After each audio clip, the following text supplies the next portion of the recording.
I don't ever slow up, no I don't take shit. I got no love for the fakeness. If you wanna play tough and wanna hate this, I'll always show up.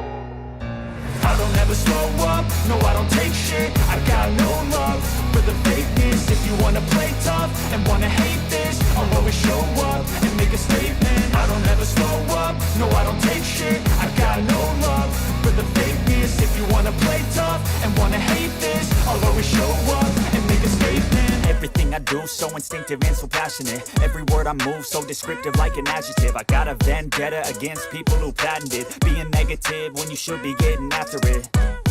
I got facts over tracks, this and that. Spitting slow, spitting fast, I could roast, I could gas. Think I'm okay at last, but I don't know if that can erase all the past. And the pettiness, a reflection of the emptiness. Hilarious, you think you're worth my time, you're delirious. Mysterious, because you hide behind a fake exterior. Inferior, you know I'll always be a bit superior. Get off of me, this ain't no humble brag. I want you to hear words, you can say them back. I want you to feel free.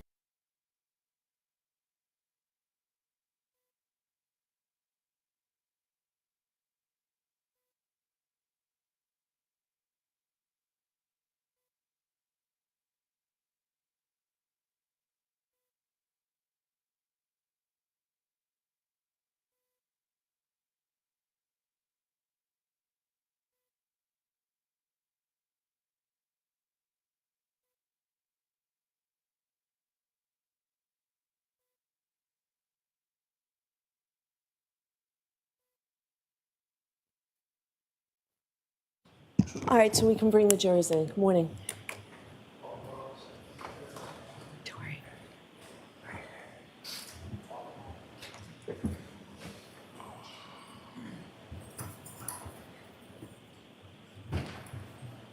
Just to remind you, Yeah, Jenny.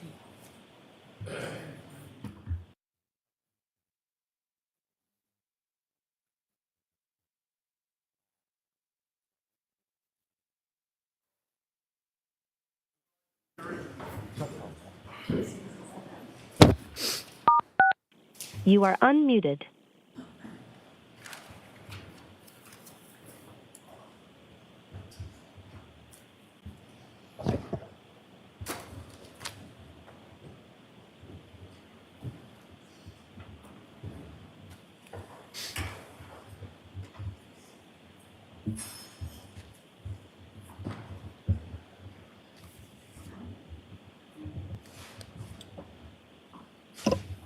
Hear ye, hear ye, hear ye. All parties having anything to do before the Honorable First Justice Beverly Benoni, now sitting in the Norfolk Superior Court within and for the County of Norfolk, draw near and give your attendance, you shall be heard. God save the Commonwealth and this good court. Thank you. Be seated for the now session morning hours. Good morning again, Counsel and Ms. Reed. Good morning, jurors. Hope you all enjoyed this gorgeous weekend. I have those 3 questions to ask you. Were you all able to follow the instructions and refrain from discussing this case with anyone since we left here on Friday? Yes. Everyone said yes or nodded affirmatively. Were you also able to follow the instructions and refrain from doing any independent research or investigation into this case? Yes. Everyone said yes or nodded affirmatively. Did anyone happen to see, hear, or read anything about this case since we left here? Everyone said no or shook their heads. Thank you very much. Could we please have Trooper Paul?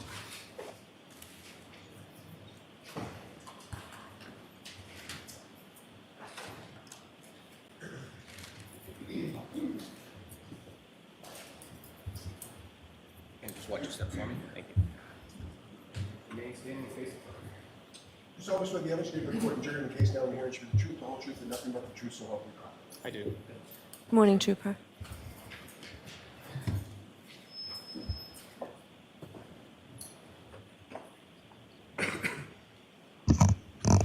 All right, Mr. Lally, whenever you're ready. Good morning, sir. Good morning. If you could just again, please state your name and spell your last name for the jury. Yes, it's Trooper Joe Paul. That's Paul. And sir, if I could just take you back to a couple different portions of your testimony from Friday. With respect to the acceleration and braking tests that you conducted in the driveway area or outside of the Camden Police Department, Was that before or after Ms. Hartnett from Crime Scene Services section had processed the vehicle? After. And so as far as anything that was removed by her, that was done prior to you conducting any of your tests, is that correct? Correct. Now,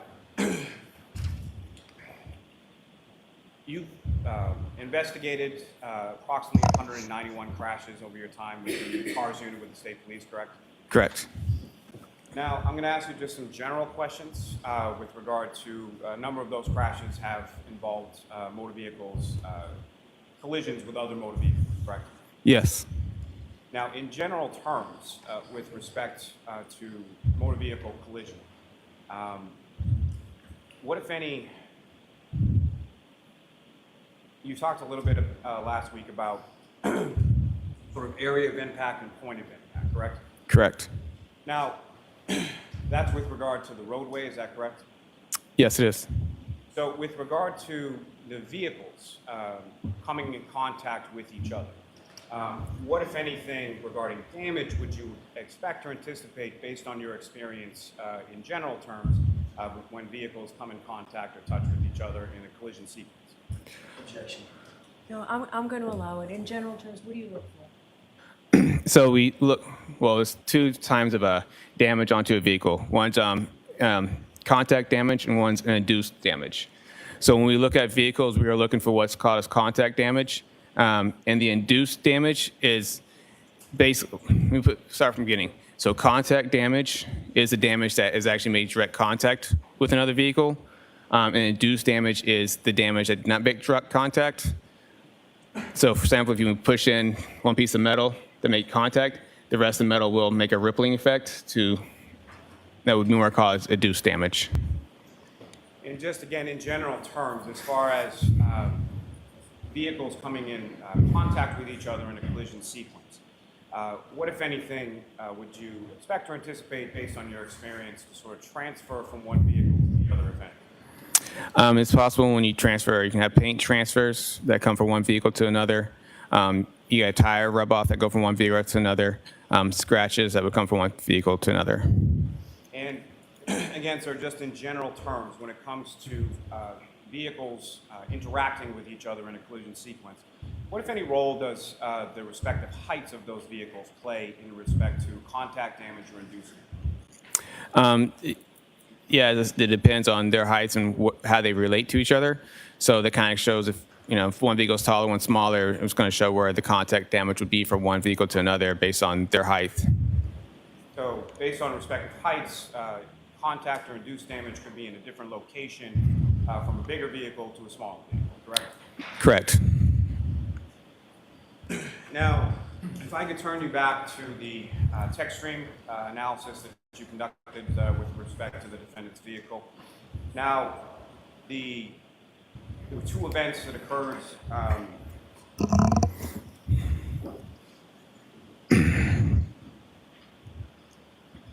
Forgive me. On that 12629 miles beat, there were two events that occurred within that trigger, within that mileage. Is that correct? Correct. And based on your analysis with respect to the odometer readings and the mileage, where is it what is your belief as to where the vehicle was when those two events, being the three-point turn and the backup straight for approximately 60 some odd feet, where did those occur within the travel path of the defendant's vehicle? So the first one with the three-point turn, in this case, it appeared to be possibly on to, it was a Cedar Crest, which, because we know based on testimonies that she missed the exit to Fairview and had to make a U-turn onto Cedar Crest, and that would make sense to why they would occur with close proximity to each other. They're within the same odometer mileage and on the same key cycle. And so that reversed to 24.2 miles per hour for 60 some odd feet. Where would that have occurred geographically from your review of the odometer reading? It should occur probably on Fairview.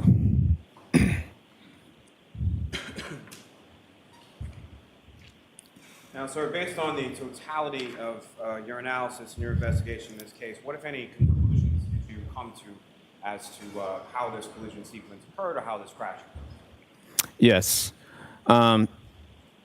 Should I go to my report for that, or should you want me to just kind of go off Are you the. asking to look at your report? Is that what? Yes. Sure, go ahead. Okay. Thank you, Your Honor.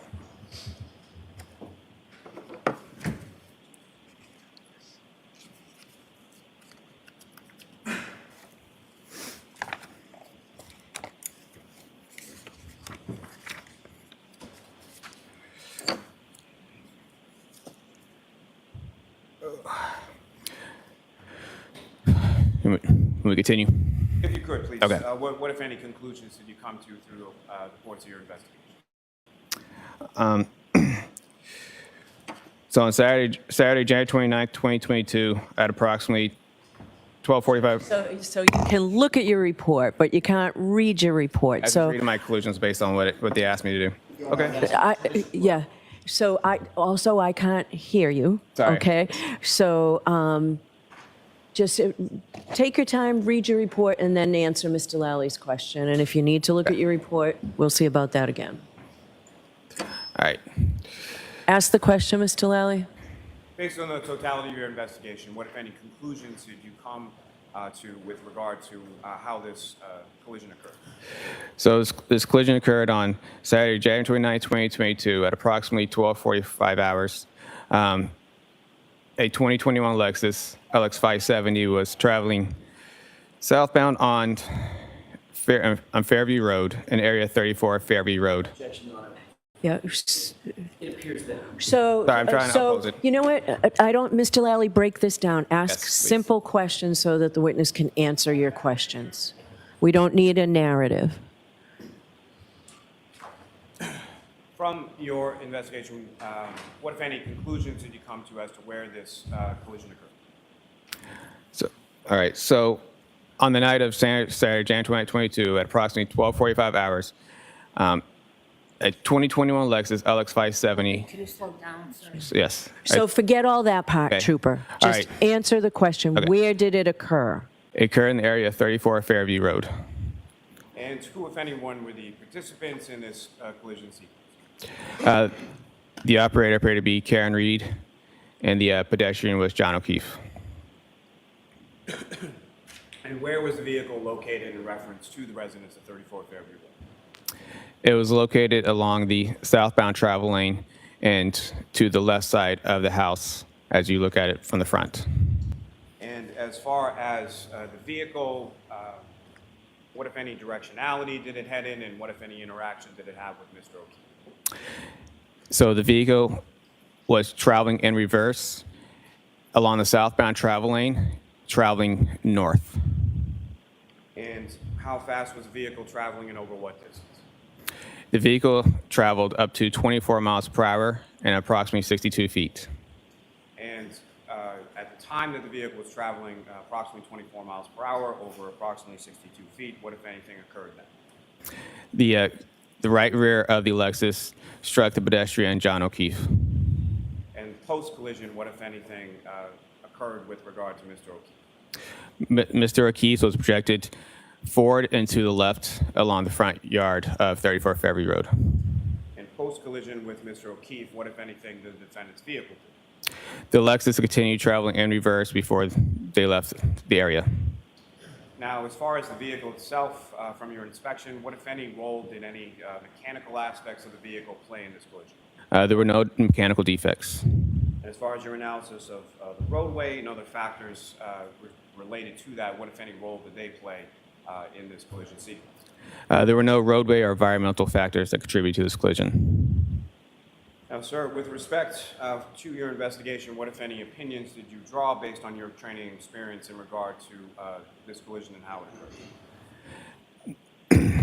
May I look at my report real quick? Just make sure. Yes. Thank you. All right.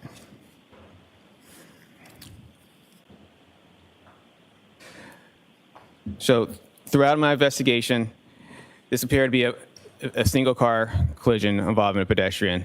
The vehicle was traveling at a higher acceleration when,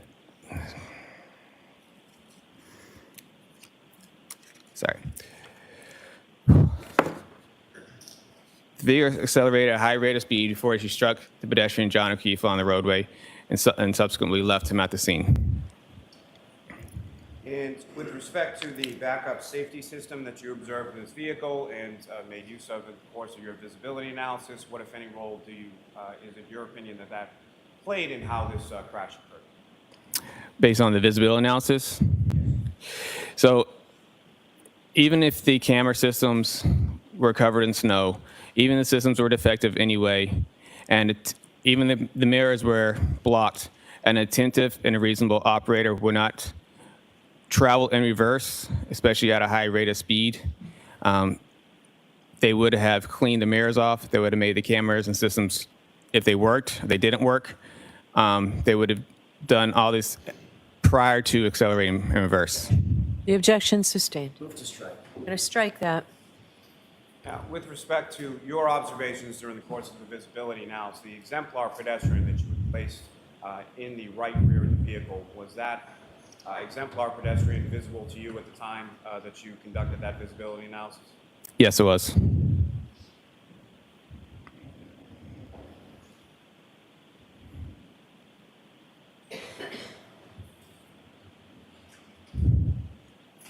Thank you, sir. I have no further questions. Okay, cross-examination? Thank you, Your Honor.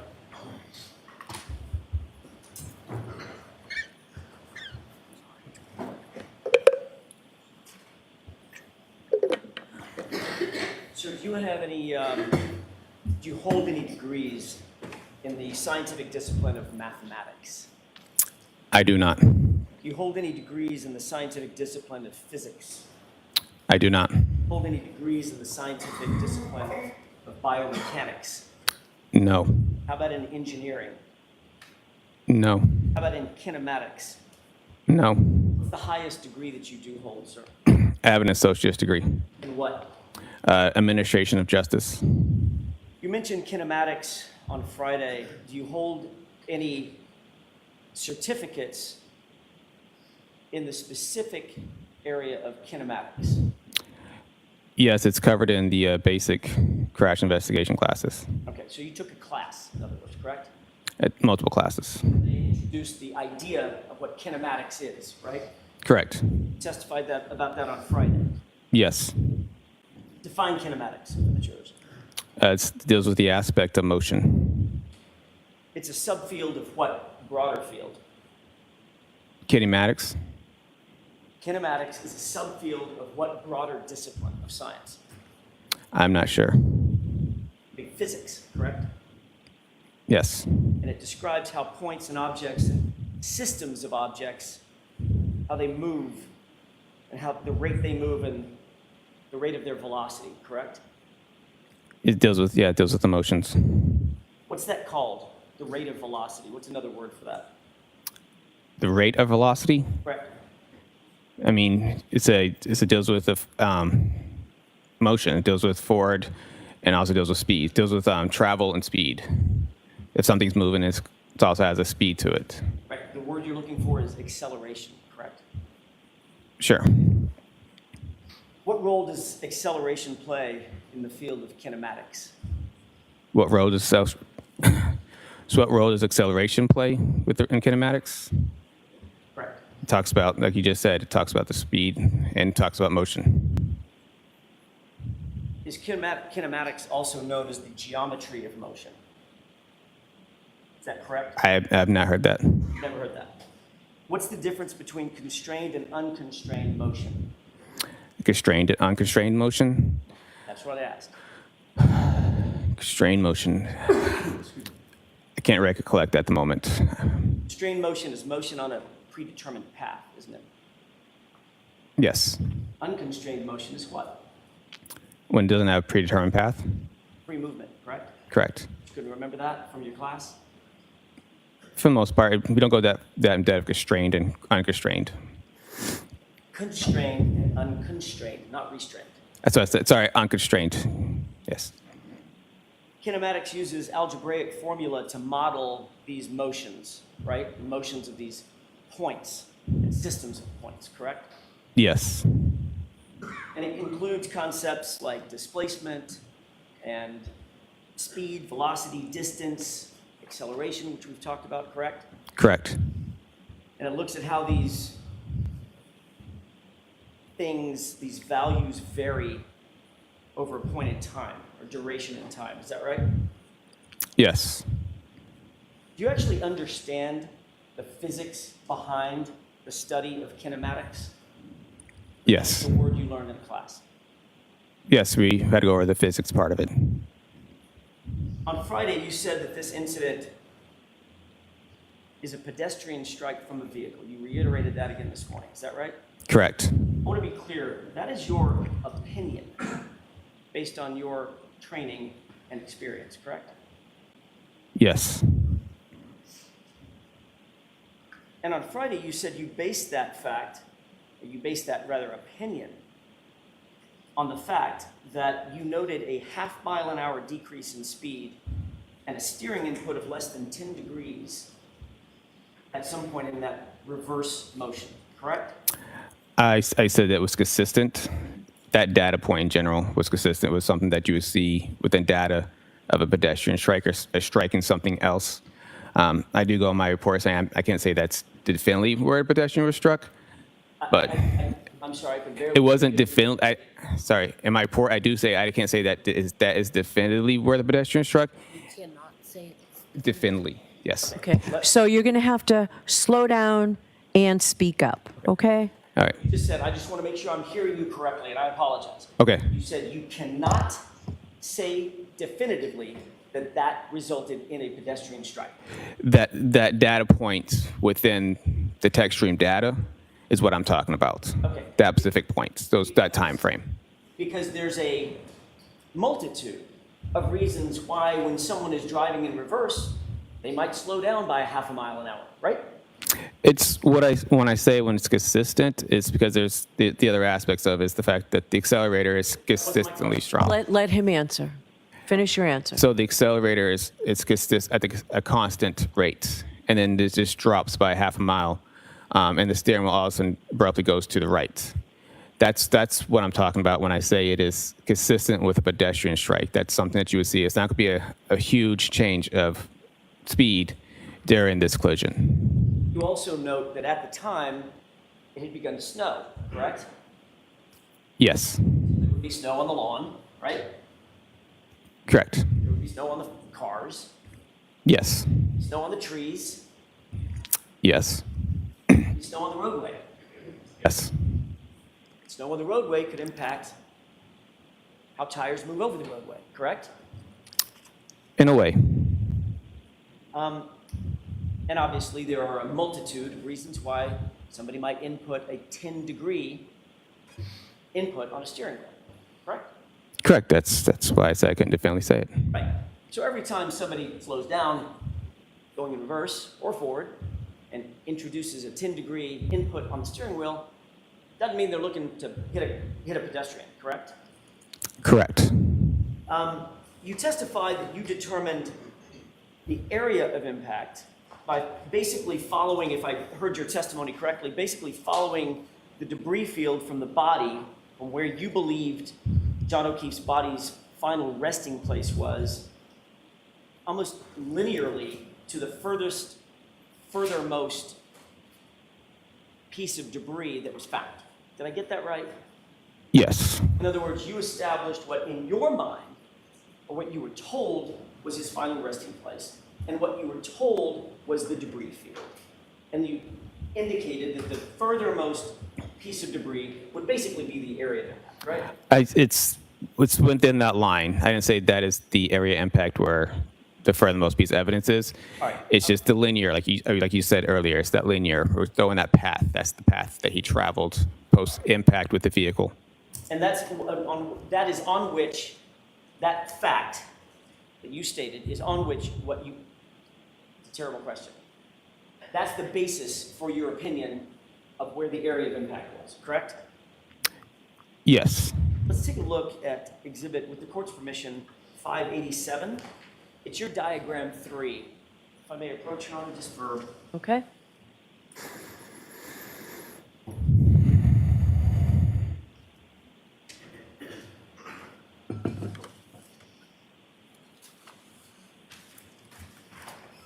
May I approach? Yes. So you can see it. Your Honor, may we publish Exhibit 587? diagram Yes. 3?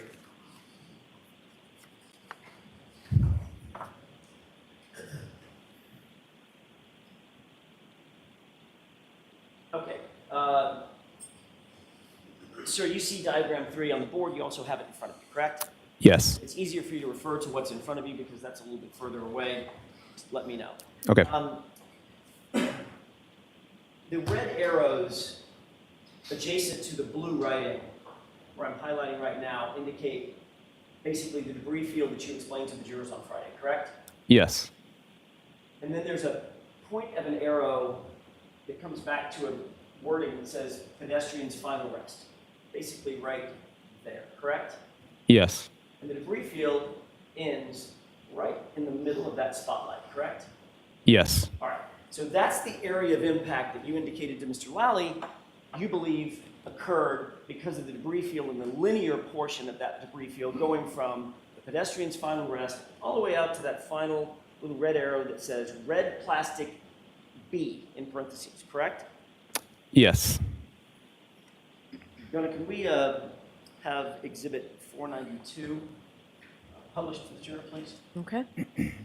Approach. Yes.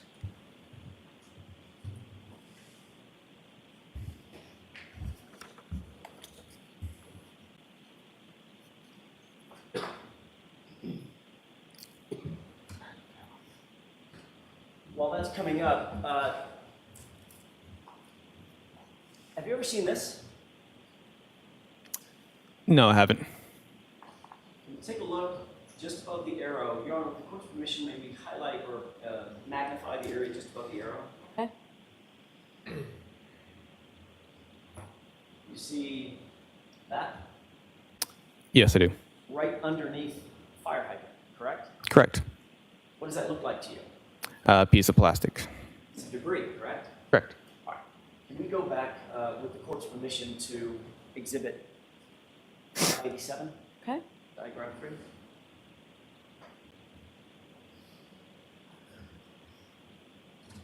see the fire hydrant? Yes. Fire hydrant's right there, correct? Correct. That's another, according to your scale, that's probably a good 30 feet from the pedestrian's final rest, correct?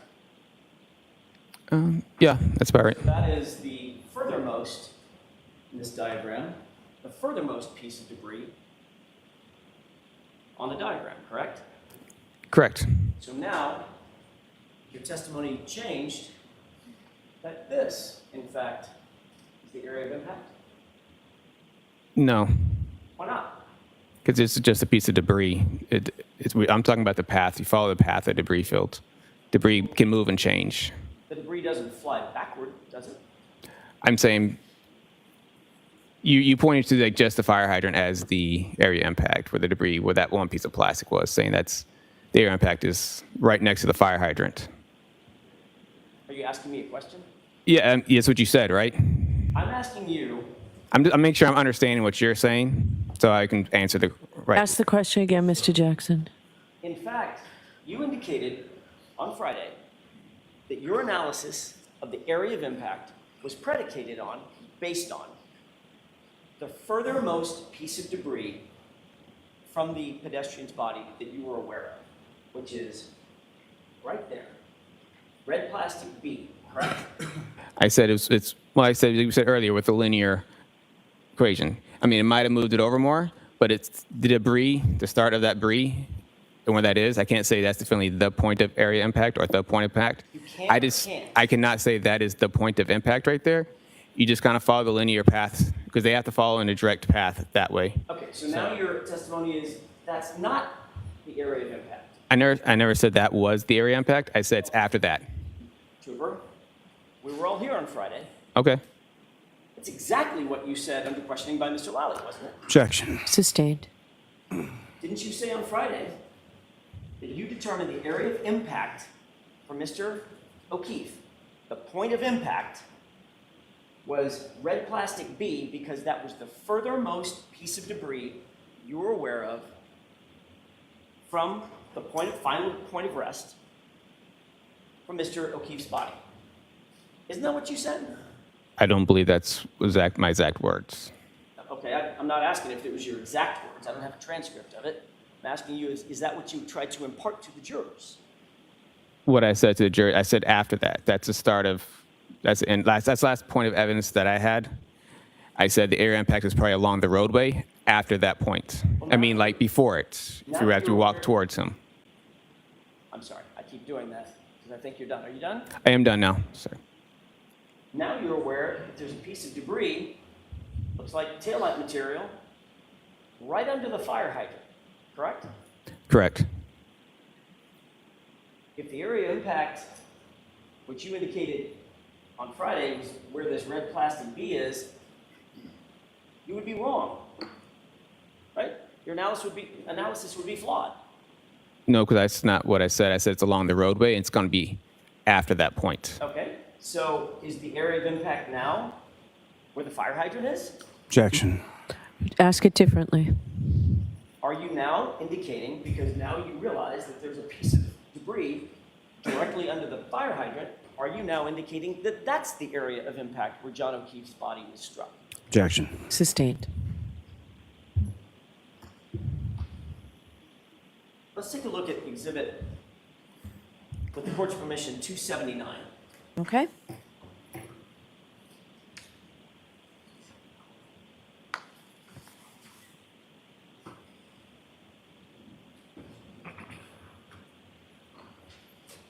Taking a look at exhibit 279, I want to draw your attention to that piece right there, of plastic. You see it? Yes. Can you describe it for me? Just physically, what does that look like? Looks like clear plastic with a little bit of red and black on the top part. Okay, maybe in a triangular shape, is that fair? Correct. Okay, now if we could go back to, with the court's permission, exhibit 492, Okay? and if we could highlight just above the ruler.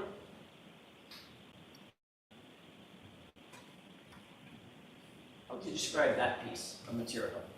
It looks like the same piece. Does that, based on that, does that appear to be part of the taillight material that was found at the scene?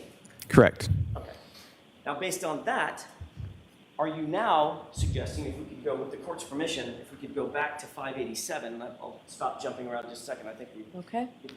could just get back to 587.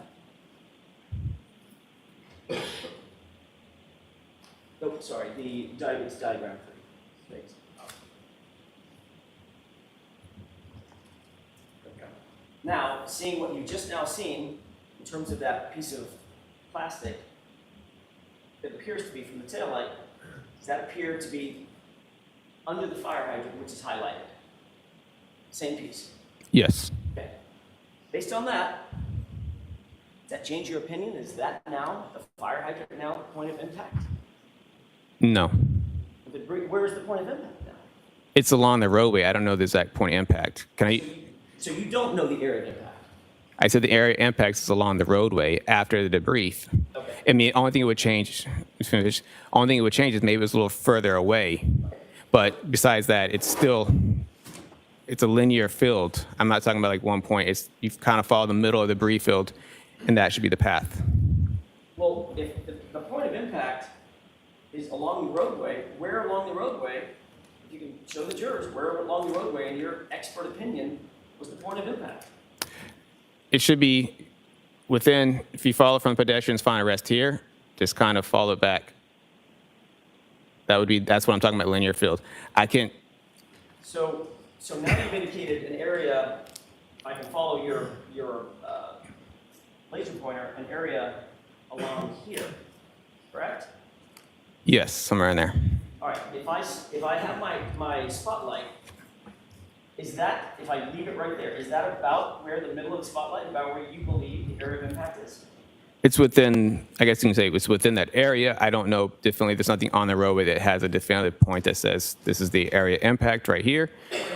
It's within the roadway based on the evidence at the scene. Okay,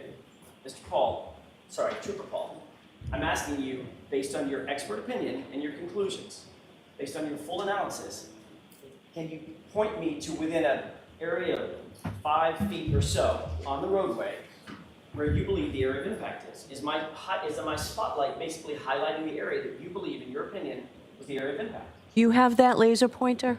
I do. Why don't we let him show you? It'd be easier for the jury to see. So what I'm trying to say is, so we follow the linear path back around this area. Okay, can you? And sorry, I'm trying to keep it straight as much as I can. Follow back to here.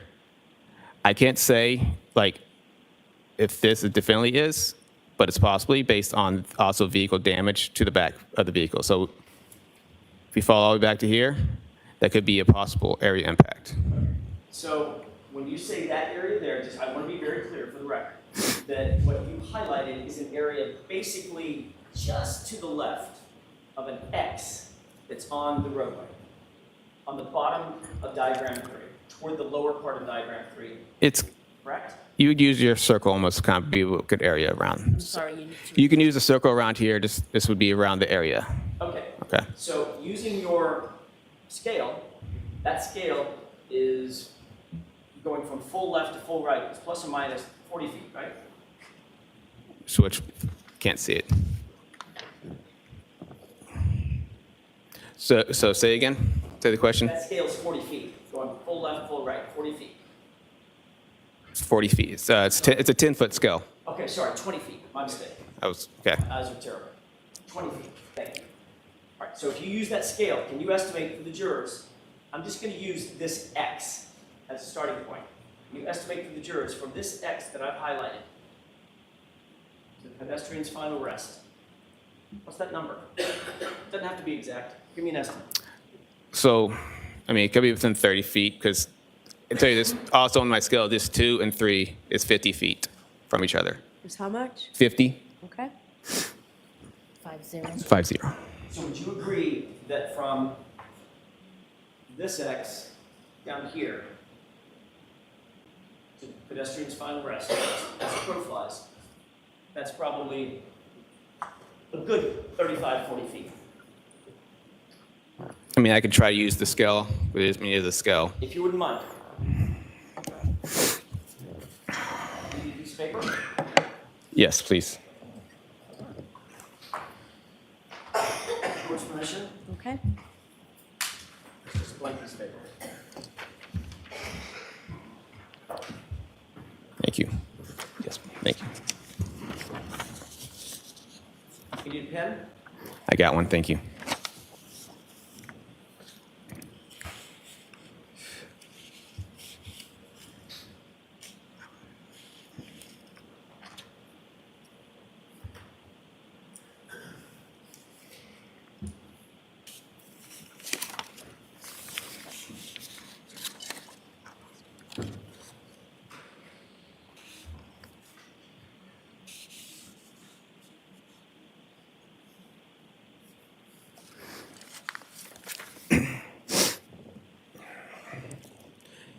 It's a little around. It's approximately 30 feet.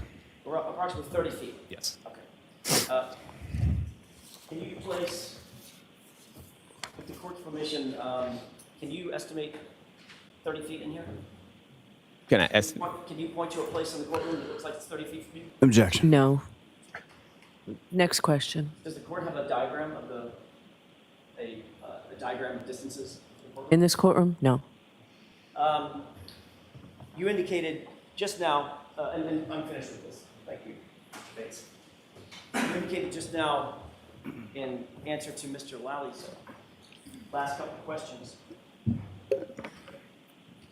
that in your expert opinion,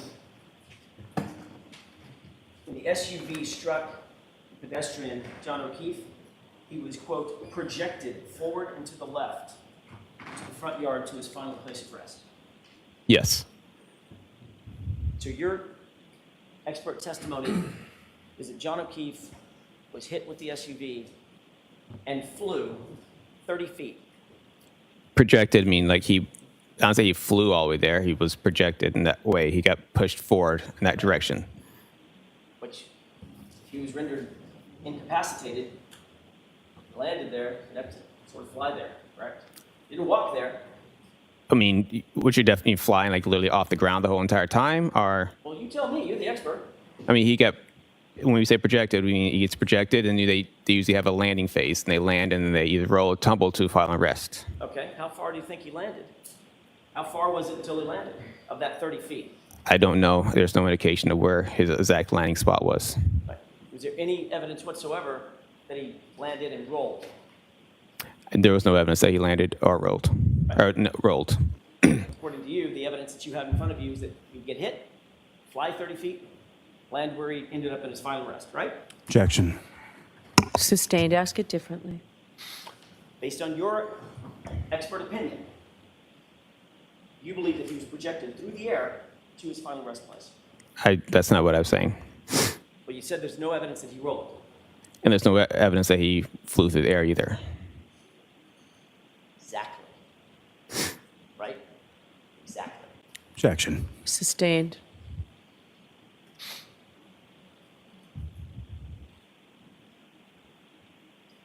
You said on Friday that in your experience, people tend to lose objects that are not strapped to them. Is that right? Yes. In other words, get hit by something, car, truck, bus, whatever, train, and if you have something in your hand, boom, you lose it, you drop it, if it's not strapped to you, correct? Correct. How do you suppose that Mr. O'Keefe, in your opinion, held on to that glass cup that was found right next to him over the course of 30 feet being projected? Objection. I'll allow it. Do you have a theory on that? I don't know. I mean, it just could have been with him the whole way. I don't know. I wasn't there, so I don't know how the glass stayed with his body and went with him to the final rest. So I mean, it's just common sense. You have to believe that if it was in his hand, he held on to it the entire time it was being projected 30 feet, correct?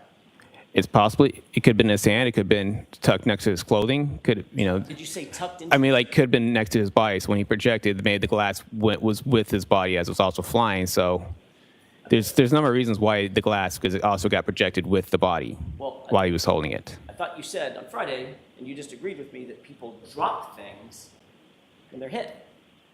Yes, not everything it tends to fly off. I mean, some stuff flies off, some stuff will stay on. I see. It's not uncommon to find piece of clothing and stuff, that you find at the scene. Piece of clothing? Like clothing, like shoes, like shoes and stuff like that to come off the body during a pedestrian crash. Well, that's not what I asked. I know, I'm just saying, you asked me, you said what I'm just responding to what you said. And trying to make sure you understand what I'm saying. No, I don't, but I'll Yeah. ask another question. Shoes are strapped on, by definition, right? Yes, but it's very common for shoes to come off. How about a cell phone? Cell phone, yeah. Yeah, it depends. Depends on where it is. It was under his body. Okay. How do you account for that? He held onto a cell phone with one hand and held onto the cup with the other. Objection. Sustained. Ask it differently. If the cell phone was found under his torso, under his body, what's your theory on how that cell phone ended up flying 30 feet with him? It just did. Just did. And somehow, as he landed, tucked that cell phone underneath his body so he landed on top of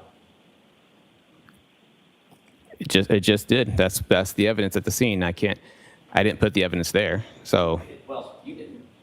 Objection. All right, so jurors, I've told you before, lawyers cannot make comments. Disregard it. Mr. Jackson, don't do it I again. understand. So in You one hand- understand, but don't do it. Your answer's always, I understand. Don't do it. Yes, Your Honor. Cell phone in one hand, cup in the other hand, flew through the air, right? Objection. Sustained. You were informed of this incident on January 29th, 2022 at about 2:30 in the afternoon. Is that right? yes, At the time, you were working out of the CARS facility, which is located on West Grove Street in Middleborough. Is that right? yes, By the way, that's a facility that has multiple garages. Sally ports, I don't know if they're called Sally ports, but garage bays, correct? the mechanic shop are there. The mechanic shop Yes, is, if you're going to review, for instance, for purposes of reconstruction, if you're going to review a vehicle, Is the vehicle placed in those mechanics bays? No, not there. That's for state police vehicles. Okay, so where are the mechanics bays, sorry, reverse that. Where are the sally ports where you would do your analysis, your reconstruction, your review of the vehicle, inspections, things of that nature? We don't have sally ports for that. You don't have anything dedicated to that? No, the only time we would use a sally port is the crime scene would have some sally ports that they would do to document their crime scene stuff. And I've gone there to do my inspections, but most of our inspections are done either at the tow yard or some type of facility for that. Ultimately, was this SUV ever taken to the Middleborough facility? Yes, it was. Where was it placed? There's a fenced-in area inside it's a fenced-in area Is it outside or inside? outside. Okay. Did it remain outside in that fenced-in area the whole time? I don't know the exact time. It was there for a while, then it got moved. Where did it get moved to? I'm not sure exactly where they moved it immediately after it left Middleborough. Are you familiar with the Foxborough location at MSP? Yes. Does that have sally ports or bays for inspection and evaluation? It has garages in it, but we wouldn't use them. We don't normally use those garages for inspections. Is it possible to use those garages for inspections? It is possible. Okay. It's happened before, correct? I've not used the inspection in the garages. But it's, I'm going to ask you to keep your voice up and Sorry, speak yes. slowly. but you know that it could be used. Sorry. Sorry. You know that those bays could be used for inspections or analysis or evaluation if needed, correct? Yes. All right. Given the fact that the SUV that was being seized on January 29th was being seized as potential evidence, best practices would suggest that you'd want to get it in and out of the bad weather, the inclement weather, as quickly as possible, correct? You wouldn't want to subject it to continued forces from nature like rain, wind, snow, sleet, hail, right? That would be beneficial, yes. All right. You're aware that the Foxborough location and the Middleborough location with the mechanics bays are all closer to Dighton than Canton, right? Both Foxborough and Foxborough and Middleborough are both closer to Dighton than Canton. In other words, you have to pass by, depending on which way you go, pass by Middleborough, pass by Foxborough to get to Canton. so from where? From Dighton, sorry. So from Dighton. Where the vehicle was seized in Yeah. Dighton, all going toward Canton, you pass by either Middleborough or Foxborough to get to Canton, correct? I don't believe you'd pass by Middleborough to get to Canton, but you pass by Foxborough. All right. The car was not taken to Foxborough, was it? No. As a matter of fact, the car was taken basically double the distance all the way to Canton to that sally port, correct? Objection. Do you know that? Is that double the distance? I don't know the exact distance. I know it was in Canton. And you know it's farther to Canton. From Dighton, yes. Right. And you're also aware that, because you've been to the scene, assuming, correct, at the 34 Fairview, Yes. Yes, I have. and you've been to Canton PD, Yes, I have. you know that those two locations are about 3-4 minutes apart. Yeah, I can say that.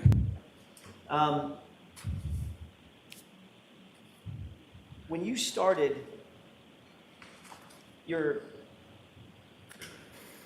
let me ask this a little bit different way. Before you began any review on this case, any physical review on this case or analysis on the case, you were told that there had been a crash, correct? Yes. You testified to that at the state court grand jury in this matter. Is that right? That you've been told in advance this was a vehicle pedestrian crash and you were asked to analyze it, right? Yes. You wrote in your report that it was a single vehicle collision involving a pedestrian and you were, quote, assigned to reconstruct that collision, correct? Yes. So when you began your analysis, Trooper Paul, you were told conclusively by the lead investigator, Michael Proctor, that the deceased was hit by a car and your job was to reconstruct it. Is that right? Objection. Okay, so there are lots of parts to that. Break it down. Sure. Were you told by Michael Proctor to reconstruct this incident? Objection. So were you told that by Trooper Proctor? I was not. Okay, next question. Sure. Who were you told, who were you given your instructions by Instructions for what? to reconstruct this incident? I wasn't given instructions to reconstruct it. It's just I was assigned to it. Right. That was requested. My assistance was requested to reconstruct it. That's my question. Who assigned you to it? I talked to my sergeant at the time who gave me the phone call. And you were told some basics about that reconstruction, the event that you were asked to reconstruct, correct? Yes. The information that you were told came from the case officer, is that right? Who's the case officer? The information that this was a pedestrian vehicle incident, as opposed to motor vehicle incident, pedestrian bicycle, motor vehicle motorcycle. You were told it was a motor vehicle pedestrian incident that you were asked to reconstruct, correct? Yeah, I was told that, yes. All right, and you had to be given some basic parameters of what that incident, how that incident occurred. The car was going in reverse, it's got a damaged taillight, things like that. Some basic stuff, yeah. What I'm asking is, I'm trying to get to is, who gave you that information? Where'd it come from? That the car was traveling in reverse. Like, which part of the information? You asked me several different things just now. Were you given information from multiple sources? Or did someone give you a summary of what you were being asked to do? At the very beginning, Yep. who gave you the summary? Summary of the whole entire, of what? Of the event that you were asked to reconstruct? I was passed down when I got to the garage. That there was nobody that sat there and gave me the summary, like, that I can remember. I was told that it was a pedestrian crash. I knew it was a Boston police officer involved, that this was the vehicle, and that it was traveling in reverse. That's all they had. Okay.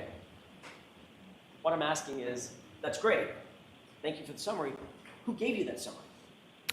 I don't know if it was definitely anybody from the get-go that was like I talked to. From where? I don't know if it's anybody that I could definitely say that was the person. There was multiple people going around when I got there. I think I talked to Trooper Zach Clark. He was doing the crime scene. I think he was Zach Clark. He was the crime scene photos at the time. I knew him from past crashes.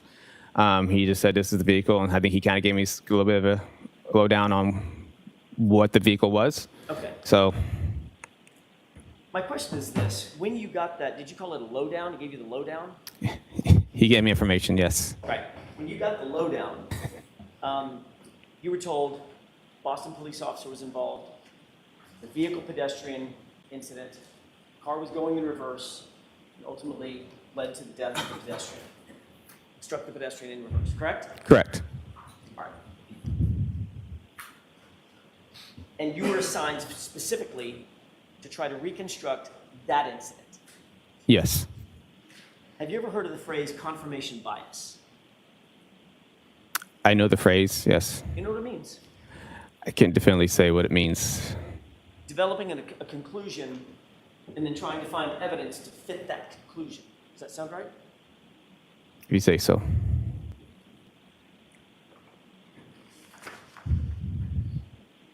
You noted in your direct examination that there were scratches on the passenger side rear bumper of the Lexus, correct?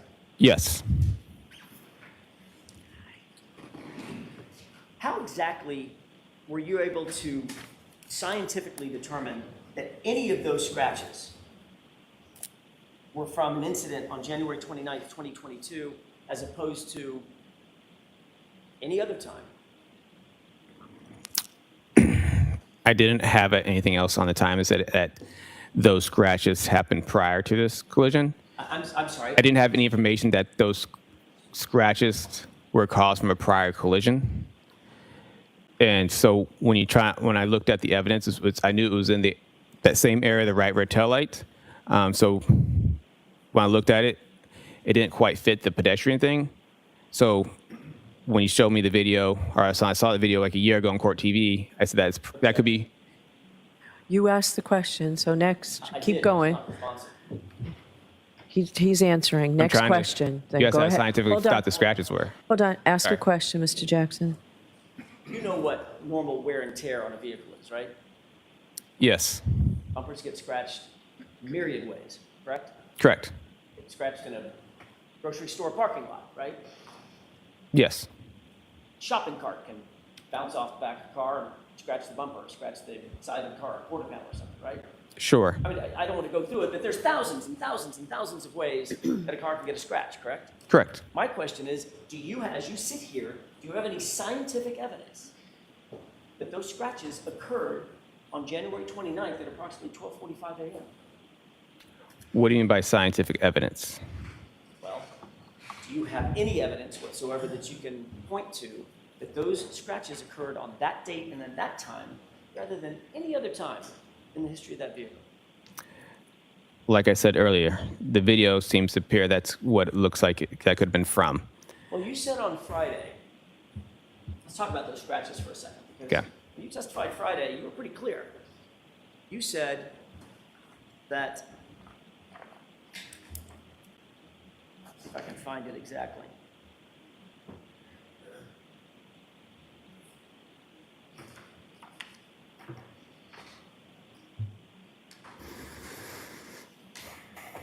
I may have just a moment, Your Honor. Sure.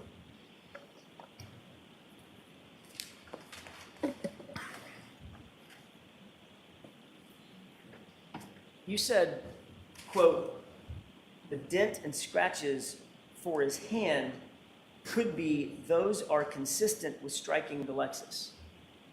Remember saying that? Yes, on the tailgate.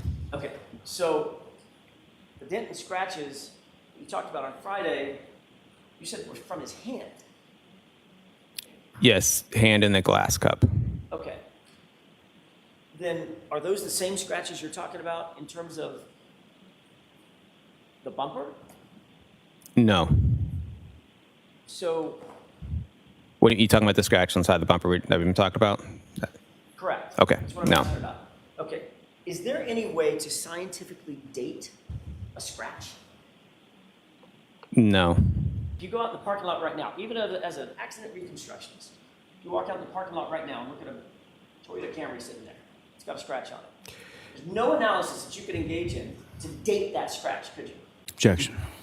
So you can ask it differently, Mr. Jackson. Is there any way that you could, in general, look at a scratch and say, that scratch is from such and such date? Objection. I'll allow it. Nothing more. I'll allow it. You cannot say, you can look at evidence and shows that it may have been older than what the newer evidence would be, but there's no way to say that specific date and time and that a scratch would come from. Right.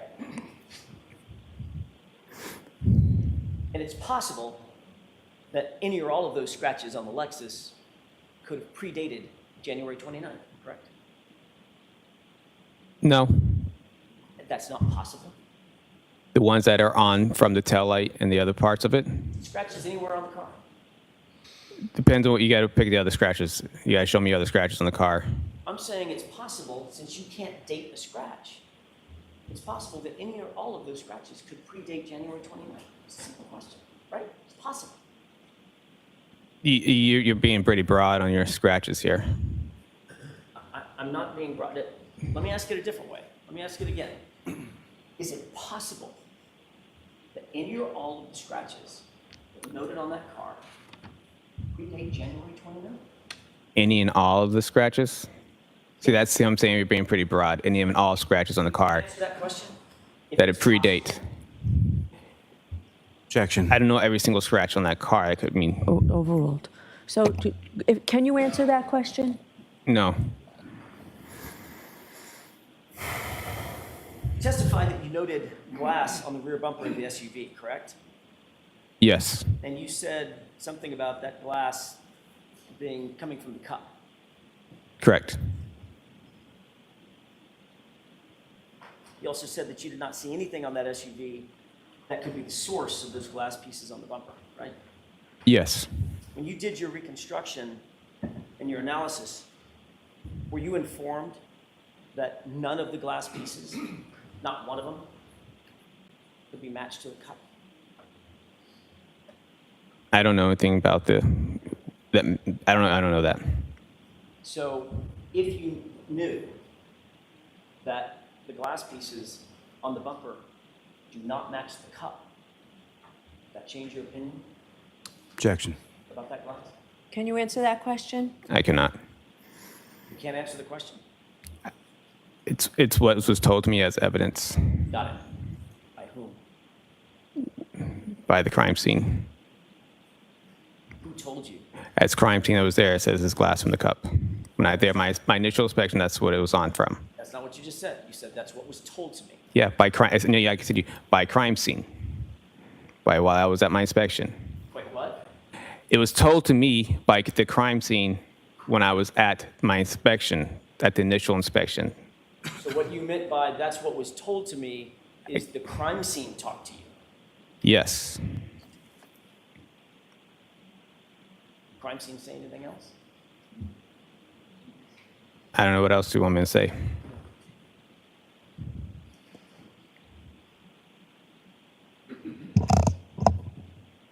Did Trooper Proctor tell you that those pieces of glass on the bumper are somehow associated with the cup? No. Just the crime scene told you. Correct. But if you knew that the crime scene was incorrect, and in fact those glass pieces don't match the cup, would that change your opinion? Objection. Sustained. Would it change your opinion in any way if you knew that the glass pieces do not match the cup? Objection. I'll allow that. Can you answer that question? No. I'm sorry. No, you I don't. It's a glass from a cup. It's a glass. It's not. It doesn't belong to the vehicle. Right. It's glass. But if I told you it didn't match that cup, What? would that change your opinion? Objection. Does that change your opinion? Are we talking which cup? We never established which cup we're talking about. How many cups have we been talking about, Trooper? You said that cup. One from the scene. Okay. That cup? I'm talking I just want to make sure that we're on the clear path here. Yep. I'm clear what we're talking about. Absolutely. Let's Okay. be really sure. All I said, Cup it's that was it's found next to John O'Keefe's body in the snow at 34 Fairview on January 29th, 2022. You got the cup in mind? yes. Okay. That's the cup. When I say cup, that's the cup. Okay. Would it change your opinion if I told you that the glass pieces on the bumper don't match that cup? What's my opinion on it? All I said was glass from a cup. That's the only opinion I had. It's glass from a cup that was on a bumper. Are you saying a cup? A cup. A cup. It's not glass from the car. That was my opinion on it. I never said it matched to the scene. You didn't. I never said that in my thing. I said it's glass from a cup. Okay. It's safe to say you didn't do any testing to determine the forces necessary to shatter a taillight on a 2021 Lexus 570, correct? I did not do testing.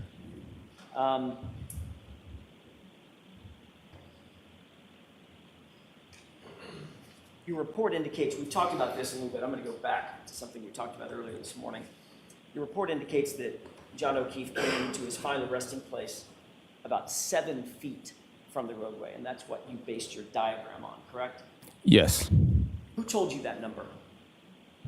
I measured it from my diagram. You should say that again? I measured it from the diagram.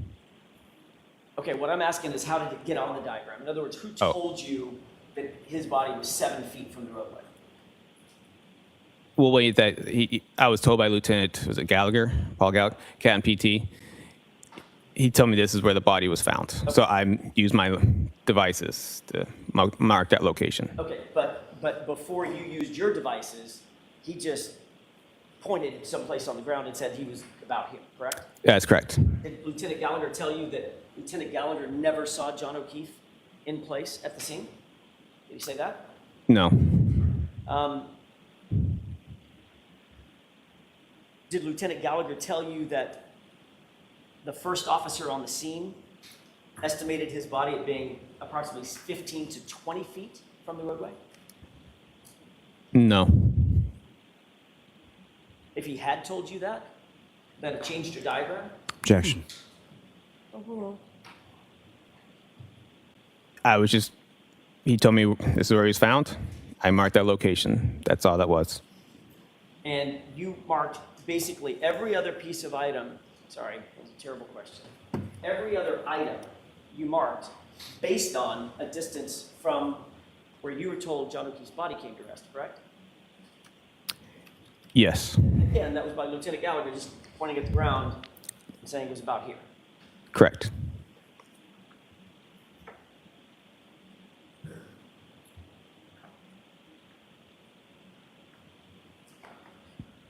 Was there a single member of the team that was out when you were being shown where the body came to rest? Was there a single member of that team who actually said they saw John O'Keefe's body in place? Objection.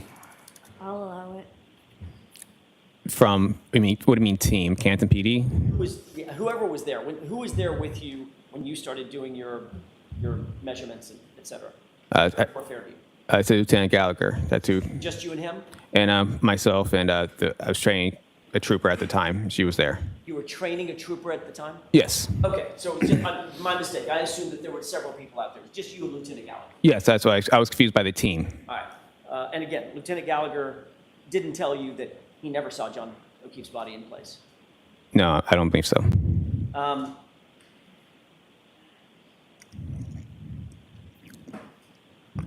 You did document in your report that the items that you noted on your diagram that we just looked at a few minutes ago, those were found by the CERT team, correct? Yes. And you indicated in your report that the members of the CERT team located a single Nike sneaker that's noted on your report. Is that right? On Correct. your diagram, rather. Yes. You also indicated that, quote, in the same area, 2 red plastic pieces and 1 clear piece of plastic of a taillight was discovered. Yes. So your report is clear that in total, the items discovered by the CERT team on January 29th were a shoe, right? Yes. A partial glass cup, broken, correct? Well, was that on there? I can't remember if that's on their diagram or if that's what I was told at the scene, but yes. Sure. Yes. You knew that a cup was found? Yes. Or you were told a cup was found? Yes. And 3 pieces of plastic, 2 red, 1 clear. Yes. Not 5 pieces of plastic, correct? Correct. You then measured those items, is that right? I didn't. What do you mean measure them? Measured at them this? relative to John O'Keefe's final place of rest. 10 feet from it, 12 feet from it, we're gonna go over those numbers. Yes, I used their report to place those items onto my diagram. So, I'm gonna get to that question in just a second. I wanna make sure that we walk through it sort of methodically. You then use some calculation, some tool or something to measure distances. Like there's where I assume John O'Keefe's body was. Here's a final rest place. I'm going to use that as point A, and then I'm going to measure from there and go 7 feet to where the shoe was found, or the first red plastic piece was found, or whatever, right? Yes. Who told you where the pieces were found? They were in Lieutenant Tolley's report. He put measurements in his report. Okay. And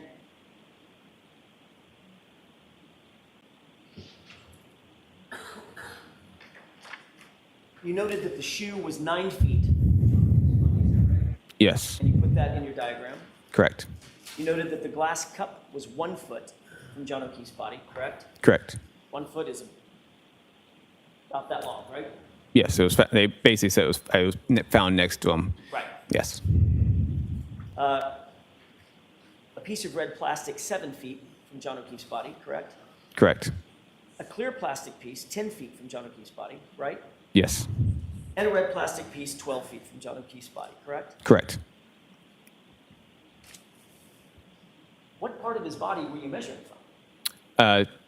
Like center of mass. So he's 6'2". Yes. Did Lieutenant Gallagher tell you where his center mass was? No, I measured from. He just said he was here, so I tried to put like where his head, where his feet, and try to measure the middle between those two. So ultimately, because Lieutenant Gallagher was not at the scene when he was found, Lieutenant Gallagher had to sort of guess where the body was found, correct? Objection. Sustained. You had no photographs of John O'Keefe in place, correct? Correct. There were no establishing shots, and there were no perspective shots, correct? Correct. There were no relative shots, meaning this is relative to that, and I can measure that and figure out distances, correct? What, like from the picture? Yeah, so you know how that's done in science, right? You want to find out a relative position of something, so you take 2 or 3 or 4 shots. You know that something is never going to move, like, I don't know, a flagpole. You can measure from there. Sure. You get cross coordinates, right? Sure. Left and right, and where the 2 coordinates match, that's where the item is, right? Correct. None of that was done, right? From the pictures? None of that was done to do your measurements.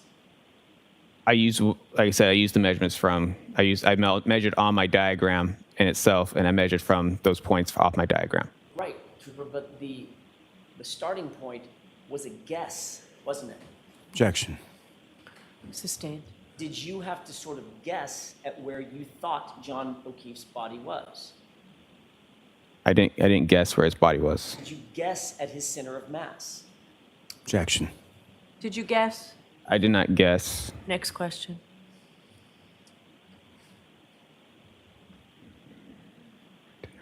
You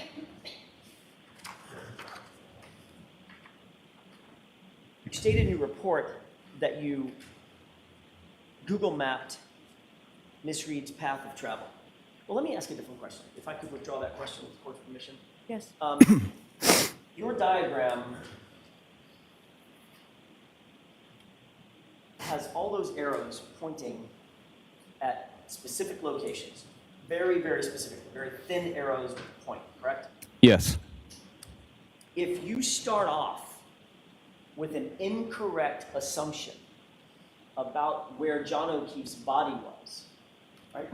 Hypothetically, if you were to start off with an incorrect assumption where John O'Keefe's body was, every single item that you note on that diagram would then be off as well, wouldn't it? Objection. Is that true? I mean, I guess hypothetically, depends on how off you want to be. And the answer is yes, correct? Hypothetically. You stated in your report that you Google mapped Miss Reed's path of travel on January 29th based on what you determined to be, quote, it's likely the two, and you said that it's, quote, it's likely that the 2 events, meaning the triggering events, occurred at the same time the Lexus was at 34 Fairview at the time of the collision, correct? Yes. The first triggering event was what? Was it a 3-point turn or a U-turn? I thought I heard you say both. I guess it would be more, 3-point turns, essentially, I guess it's a 3-point turn. Okay. Yes. Well, did you say U-turn on Friday? I could have sworn I heard that. It could have been a U-turn. I mean, it's still turning around. So he had to make a U-turn when that's a 3-point turn or not, but it's still. Okay, but I mean, not to be picky, but sort of my job. Okay. A U-turn is traveling in one direction, turning, right? Turning the wheel, never changing gear, once it's reverse or anything, just turning, right? Yeah. A 3-point turn requires moving forward, stopping, changing gears, moving backward, stopping, changing gears, using a steering input, and then moving off, correct? Correct. Well, those are 2 very different maneuvers, right? You agree? It's, in a sense, I was trying to say she made a U-turn. Like you can say, they made a U-turn. It's a 3-point turn. They're still making a U-turn. And I didn't mean it as like she literally had to make a direct U-turn. She was turning around. And obviously the diagram, or the trigger shows a 3-point turn. Well, I mean, I guess you could have said reversing direction, right? That could have been a better way to say it, yes. You didn't say that. You said U-turn. So are you changing your testimony from Friday that it was a 3-point turn, or could it possibly have been a U-turn? It's a 3-point turn. Okay, because you have evidence of the starting, stopping, changing gears, reversing, stopping, changing gears, turning. That's correct. Okay, so when you said U-turn, that was inaccurate. Objection, Your Honor. The objection sustained. Let's get back to the path of travel when you began your analysis. How did you know what the Lexus's path of travel was that day? I got the directions from Trooper Proctor. And what did Trooper Proctor tell you in terms of the path of travel specifically? A starting point and an ending point? Tell you the exact path Lexus traveled. No, all I got was mostly just the addresses. Okay, so if you've got 2 points on a map, and Trooper Proctor told you Lexus traveled from point A to point B, there are multiple ways to get from point A to point B. You'd agree with that, right? Yes. You picked one of those, right? The path of travel includes freeways, etc., right? Yes. But as you sit here, you don't know what her actual path of travel was, because it could have been something different, right? It could have been something. That's why I gave a range on my diagram. Do you have any scientific evidence to establish what her actual path of travel is, or did you just guess at the path of travel? I got the addresses from Trooper Proctor. I put them into the thing, and then one of the possibilities of 36 miles, and that was after looking at all of them, at 36 miles is a possibility. Right, understood. So that's what I'm trying to get to, Trooper Paul. Okay. That's one possibility. There's 36 miles, one route of travel, right? Correct. There were other possibilities, right? Yes. So between and among the possibility that you picked and the other possibilities, you just sort of had to guess. And there's no science to it. You just said, I'm going to pick that one and put it in my report, right? No, that's not how that worked. Okay, why don't you tell me how that works? Her odometer mileage on the car from the download and time we had the vehicle shows 36 miles. So when I plugged those addresses into Google, it came up as 36 miles as a possibility. And you knew that there was another route of travel to the same location, correct? What do you mean? There were alternative routes of travel to the same 2 points, from and to the same points, correct? Yes. Yes. You could have tried to extract the location data from Ms. Reed's cell phone to determine the exact route of travel, correct? I don't know. I don't have access to do cell phone extractions. So that answers my next question. You did not even attempt to do that, did you? No. You did attempt to analyze the key cycles for the Lexus in order to determine placement of that vehicle. You just talked about that with Mr. Lauper, right? Yes. I want to be clear for the jurors because most people have probably never heard of key cycles. A key cycle does not have any location data associated with it whatsoever, does it? Correct. It just shows you when a vehicle is turned on, the ignition is on, and off. That's one cycle, correct? No. Tell me what I've got wrong. Key cycle, the car doesn't have to be turned on. Say that again. It goes from off to run. The engine doesn't have to be started to off. Understood.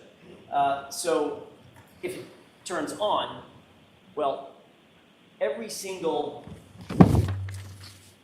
ignition is a key cycle. Every time the engine turns on, that's absolutely a key cycle. Once it's turned off again, right? That gets recorded as an ignition cycle. Right. So a key cycle can be an ignition cycle, but it doesn't have to be an ignition cycle. It also can be just turning the sort of accessory on, right? The key cycles turn the accessories on. All right. But it doesn't, my question was, and where we started with this conversation is, it does not have any location data on it whatsoever. Correct. All right. So when you drive your car, you walk out, get in the car, turn the ignition on, start to drive, get to your location, turn it off. That's one key cycle, right? One ignition cycle.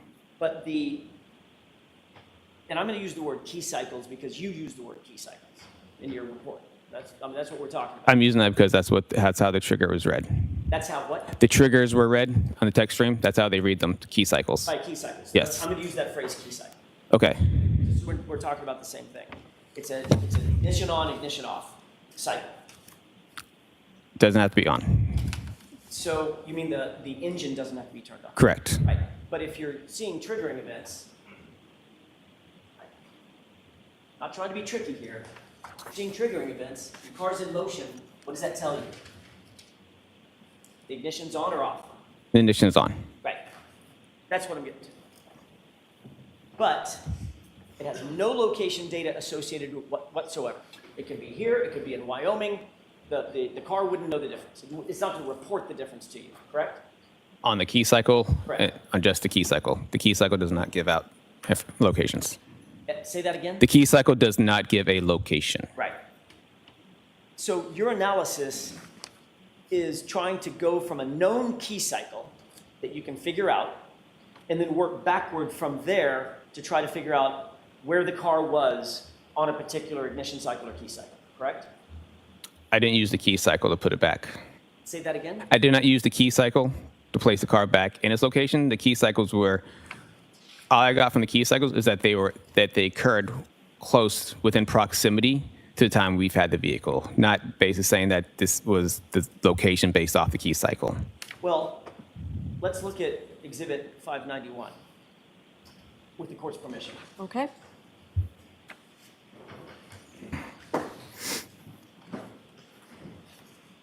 Did you testify on Friday that this is a copy of the exhibit that was put in 591? This is part of your report, correct? Yes, it is. And this is a chart that shows when, look to this arrow, that arrow indicates top and bottom where your testing occurred, correct? Yes. Okay, we move over to the left. That is key cycle what? 1164. Right. So you've testified, and we can turn the lights on. Your Honor, I don't mind if that stays up. We can turn the lights on. I don't think it hurts anything. You stated in your report that there were, quote, 2 triggers recorded on odometer 12629 and key cycle 1162, correct? Yes. These events were prior to the testing triggers on odometer readings 12665/12666 and at key cycle 1164. Is that right? Yes. Okay. So what we're saying, what you're saying in that report is the triggering events were at 1162, going in reverse in order. 1162 comes before 1164. They're numerical. Is that right? Yes. Every single key cycle just tags another number on top of it, right? There's no formula. Correct. After 1 comes 2, after 2 comes 3, 4, 5, 6, and then move on, right? Yes. So by the time you got the vehicle, there had been 1,164 key cycles on the history of that car, correct? Correct. All right. And you knew, and you put in your report, or you know, that the triggering events that you see under 1164, those are yours, Yes. right? I mean, that's your testing. Yes. And you were very clear that the triggers that you recorded, that you talked to Mr. Lally about, were two key cycles before that, Yes. meaning ignition cycles at least, right? Yes. There were 2 key cycles. Stated in your report, well, let me finish one other point. You said that the mileage difference between these 2 triggers and the triggers that occurred while testing was 36 miles. You just said that, right? Yes. And the key cycle difference was exactly 2 key cycles, right? Yes. 1164, 1163, 1162. That's the triggering events, correct? That's correct. You also reiterated in your report in paragraph 23, 24, 26, and 29, and also in this exhibit in your CARS report, that the triggers occurred at key cycle 1162, right? Yes. You were assisted in your CARS report, I think you mentioned Trooper Zach Clark, is that right? Yes. Trooper Proctor assisted to a certain degree, correct? Yes. Trooper Larini, Carol Larini, is that right? Yes. Also Sergeant Sean Good of Canton PD assisted as well, correct? Yes, in a sense. Did they all read the report before it was finalized? No.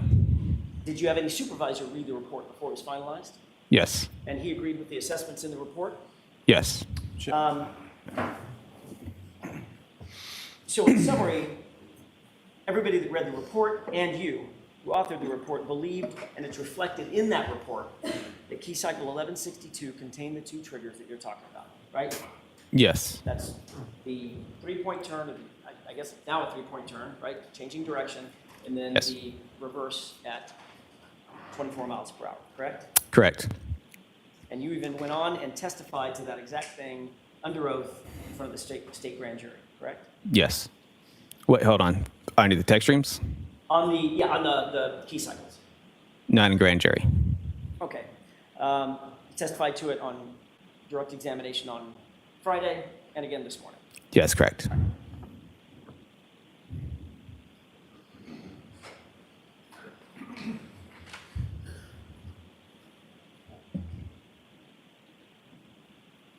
If your testing occurred at key cycle 1164, that means you turned the engine on, the ignition on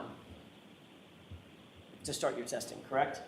Correct. And that triggering event that we see up there at 1164 initiated your testing. Is that right? Yes. All right. So that 1164 is where that's where there's no more unknowns, in other words. Right? You know exactly where the car is, who's in the car, who turned the car on, and what the triggering events were and what they reflected, because you did it, correct? Correct. It's you. Yes. So that would be the cornerstone, basically, of your entire analysis of the key cycles. Say again? The cornerstone, in Like- other words, the one known that is immovable, it's immutable, is 1164 began your testing. Is that right? Objection. Is that right? I'm going to allow the question. Yeah, that's when the car was in state custody. All right.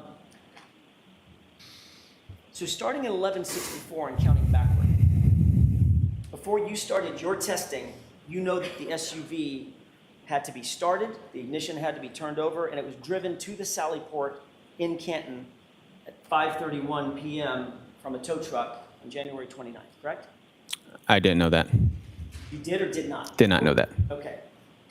Assuming that the car had to be started and put on a tow truck, that would be key cycle what?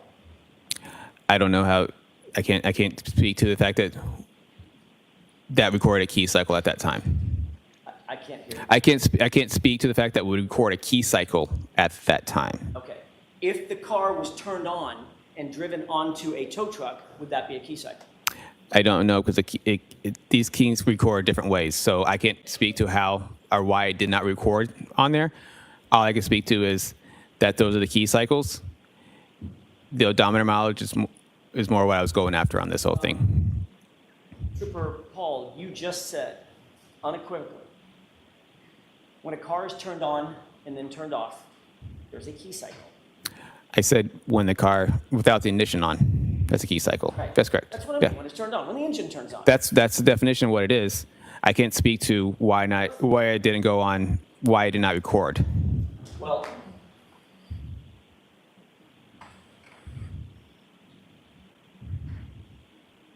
let's talk about the ignition cycles Okay. before 1164, okay? Okay. Obviously, the car had to get to Canton PD because you saw it there, correct? Correct. Assume for purposes of my question, the car was turned on, and there's a video of it turning on, driving up onto a flatbed tow truck. Yes. That would be ignition cycle, I'm gonna use your word, key cycle, ignition cycle, 1163, correct? Again, ignition cycle, key cycles are two different things. Which word do you want me to use? If you want to talk about key cycles, key cycles. If you want to talk about ignition cycles, it's ignition cycles when its vehicle gets turned on. A key cycle does not mean to be turned on. But every single ignition cycle includes a key cycle. You can't have an ignition cycle without a key cycle, correct? Well, if you want to talk about it, just use the key cycles or ignition cycles. I'm trying to make sure this gets out. I'm sorry. I'm trying to make sure that this gets put out the correct way.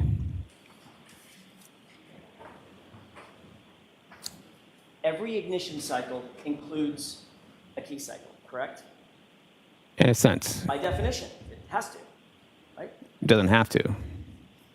They record multiple different ways. You can have an ignition cycle without a key cycle. I don't know how it recorded, but it could happen. Explain that. How could that possibly happen? Because a key cycle is when it turns on, not engine running, and then turns off. Okay, so work with me here. Ignition cycle is when it turns on, engine running for 2 seconds, and then comes off. Okay, so or the 2 seconds, if it's not on long enough, it might not record one. Okay, let's ignore the 2 seconds. Okay. That's not what we're doing. Okay.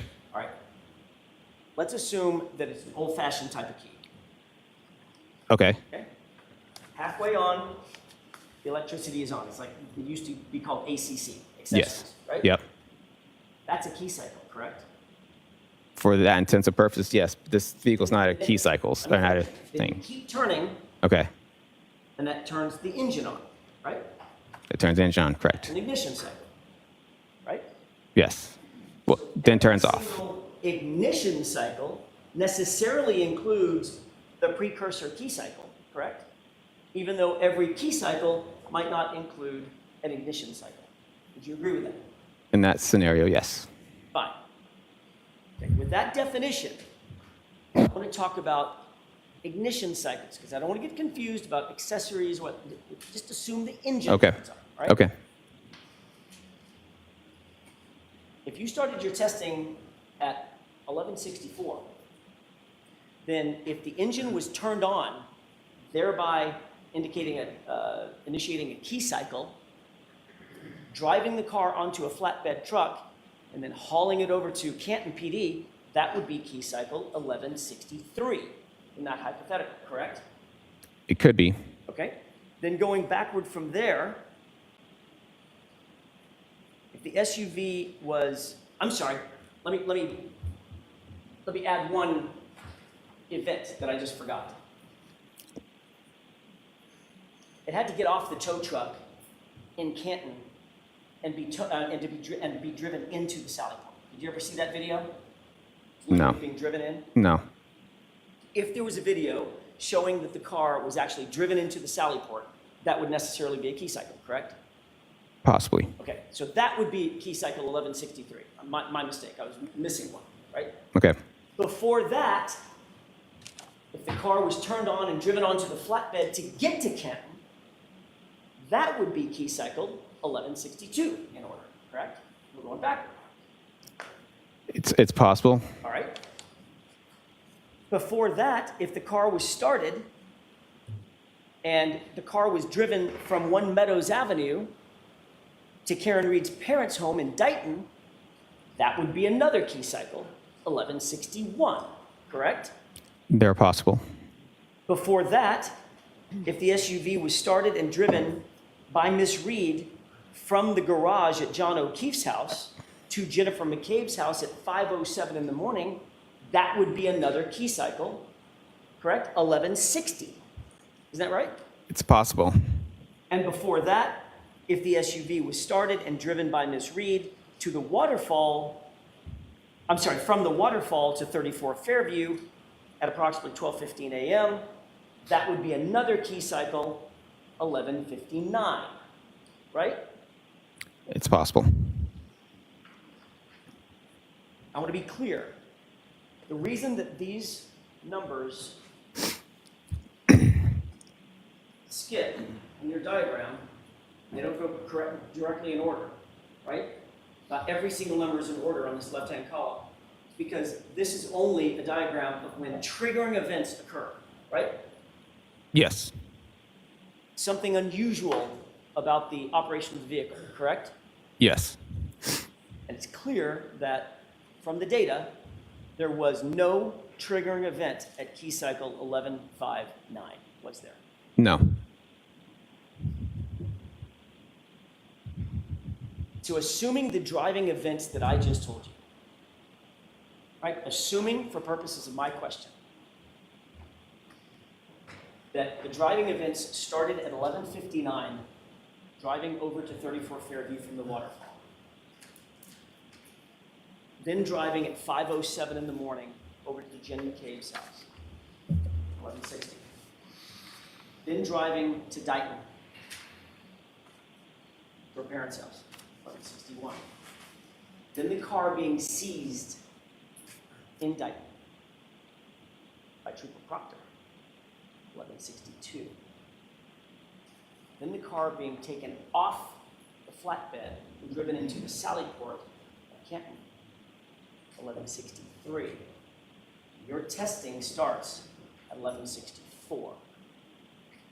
that would mean that at 11:62, that key cycle would include the time in which Trooper Proctor had possession of that car, correct? No. Assuming my hypothetical, Your hypothetical? yes. If that's hypothetically how it works, then yes. Then what? If that's hypothetically how it works, then yes.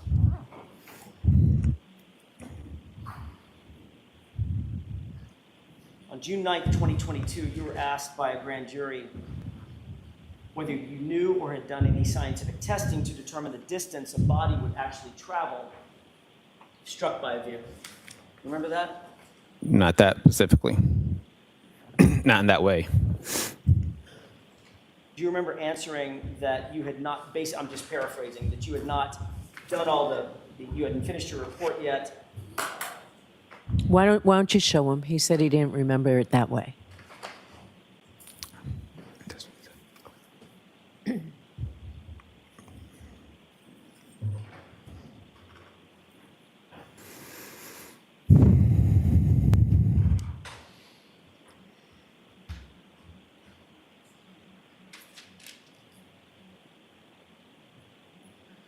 May I? Yes.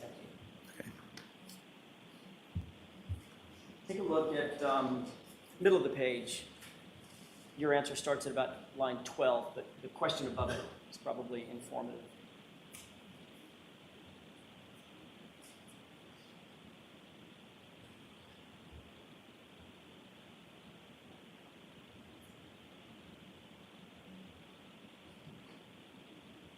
You have that in mind? Yep. May I approach? Yes.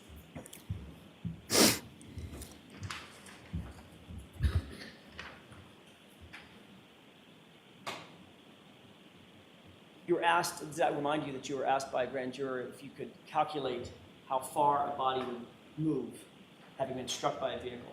Yes. And you indicated, quote, yeah, there's certain calculations we can do with that, would figure out if the car backed up, hit somebody, and then they go a certain amount of distance, and it's based on miles per hour, the speed of the vehicle, the striking vehicle, and stuff. Remember saying that? Yes. What did you mean by stuff? I don't know. You said that the calculations would be based on miles per hour and stuff. Did you ever do any stuff to test that? That's the grand juror's question. No, we cannot calculate anything from this collision. Say that one more time. We cannot calculate anything from this collision. Who's we? I'm sorry, me. The role me. Well, you know John O'Keefe's weight, right? What's that? You know John O'Keefe's weight, 217 pounds, right? Yes. Did you know that? I don't know his weight, no. You know the weight of the vehicle? Yes. What's the weight of the vehicle, gross weight? What's the gross weight? Yeah. I think it's approximately 7,300 pounds. Okay. Were you able to calculate the mass of the vehicle? I did not calculate the mass of the vehicle. Well, you told the grand jury that you were planning on doing that kind of stuff to calculate how far a person would travel being struck at that speed with a car of that weight. You didn't do those calculations? No, because the calculations would vastly underestimate the speed of the vehicle. You testified, again, my report isn't done yet. I'm going to look into it. I'm looking into all that stuff, end quote, correct? Yes. There's that word again. It's been more than 2 years since that statement at the grand jury. Is your report finished? Yes, it is. Did you engage in any of those calculations? I looked into it. This type of collision I would not be able to use the formulas for this type of collision. Well, let's talk about those formulas. How would you calculate how far a body at rest would travel after being struck by an object in motion? How would you calculate that? In pedestrian collisions, I use a Searle throw formula. A what formula? Searle. What does that mean? It's a type of formula that we use for a calculation of post-impact So or speeds for pedestrians. that includes certain principles of physics to calculate that, right? What do you mean? I'm sorry? What do you mean by certain forms of physics?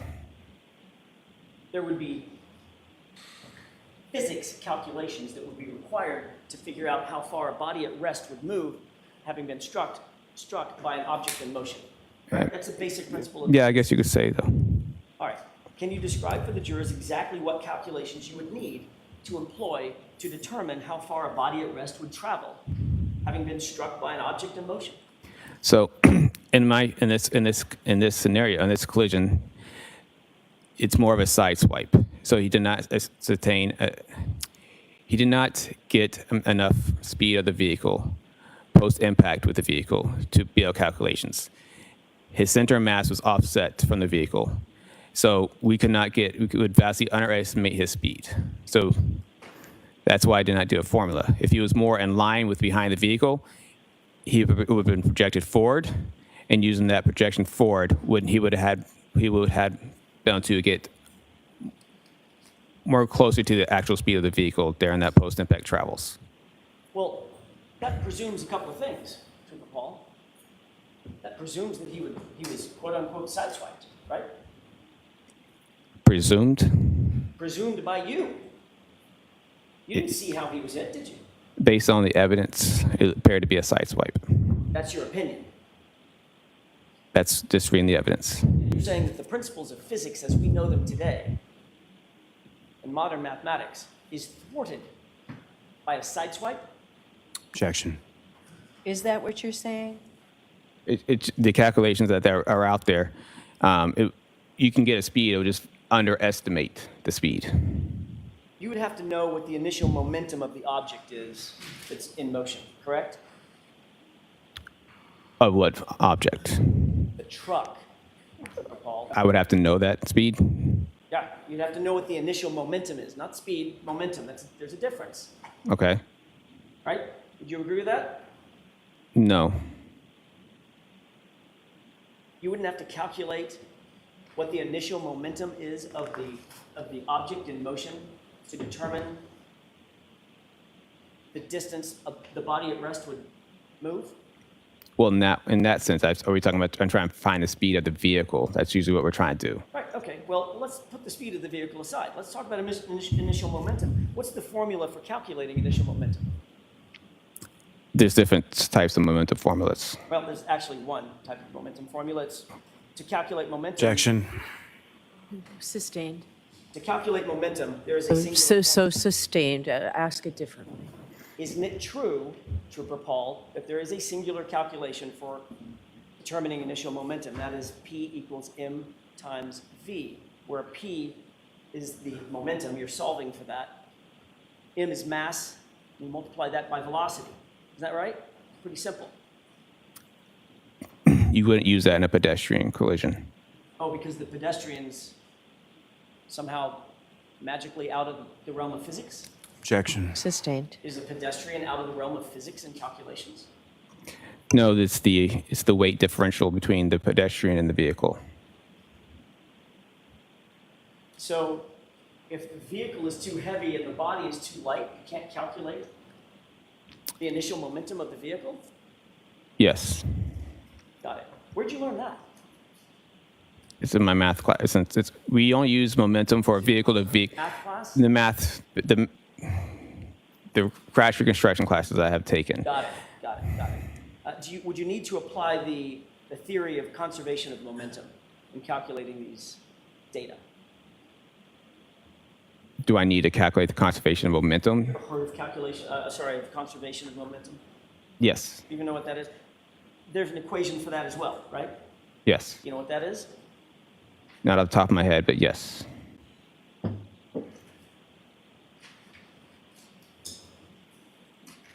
Based on the basic principles of physics, is the total momentum of the collision greater or less than the total momentum after the collision? Total momentum before the collision, is it greater or less than the total momentum after the collision? Basic question. What type of collision? Trooper Paul, they're exactly equal in all respects under the principles of physics, right? That's the theory of the conservation of momentum. Momentum doesn't change. It's just transferred from one body to another. Yes. Correct? Correct. Why didn't you say that to the jurors? Objection, Your Honor. Sustained.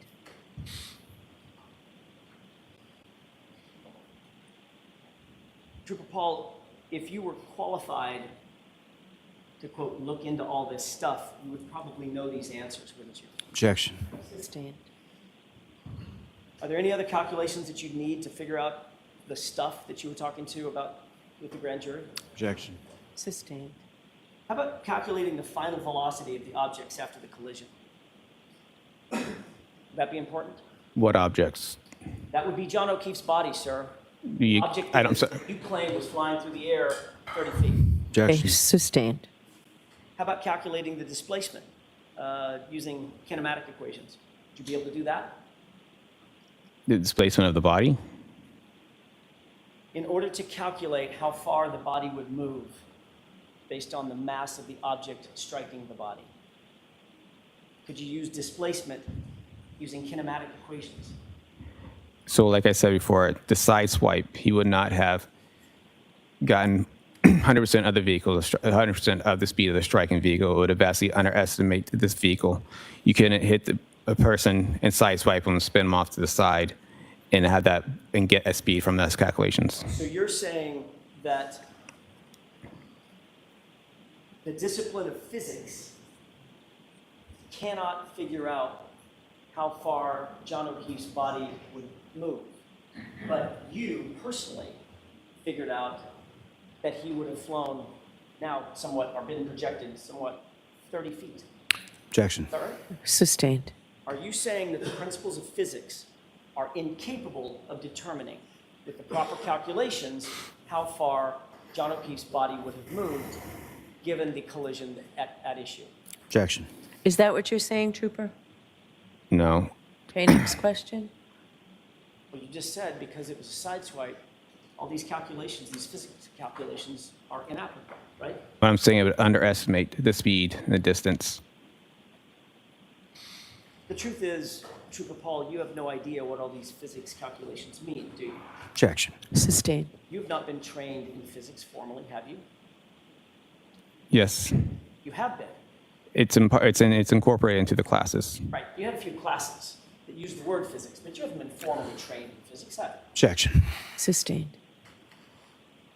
You haven't been formally trained in kinematics, correct? It's in the aspects of all our crash reconstruction classes. You haven't been formally trained and hold no degrees in biomechanics, do you? I do not have a degree in biomechanics.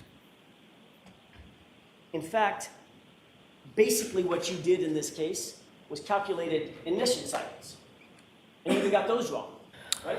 Objection. Sustained. Come on, Mr. Jackson. Ask the appropriate part of the question, you'll get it.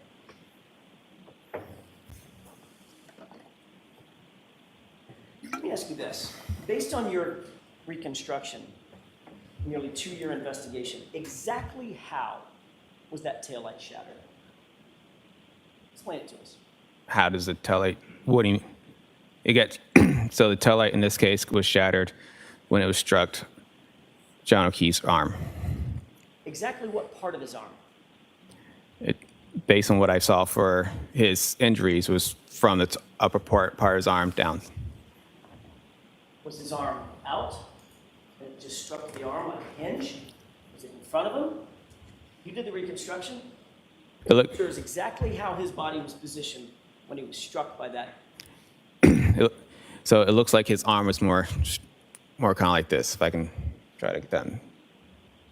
You're indicating out by his side, correct? Yes. All right. And the taillight would have struck his arm, right? Yes. Not his torso. Yes. Okay. So the full mass, the full weight of that truck hit him basically at the elbow. Is that right? No, Missing his no. torso. But I said it. Yeah, from upper part of the arm Right. down. The Yeah. elbow and the biceps. I didn't see anything that shows an indication that this lower torso was struck, but Okay. So his torso. it's not saying it could not have been a possibility, but I just didn't see anything. So his torso was spared from being hit, but the arm took the brunt, the full force of the vehicle, correct? Like arm and shoulder, yes. Okay. And you said he then did a spin, like a sort of a pirouette. He got spun around possibly the way it struck, it looked like it could have turned around counterclockwise. Okay. So if he turns around counterclockwise, Is he turning around in the air counterclockwise? Yes, initially. So he gets hit on the upper biceps, shoulder area, and down to the forearm, right? Yes, By an unbroken taillight, right? yes, In other words, it's nice and smooth. Nothing, no shards of plastic or anything broken at the time that it made contact with his arm, right? correct. Okay, so how did his arm get all cut up? Because when his arm struck the taillight then cracked, and as the car is driving past him, the taillight could scratch it. Got it. So he gets hit by the car, not his torso, just the arm. The taillight cracks, and as it passes by, his arm stays with it long enough to get striations, those scratches that we see, those lacerations, those abrasions that we see, right? In a sense, yes. And at the same time, he does a pirouette and flies 30 feet to his final point of rest. I don't know if he did a pirouette. Well, I'm using the word pirouette. He spun around. He started rotating counterclockwise. I don't know how far he ran counterclockwise, but he started rotating. According to that, would push him to rotate counterclockwise. Whether or not he went counterclockwise all the way to his back toward the ground, it seems like a most likely possibility. Got it. Did you account for the fact that his arm is on a hinge? Is what? Say again? Did you account for the fact in this scenario that you just told the jurors that his arm is on a hinge? On a It's called hinge. Shoulder. Okay. Right? So, the arm got hit. Didn't his arm just swing? I said arm and shoulder area, so his arm could have been considered part of it.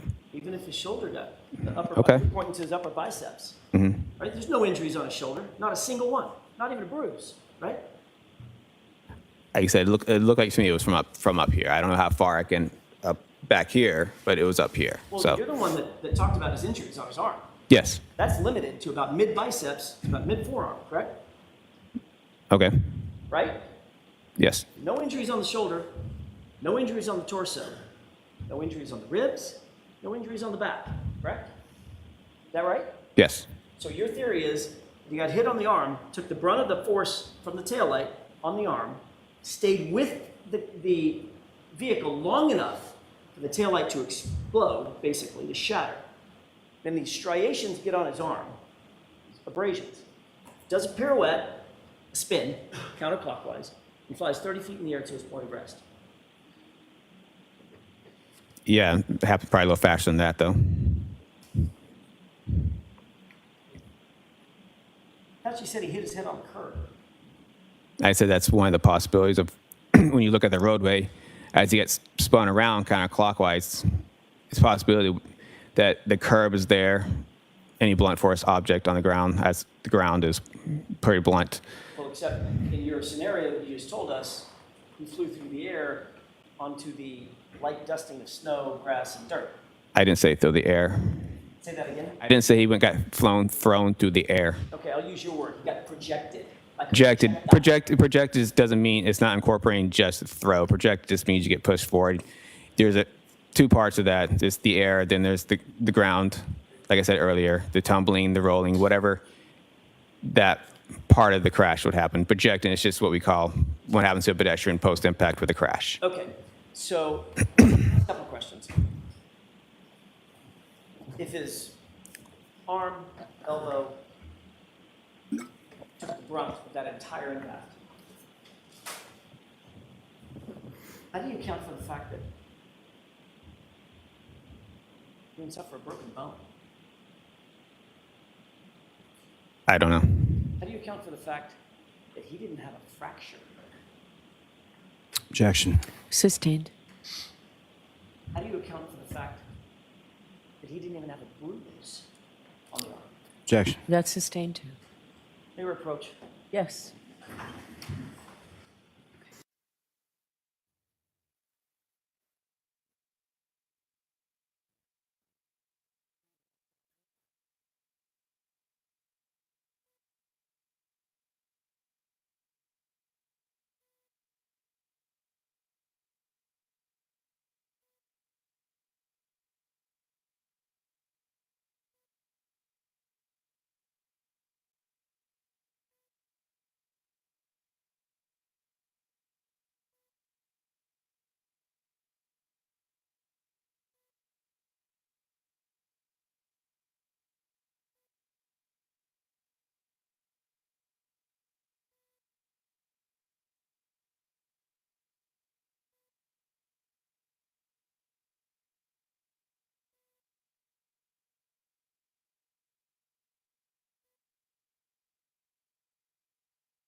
inquire, Your Honor? Yes. The truth is, Trooper Paul, you know, having investigated auto pedestrian accidents in the past, that John O'Keefe's injuries do not look anything like an automobile pedestrian accident, do they?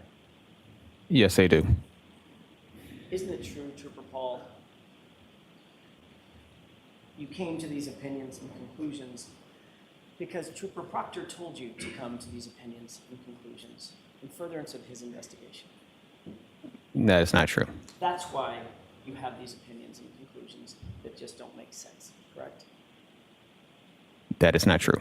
And you're just trying to fit a square peg into a round hole. Objection.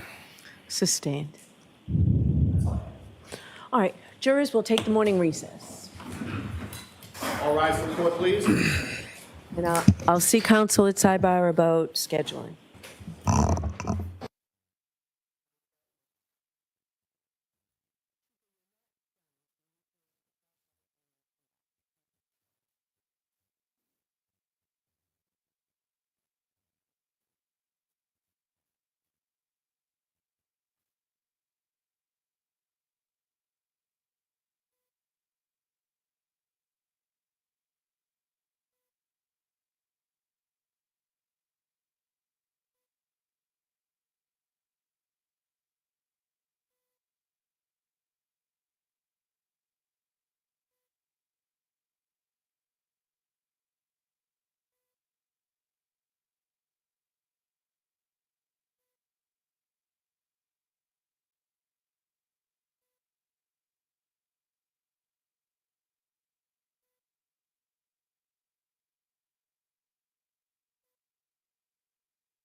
Thank you. Be seated. Close back in session.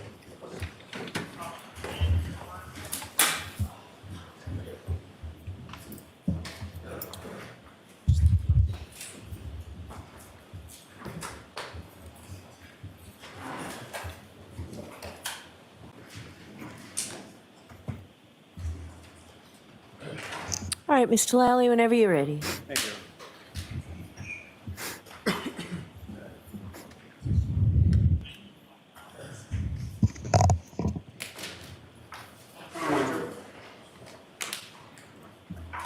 Now, with regard to your testimony as far as that triggering event,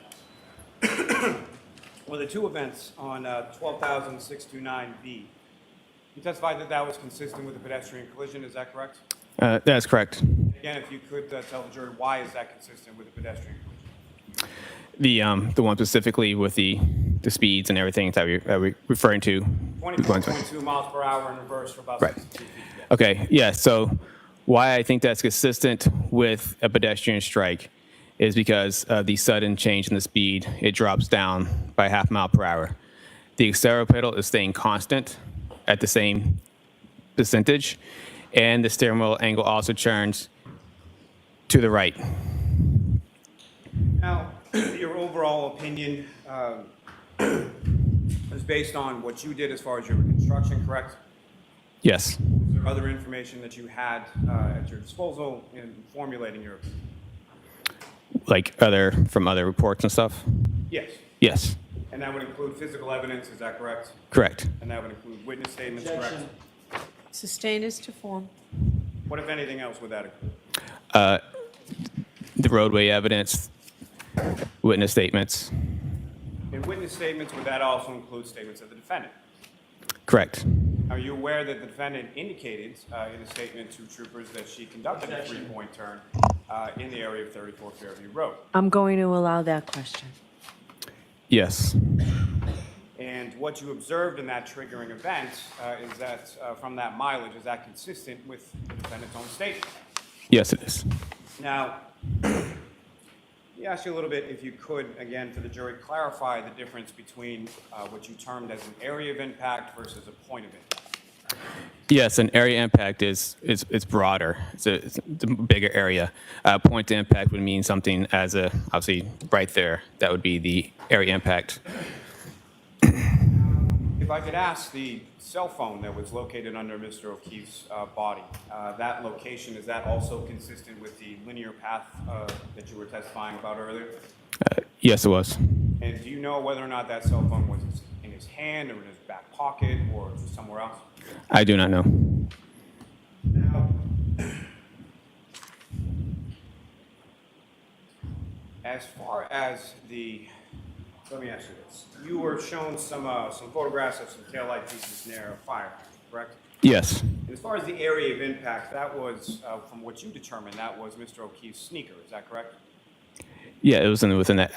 What I've had for non-initial evidence, I said the area impact was a star in that area prior to the I'm sneaker. sorry, So what I was saying was the area impact was prior to the area the sneaker was. It was in that path, just prior to that area. And why did you determine that it was in that area? Because that is the first point of evidence. And just first point of evidence in relation to what and sort of how the evidence was configured as it was evident to you. How it was pointed to me. It was the first point of evidence away from, the furthest point of evidence at that time that knew away from the pedestrian. May I approach the witness, Your Honor? Yes. And sir, I'm showing you what's been marked as Exhibit 58. Do you recognize what's depicted in that photograph? Yes. And Your Honor, with the court's permission, if I publish that to the jury, Okay, what exhibit number is it? 58. Thank you. And Trooper Paul, do you recognize what's up on the screen? Yes, I do. What do you recognize that? There's 34 Fairview to the left side, and this is the fire hydrant. And as far as these photographs and the photographs shown to you by Mr. Jackson on cross-examination, do you know when those photographs were taken? I do not know specifically at what time those were taken. You don't know if those photographs were taken on February 3rd, 2022? Objection. Is the objection sustained? Now, Trooper, if you could, using the laser pointer, I know you've done this on the diagram, but if you could use the laser pointer with regard to what's on the screen as Exhibit 58, direct the jury's attention to where you believe the area of impact to be between the defendants, Lexus and Mr. O'Keefe. It's probably somewhere out here. And as far as that linear path that you were talking about from the area of impact, where did that go from and where did that go to? So I say, so from, I think it's from around like this way. Heck, Ms. Gilman, you can take that time. May I approach this retrieve here?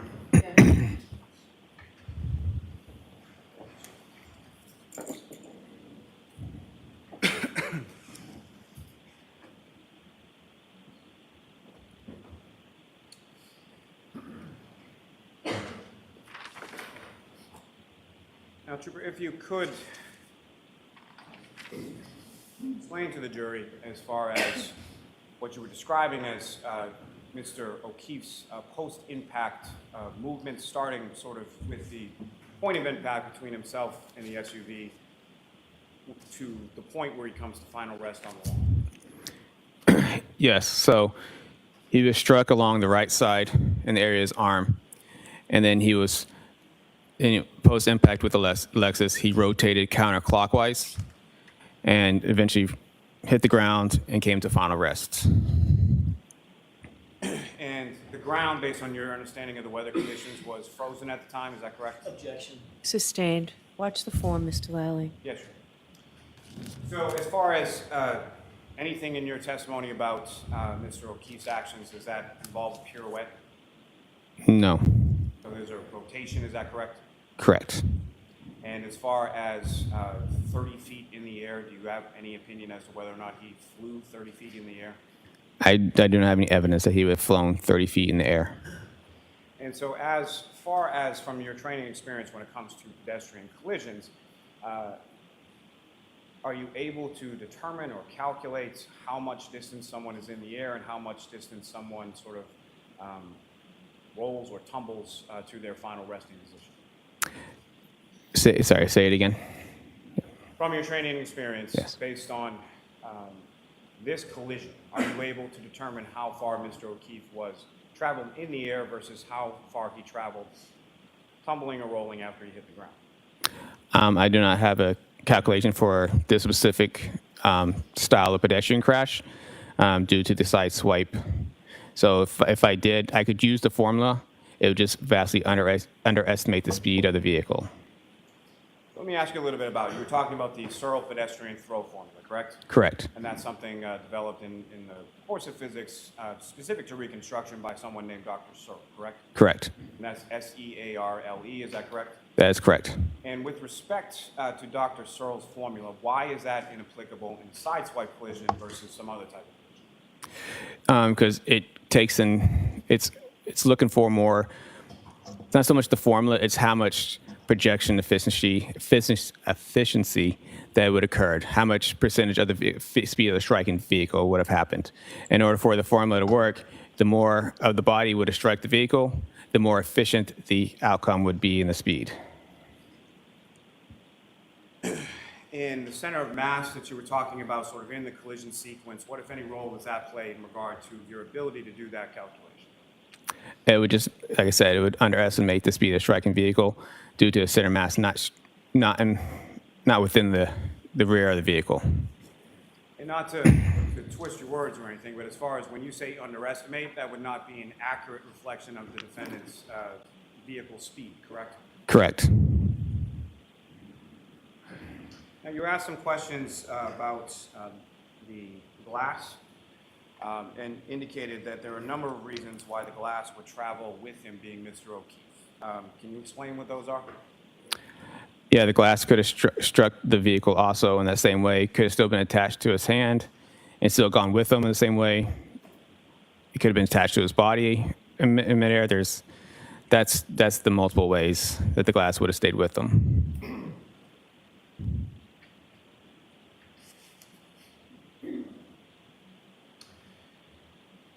Now, in speaking of collision sequences, particularly collisions involving multiple vehicles, vehicles are affixed with bumpers, correct? Correct. What's the purpose of a bumper on a vehicle? To help absorb the Scope? Yes. Yeah. Sustained. Your Honor, if I may, I don't believe it is. So why don't we come to sidebar?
So I'm sorry again, Trooper. If I could ask you, what is the purpose of a bumper on a vehicle?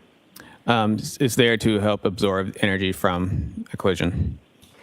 And with reference to the scratches that you were asked about on the vehicle on sort of the right rear quarter panel, what, if any, relationship does bumpers or their interaction have, to your opinion, as it relates to that?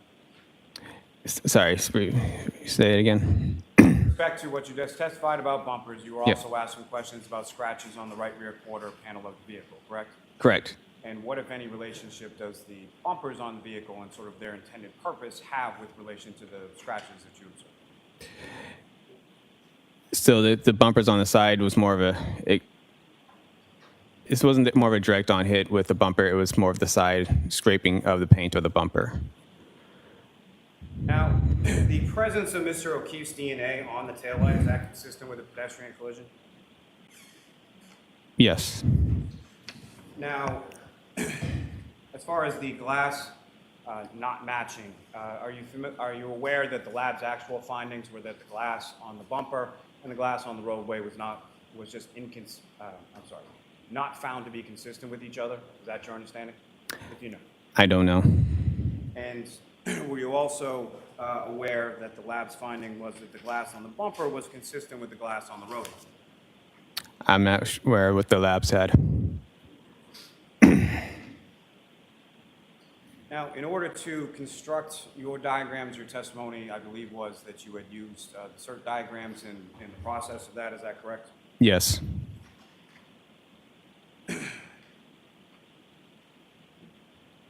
And if I could turn back to that 12629B, the mileage from the tech stream data. Yes. The 3-point turn that you observed in the 24.2 mile per hour straight line for approximately 62 feet. How far apart time-wise within that particular triggering event were those two incidents? 8 minutes. And as far as any of the other tech stream data that you observed, was there any other triggering event that included the 3-point turn? No. Now, as far as the defendant's path of travel, is it your understanding that that was obtained from a multitude of different witnesses? Yes.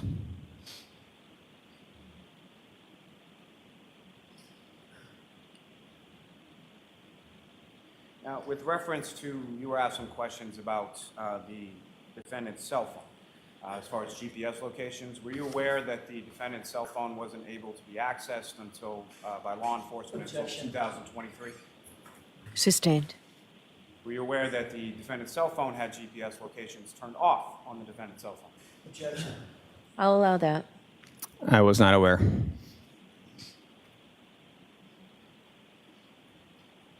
Now, as far as placing the vehicle during that triggering event, 12629B, did you use key cycles to put it back at that location at that time? No, I didn't. What did you use? I looked at the odometer mileage And why would you look at the odometer mileage over the key cycles?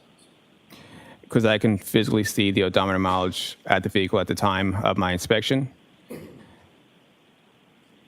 And why would, well, let me ask you this. In your opinion, as far as that is concerned, sort of backtracking to a specific location, which is more reliable, the odometer or the key cycles?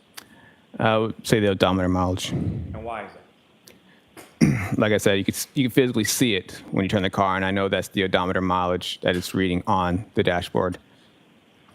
And every key cycle, is that necessarily recorded within the text stream data? No, And why not, sir? it only records stuff that related to the triggers. They don't what? They only record stuff that is related to the triggers. Okay, thank you.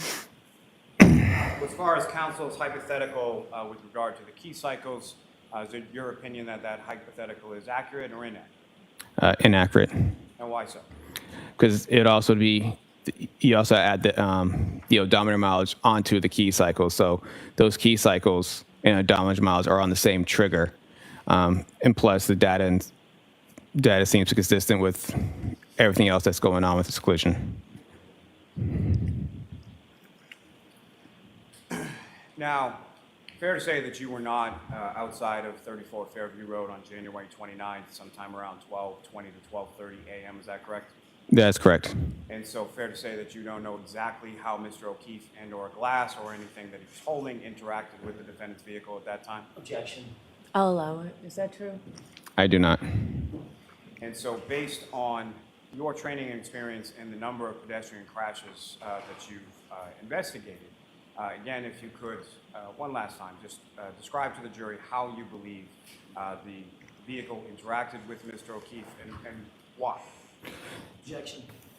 Sustained. It's asked and answered. With reference to what you've described as far as the interaction between Mr. O'Keefe and the vehicle, why is that your opinion? Objection. I'll allow that. Based on the evidence from the vehicle, based on the injuries to John O'Keefe, the tail light appears to be broken and it's sharp plastic pieces that could have ripped his arm, and also the dent with the scratches above it is consistent with a hand holding a glass and the glass on top smashing on the vehicle and the hand smashing the vehicle. You can see there's a line between scratches and a dent there. Thank you. Nothing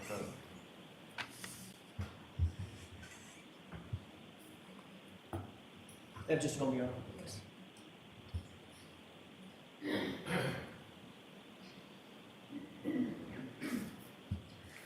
Very briefly, I just want to make sure I clear something up about the key cycles. You're not suggesting that every key cycle in the history of the car is on this page, correct? That's correct. I'm pulling up Exhibit 591R. Okay? That indicates key cycles that have triggering events, correct? Yes. Triggering events are something that the manufacturer includes in basically a list of items that will be a triggering event, correct? Yes. It's a list of items basically for mechanics to figure out if there's some unusual driving or unusual event with the vehicle, correct? Yes. But the key cycles go in order. They're numerical, 1 through whatever. Correct. And the hypothetical that I gave you on cross-examination, with those driving incidents, each one of those would represent a key cycle, correct? So in your hypothetical, I mean, assume that it should create a key cycle, But that you can't just say that key cycle is from that because I didn't just use key cycles. I used the odometer mileage on top of it. So you have to have key cycle and odometer. Right. Interestingly, though, when you testified on direct examination, you said your analysis, this was on Friday, before the weekend. By the way, over the weekend, did you watch anything on, I don't know, YouTube or any social media? No, Nothing. no, No. Did you have any conversations with Mr. Lally about these key cycles and problems? no. Did you have any conversations with anybody about the issues with the key cycles? No. Did you realize at some point between Friday and today that I was probably going to ask you some questions about key cycles? Objection. Did you realize that yourself? I assumed you would ask me loads of information. So on Friday, you didn't mention that your analysis was based on mileage, did you? Objection. Sustained. On Friday, did you mention that your analysis was predicated on mileage? Objection. I'll see you at sidebar.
May I inquire? Yes. Super Paul, on Friday, you indicated pretty clearly that your analysis was based on the key cycles, starting at 1164 when you started your testing, and 1162, which was the key cycle you claimed on Friday was at 34 Fairview. It wasn't based on it. That's how I describe it. I said key cycles. I based it on they were close within proximity to each other, but I've always said it's key cycles and odometer mileage, plus all the information within the triggers themselves. So it wasn't just one of the other. And you said on Friday that once you started your testing at 1164, it was 2 cycles earlier that had the triggering events, meaning 1162, that you claimed were at 34 Fairview. Yes. But in the hypothetical, if there were 4 events, 4 key cycle events between 1164 and 1159, it could not have occurred at 1162, correct? 34 Fairview, in my hypothetical. In your hypothetical, if it recorded a key cycle, then your hypothetical is correct. Right. And last question, if you got the route of travel incorrect, if your presumption of the route of travel was incorrect on that vehicle in the days earlier, then your mileage would be incorrect also, correct? Mileage from what? The odometer or from? The odometer reading. The odometer reading is the odometer reading. It's 36. My point is, your analysis that's based on the odometer reading, 36 miles here, 12 miles there, 2 miles here, 5 miles there, if you got the route of travel wrong and the route of travel was different, your assumptions about the odometer readings would be incorrect as well, correct? So what I'm? You got the path of travel wrong. So I purposely put down a range on my Google images, showing because I couldn't tell you her definitively route of path for every single way, but I know that it's possibly a possibility that she could travel 36 miles within those locations that she traveled post leaving Fairview Road. Or if that mileage was put on at key cycle 1162, then that would mean the vehicle would already be in Massachusetts State Police custody, right? In Triple Proctor's custody. Objection. So that's beyond the scope. That's all I have. All right, Mr. Lally? Just very briefly.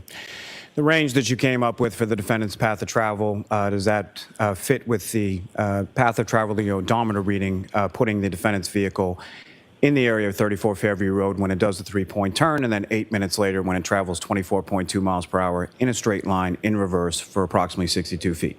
Yes. Nothing further. All right, you are all set, Judy. Thank you, Your Honor.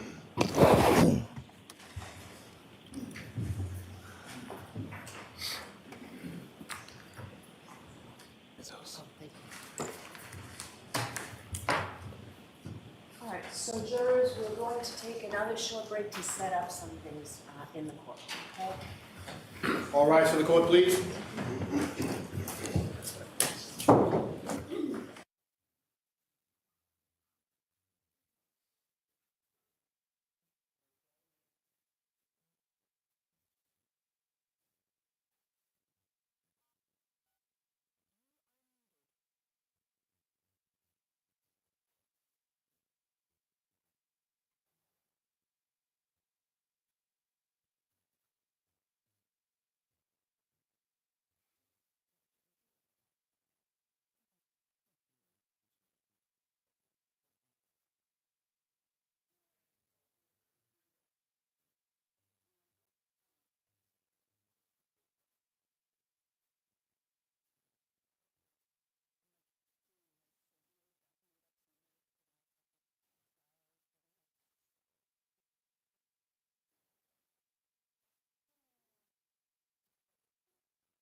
Thank you. Be seated. Close back. All right, your next witness, please, Mr. Lally? Yes, Your Honor. The Commonwealth to call Mr. Ian Wiffin to the stand. Okay.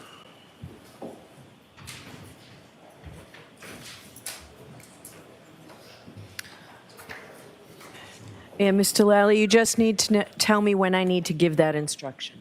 Yes, Your Honor.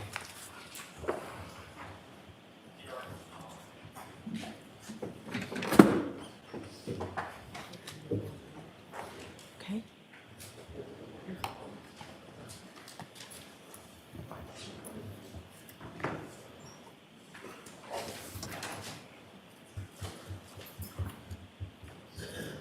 step right up and just watch your step for me. Remain standing, face the clerk. You just raise your right hand, please. Do you solemnly swear that the testimony you shall give to the court and the jury in the matter now pending shall be the truth, the whole truth, and nothing but the truth, so help you God? Sorry, I'd rather with that. Okay. Do you solemnly affirm that the testimony you shall give to the court in the matter now in hearing shall be the truth, the whole truth, and nothing but the truth? I do. Thank you. Good morning. Good morning. Whenever you're ready, Mr. Lally. Good afternoon, sir. Good afternoon. And if it's at all helpful, that microphone before you is adjustable. You can put it in any direction you wish. Just try to keep your voice up, okay, sir? Thank you. Now, sir, could you please state your name and spell your last name for the jury? Yes, it's Ian Wiffin. So IAN WHIFFIN. And what is it that you do for work, sir? I'm currently the decoding product manager at Cellbrite. And what is Cellbrite? Cellbrite is one of the world leaders in mobile forensics software. And when you say forensic software, can you explain to the jury a little bit about sort of what is forensic software and how is it used, specifically your Cellbrite? Yes, so forensic software is used to gain access to people's devices, cell phones primarily, to extract that data and to allow examiners to parse and decode that data to make sense of it in a more user-friendly way so that a report can be created for investigators. Now, sir, if I could ask you just a few questions going back to some of your educational and prior work experience with starting sort of with your undergraduate work, what, if any, where did you go to school and what, if any, degree did you receive there? Okay, I didn't get a degree. I'm originally from the UK, where I did qualifications in computing, a higher national certificate in computing, and then joined the police in 2004. And what department was that, sir? That was response work, so South Yorkshire Police as a response officer. And where did you go from there? In 2009, I immigrated to Canada, where I was able to continue policing with the Calgary Police Service, where I spent approximately 4 or 5 years, again working patrol, before moving to the digital forensics team of Calgary Police. And with respect to moving to that digital forensics team, what, if any, specialized training did you receive in regard to that area? So once I had made it into the digital forensics, I was sent to Ottawa for 3 weeks to do a foundational computer forensics course, covering all manner of digital forensics to begin with. Throughout my 8 years with Calgary Police, I did constant courses each year to keep information updated, including a 2-week course, again, at the Canadian Police College in Ottawa, specifically about cell phone forensics. And then also during that time, additional courses for extracting data for interpreting internet artifacts or any other kind of information found on a phone or computer. And following that, where did you go from there, sir? In 2020, I left Calgary Police Service and began working at Cellbrite as the senior digital intelligence expert, where I would use my knowledge of the forensic community to assist the developers with creating and maintaining a program that examiners would want to use. And finally, about 2 years ago, I moved to the decoding product manager position. And can you explain to the jury sort of what it is, what your role is, and what is it that you do for Cellbrite? Yep, so right now in the position that I'm in, again, I use my knowledge of the digital forensics landscape in the community. I talk with users about their daily challenges, what applications are causing them problems, what they need to get access to, what they need to understand. And I take that information, create a priority list, and then determine with our developers what we will tackle, how we will tackle it, and how it will appear to the end user. Now, with regard to your education in this area, what, if any, certifications do you have? No specific certifications. I've done the Cellbrite coursework since joining Cellbrite, but other than the 3-week course in Ottawa and then again the 2-week course in Ottawa, I don't have the SANS training or any of that kind of training certifications. And in addition to your work with Cellbrite, what, if any, other areas of the field have you worked in? I'm sorry, could you rephrase that? Sure. Have you given any presentations? Have you published any work in relation to this area? Yes. So since working as an examiner, I identified that there were times that I needed to parse artifacts from applications that the main vendors didn't support. In response to that, I would do my own research. That research turned into a selection of digital forensics tools, and I created a website for myself to share that research, to share those tools with the community. And directly related to that, I have published articles related to accessing data on phones, related to SQL databases, related to various other artifacts, primarily locations. Now, over the course of your work, have you had occasion to testify in other courts in relation to this specific field? Yes, related to digital forensics, I've testified approximately 20 times, mainly in Canada, but also once in Michigan, once in Australia, once in the UK. Now, as far as questions that come into your company with relation to interpretation of data, other sort of general forensic questions, what parts of the world do these questions come in from, and how widely used is your product? So the product is used globally. There are a select number of countries that we don't export to, but generally, if a police service is interested in digital forensics, then they're using at least some of our tools. We operate an email address which is open to any user called Stumpers.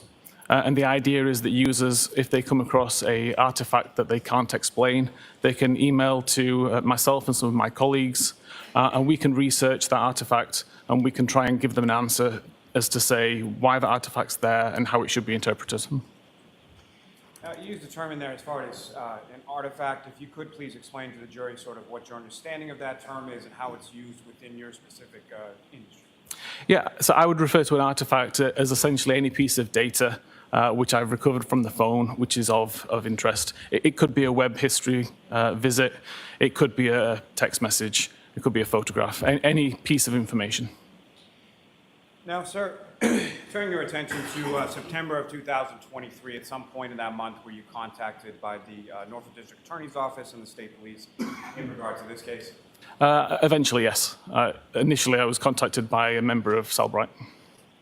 And if you know, why was that initial, as far as the initial contact or initial request from Cellbrite, can you speak about that? My understanding was there was an artifact found on a device, and people were looking for an explanation as to how this particular timestamp was relevant to the case.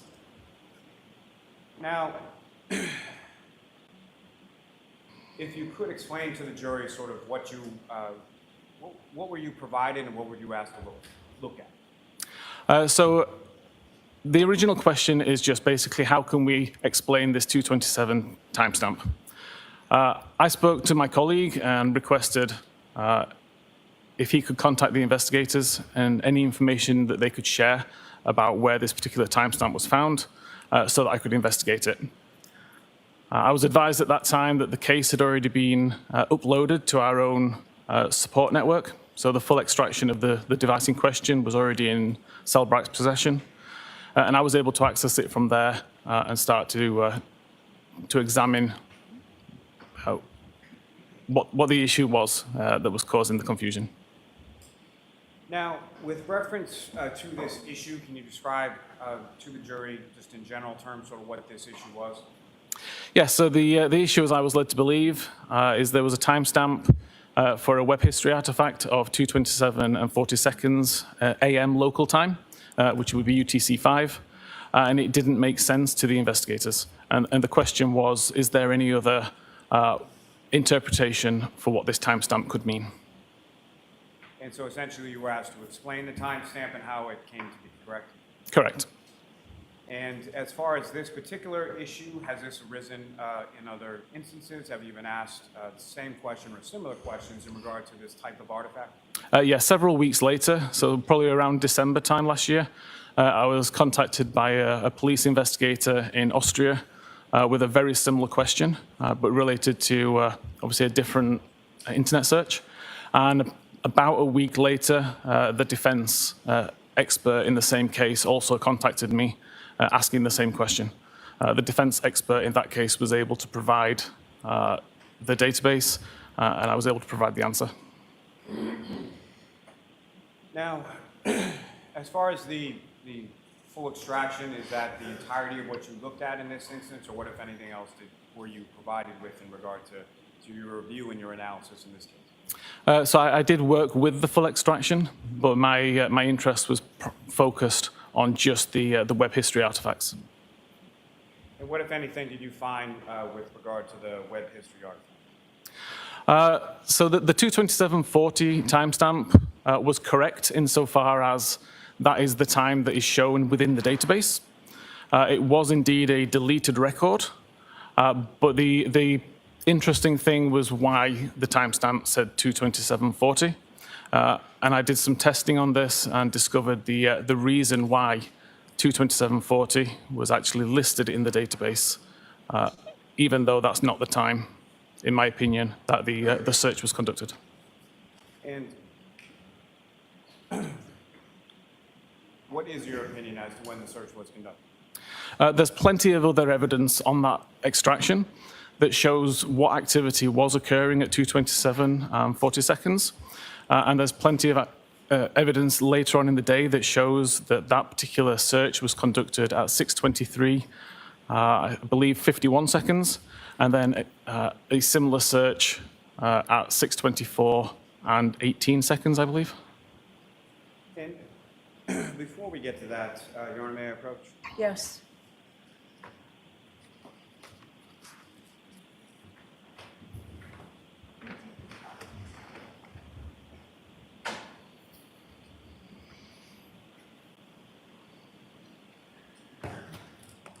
Wiffin, I'm showing you the document and asking you to take a look at Thank that. you. Look up when you're finished.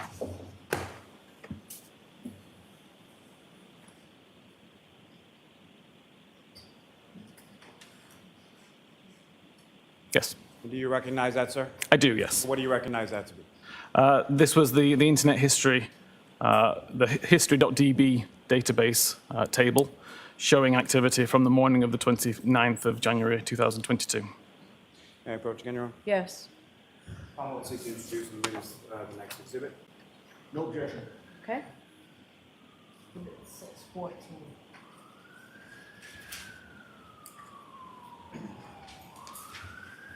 Your Honor, may I return to the witness?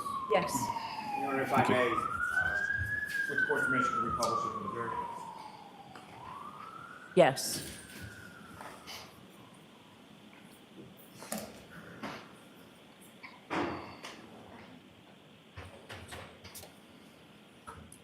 Your Honor, may I approach this to retrieve? Yes. No, it's my fault.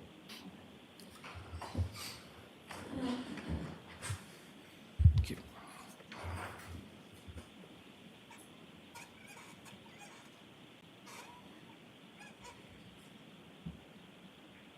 Now, Mr. Wiffin, do you recognize what's up on the screen now as the exhibit you have before you? I do, yes. And Ms. Wiffin, there should be a laser pointer on the desk next to you. What I'm going to ask you to do is, if you could, using that laser pointer, explain to the jury what we're looking at in this exhibit and what, if anything, of significance you observe within this exhibit. Okay, of course. So this was a table I created based on the data from the phone. The first column shows the local time of a record that was written to the history database. This is a database which is tracking all web pages which are loaded as you use them. The second column starts with the URL, so the Uniform Resource Locator, so what you would type in or how the browser knows which website you want to visit. The title is part of the website which is loaded. One of the top attributes of the website will load the title. Visit count relates to an internal counter within Safari, which just tracks how many times a particular website's visited in order to make suggestions to you down the road. And then finally, the last column shows the source of this information. So history.db is the name of the database, history_visits is the name of the table, and then the number is the unique identifier, which is assigned to that particular record in consecutive order. So every time you add a new record, that number will increase by 1.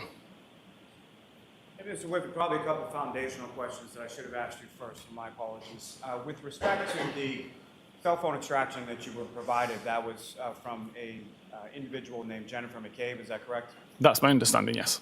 And fair to say you don't know Jennifer McCabe, never met her, don't know anything about her? Correct. And as far as a extraction is concerned, if you could please explain to the jury sort of what your understanding of that is. What is an extraction? An extraction in this case, all of the files and folders had been extracted from the device, saved on a computer in a zip file container. So essentially in a way that is as close to the original from the device as possible. And again, what is your title specifically with Cellbrite? It's decoding product manager at the moment. And so what, if any, relation does what you do have with relation to an extraction, and how that's, what's sort of the relationship between what you do and a Cellbrite extraction? So once the extraction's been extracted and we have the zip file, then Physical Analyzer is the tool that Cellbrite creates to allow examiners to look at that extracted data in a meaningful way. And my role is somewhat shaping how examiners will see that data when they open up Physical Analyzer and look at the extracted data. And how does your role play into that? What is it that you do that what, if any, relationship does what you do have to do with how examiners will view something from a Cellbrite tool? Again, so after being an examiner for 10 or 11 years, I've got that kind of understanding of how examiners work. Being someone who also writes my own software and does my own research, then I can kind of cross that void that usually exists between developers and examiners and help both parties try to come to a meaningful conclusion. Ms. Gilman, if you could shrink that just a little, or zoom out a little. Now, again, Mr. Wiffin, if you could, using that laser pointer, direct the jury's attention to what, if anything, of significance you observed depicted in this particular table. Yes, so the lower two records, which are highlighted in green, are two records which occurred at 2:27 and 42 seconds local time. So 2 seconds after the Google search had allegedly been made. And then the second record is 5 seconds after that at 2:27, 47 seconds. Both those URLs relate to a website of hokamocksports.com.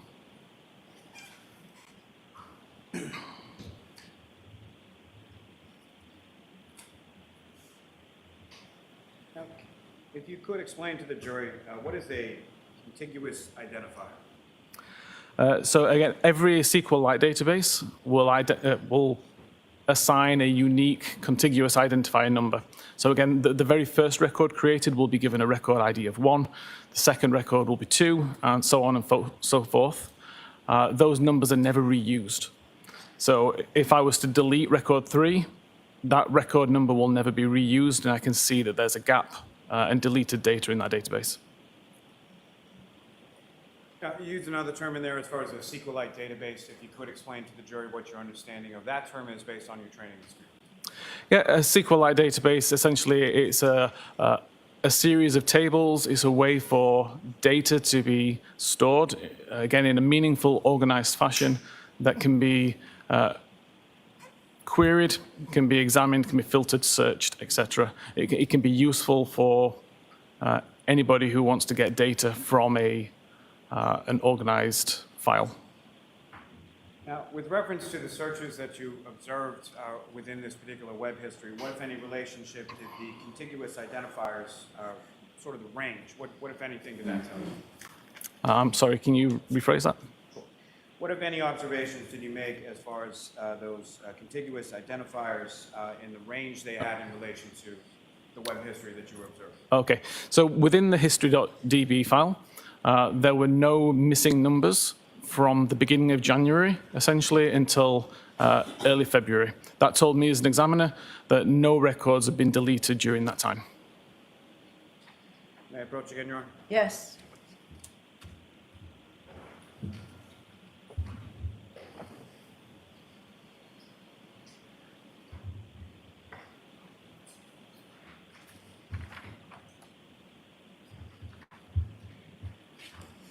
If I could ask. That one back. Everyone Thank you. recognize that, sir? I do, yes. What do you recognize that to be? This is the browser state record, which identified a search at 2:27:40 a.m. May I approach again, Your Honor? Yes. Almost. We have no objection. Okay.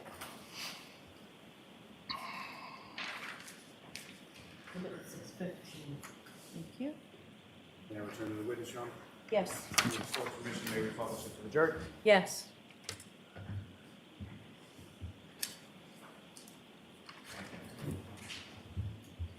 Now, sir, directing your attention to the screen, is that what you have before you as the next exhibit? It is, yes. And if you could explain to the jury what we're looking at in this exhibit, and what any information you're able to sort of glean as a forensic examiner with relation. Okay, so this is a searched item exhibit. It's technically a derivative of a different exhibit that we find on the device. So we found what we consider a web history record. So a web history record would just mean we have a URL that was visited and potentially a timestamp and a title.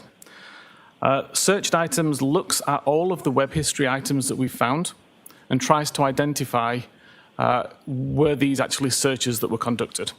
So for example, if you were to do a search on Google, you'd see that the website that you're taken to is google.com query, and then it contains the query string that you've typed in.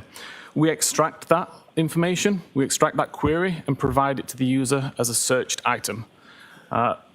In this case, I can see that it came from the browser state.db WAL file. The search query itself was host long to dying cold, and it shows as a deleted record. Now, with respect, I think you've used a couple of different terms within that as far as a knowledge C database. Can you explain to the jury what that is? I don't recall saying knowledge C, but I can explain what knowledge C is in this case. If you could, please. Yes, the knowledge C database is at the heart of iOS. It stores lots of information about the activity on the device at any given time. Things like when the backlight's turned on, when the device is unlocked, what application is in focus at the time and how long it's in focus for. And important to this case, which website's on screen at any given time as well. Now, when you say when a website is in focus, can you expound upon that as far as what exactly do you mean by when you say in focus? So in terms of iOS itself, when it's in focus, it would be the primary item that's visible on screen. So with iOS, you can have applications in the background that you aren't using, but the one that you are currently using is considered in focus, taking up the entire screen.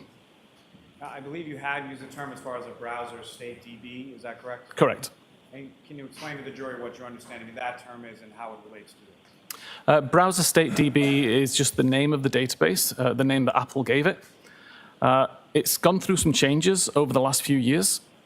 For example, in iOS 14, it did store the state of the tabs that were open within a browser. In iOS 15, there was a significant change, and the only time that records were written to the database is when the tab was closed. So a significant difference in that it doesn't show you what's currently open, it only shows you what's previously been closed. Now, this search here, what, if anything, did you observe as far as this record in relation to the history DB related to the search? This record is not mentioned at all within the history.db database. And what, if any, missing records from this time frame did you observe either? There were no missing records in the history.db database. Within this time frame, within the browser state database, there were 3 deleted records. when you say deleted records as far as your Cellbrite tool is concerned, what exactly does deleted mean? These are records that have been deleted, not necessarily by the user, potentially by the system, but they are considered deleted records that we're able to recover. What are some of the ways that something might be deleted by the system, and which are you talking about, the phone, or are you talking about your tool? The phone. Our tool is designed as a forensic tool. It's not going to edit, delete, or affect the data in any way, just present what is in the extraction. But there are multiple times on an iOS device or an Android device where cleanup essentially happens, and we start to lose data after a certain amount of time. Now, with respect, let me just ask this for a moment. With respect to Cellbrite, as far as the tools, have there been a variety of different versions of those tools as far as conducting that forensic extraction? Yes, so Cellbrite Physical Analyzer has been available for approximately 12, 13 years in various versions. And what, if any, differences are there between, in general terms, between, say, an older version versus a newer version? Obviously, in the digital forensics landscape, whenever a provider creates a new feature, we have to change our code to adapt to what they've now introduced. There can be research that has been done, so we now learn new things, and we add support over time. So something can be supported in this new version of Physical Analyzer that may not have been supported or even existed in a previous version. Now, with respect to your work in this field, what, if any, tools have you designed or created or something to conduct this type of work? Aside from Physical Analyzer? Yes. Okay, so I have my own tool called Artex, which I've been working on for around 5 years. Since being an examiner myself and struggling to pass any particular application that I needed. So I started to write my own tools, and that's the one that is one that I still maintain on the side in my own time, partly for my own knowledge, but partly because I think it still introduces some fantastic features which aren't available in any other tool for research purposes. So yeah, I continue to write this tool to this day. And could you just say the name of the tool? Artex, A-R-T-E-X. Thank you. Thank you. Now, with regard to the situation depicted in the exhibit up on the screen, what are some of the reasons why this may occur, or why this may read as it does? Sorry, is it deleted? Yes. Oh. The record itself has been deleted. As I said, the reason why it's deleted, through my testing, I've only found 2 ways that kind of record can be deleted by the user.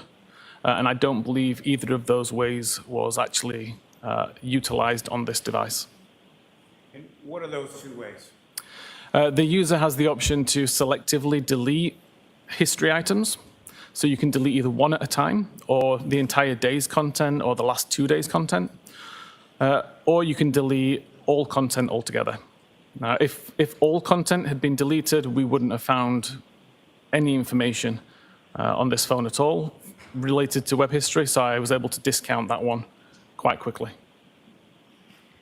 And I guess alluding to what you had just said, why is it that you don't believe that either of those 2 methods of user deletion occurred in this context? Objection, may we approach, please? I'm sorry? I said objection, may we approach, please? Okay.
unmuted.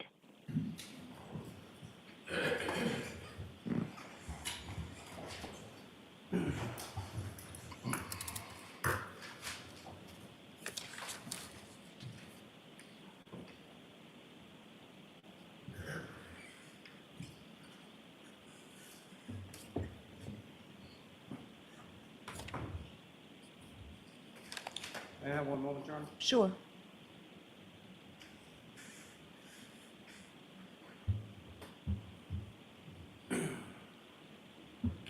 Mr. Wiffin, moving on from that for a moment, may I approach the witness, Your Honor? Yes.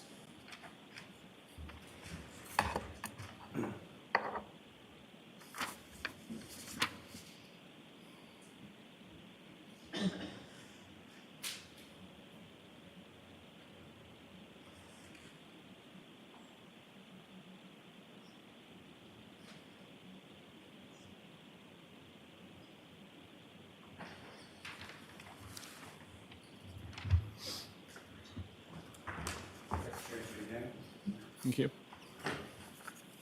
That document I've just handed you, Mr. Wiffin, do you recognize that? I do, yes. And what do you recognize that to? It's a document that highlights both the search terms that were found in mobile Safari.plist and the method of searching. May I approach again, Your Honor? Yes. Commonwealth to seek to introduce the witness in the next exhibit. No objection. Okay.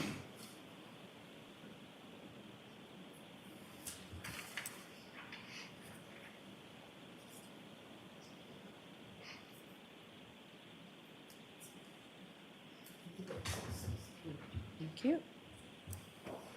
May I return to the witness? Yes. Of course, permission may be published to the jury. Okay.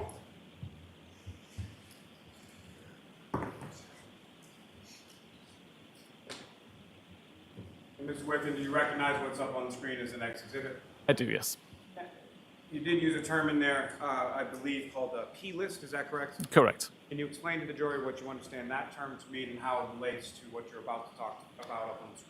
Yes, so a P list or a property list is Apple's way of storing serialized data. That essentially means a list of data with names and values. And, sir, if you could, again, using that laser pointer, direct the jury's attention to explain sort of what we're looking at and what, if anything, of significance you observe in this particular slide or table. Yeah, so again, this is a table I created from the data within the mobile Safari.plist. The term shown down the left is what the user would have typed in to the search bar. Sorry, I keep blinding somebody. The search bar in the bottom of the Safari browser window. The UTC time is the time which is actually recorded within the plist. It's recorded as a string, so just text as it's presented on the screen there. And then I converted that and subtracted 5 hours to bring it into local time around Canton. Now, aside from this just for a moment, with regard to, are you familiar with what's termed as a private browsing mode? Yes. And can you explain to the jury what that is and how it relates to this? Yeah, so private browsing mode is a setting that you can set on iOS devices or primarily most devices that prevents any of your browsing activity being recorded. So that it won't save the searches, it won't save the navigations, it protects everything so that it can't be found later on. And what, if any, relation did that have to what your analysis of the extraction in this case? If these searches had been conducted while in private browsing mode, these searches would not exist within this file. So is it your opinion that they were not conducted in any kind of private browsing mode? Correct. Now, are you also familiar with the term as far as failure to load? Yes. And can you explain that to the jury and how that applies to this? Yes, so obviously whenever you try to visit a web page, there's a stream of information coming from the web to the device, which then renders onto the screen. At the completion of the load event, there's a function effectively which runs, and that records the visit to the history database. If for some reason the page doesn't load and it shows up with an unable to load message, So for example, you don't have an internet connection at all, that unable to load will be recorded. If, however, the device stalls and it just sits kind of waiting to load, nothing gets written to the history database. And if you were to close the browsing window prior to the page completing its load event, nothing will be written to history. Would that be written to somewhere else within the phone as far as any other storage areas? Technically, the only place I found would be the browser state. Now, with regard to the plist files, does the plist file save all sort of history items or no? Primarily, it's used to save preferences. So you'd have a lot of information in there if it's using light mode or dark mode, or when you want tabs to auto clear, that kind of information. But it also records several days' history of searches. The actual number of days searches, I actually don't know. And what, if any, relationship does that have with regard to the search bar that's located on the bottom of this table here? In order for the search item to be saved to the mobile Safari plist, you need to actually type into this particular search bar. If you were to just visit google.com and start typing into the Google search bar, it will not be recorded within the mobile Safari.plist. And so what, if anything, were you able to determine about those two searches with regards to what you observed here? So again, these particular two searches were conducted at 6:23:51 and 6:24:18 respectively. They were searched using the search bar that's built into Safari. The fact that they didn't exist within HistoryDB and that there were no deleted records from history.db leads me to believe that they never successfully loaded. May I approach again, Your Honor? Yes.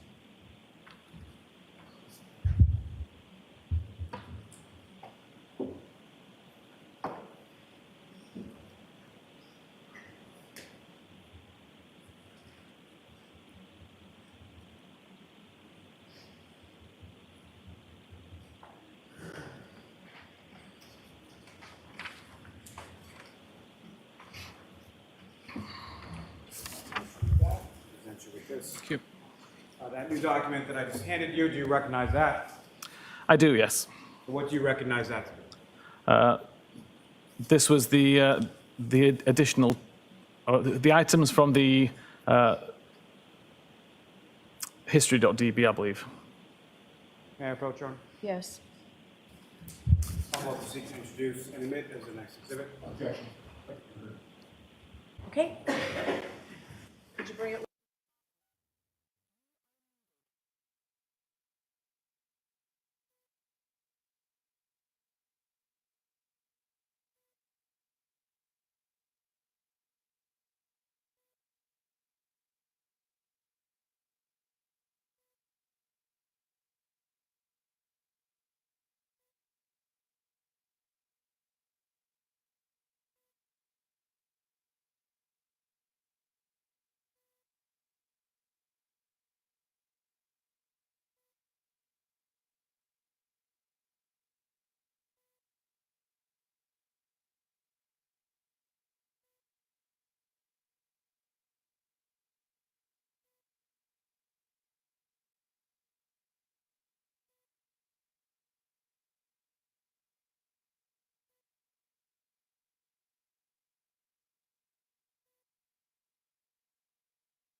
You are unmuted.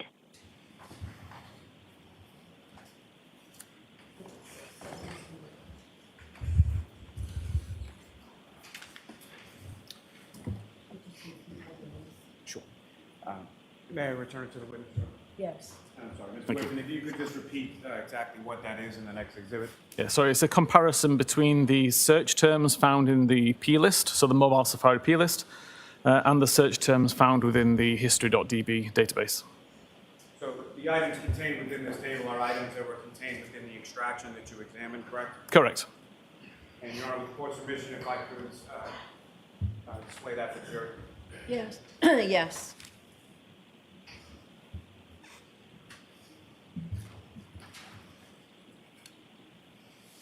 And Mr. Wiffin, if you could, again, using the laser pointer, just describe to the jury what we're looking at in this table and what, if anything, is significant between sort of the two sources of information depicted here.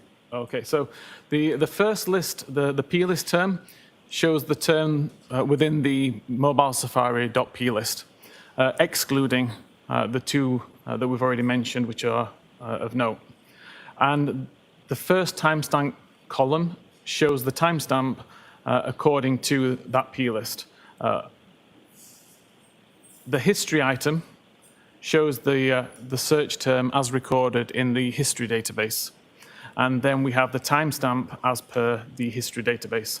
So the purpose of this document was to show that we have a search for raining men and a history item related to the Google search for raining men, and they show within a second of each other.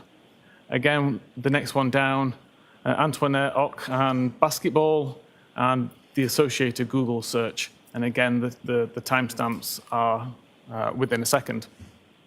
This list was non-exhaustive. There was hundreds of examples within the history.db, but limited examples within the mobile Safari P list.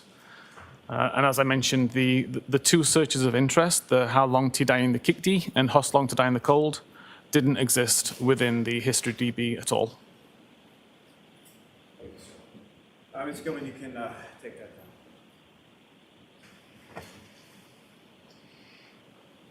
Now, sir, if I could ask you just a little bit now about the browser state DB. Again, can you explain to the jury sort of what that is and how it, if at all, it plays a role in your analysis? Yep. So initially, pre and including iOS 14, the browser state database would show all tabs that you currently had opened. So as soon as I go into my browser and open a new tab, a record is created. It includes information such as the time that I opened the tab or the time I last viewed the tab, the current URL which is being displayed within that tab. It shows information whether it's in private browsing mode or not. So in that kind of case, in iOS 14 and below, we're able to see current private browsing records and subsequently recover deleted ones. But in iOS 15, things changed. The record was no longer written as soon as the tab was opened.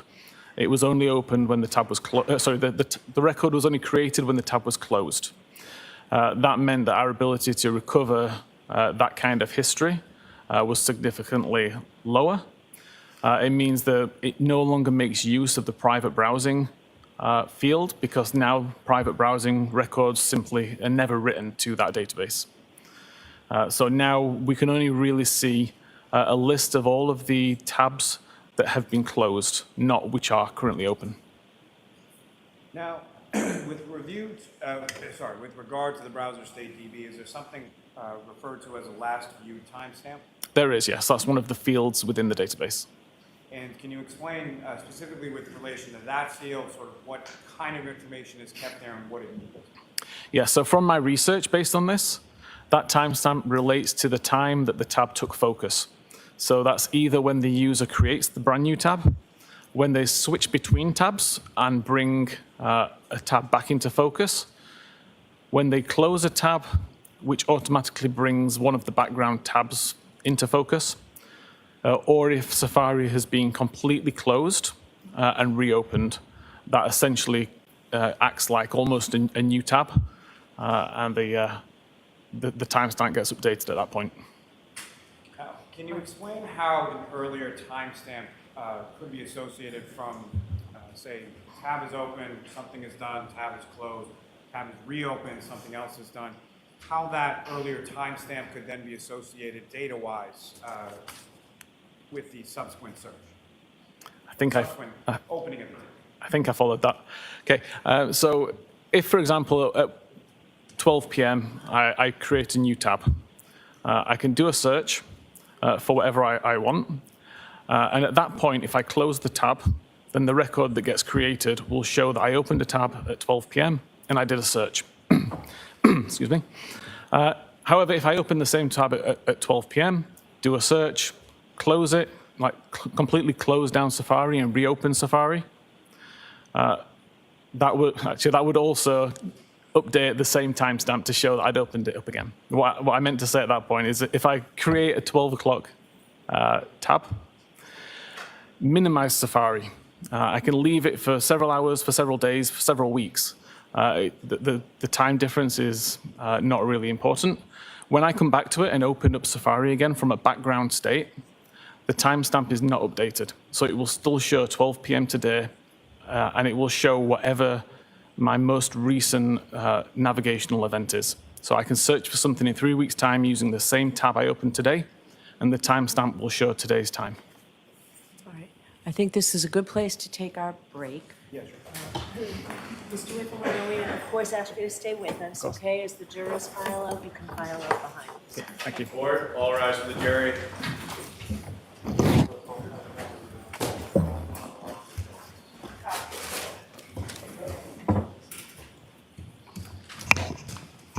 And could I see counsel regarding timing, please?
So recess until 1:40. You are unmuted. Court, all rise. Court stands in recess. Lunch and recess, 1:40.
Thank you. Maybe see the court back in a second.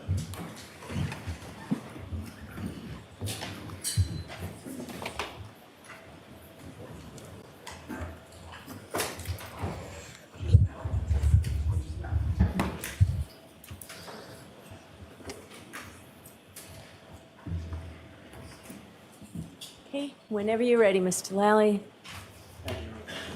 Your Honor, may I approach? Yes.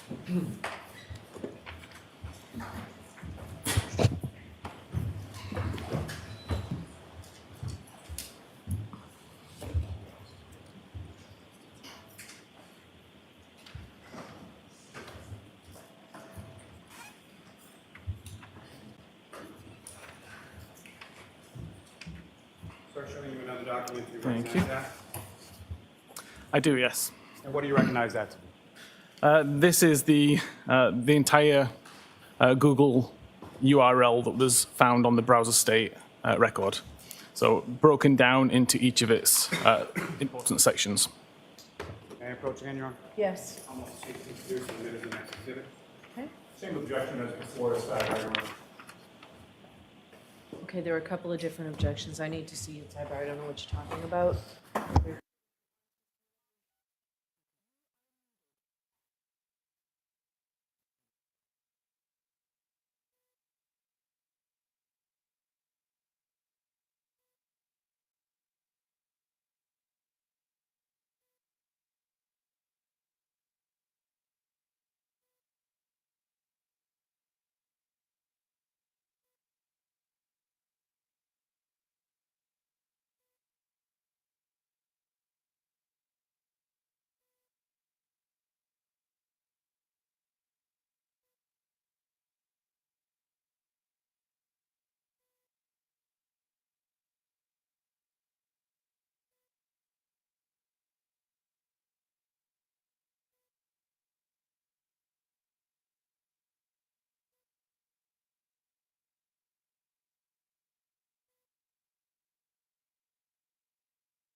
You are unmuted. That will be the next exhibit.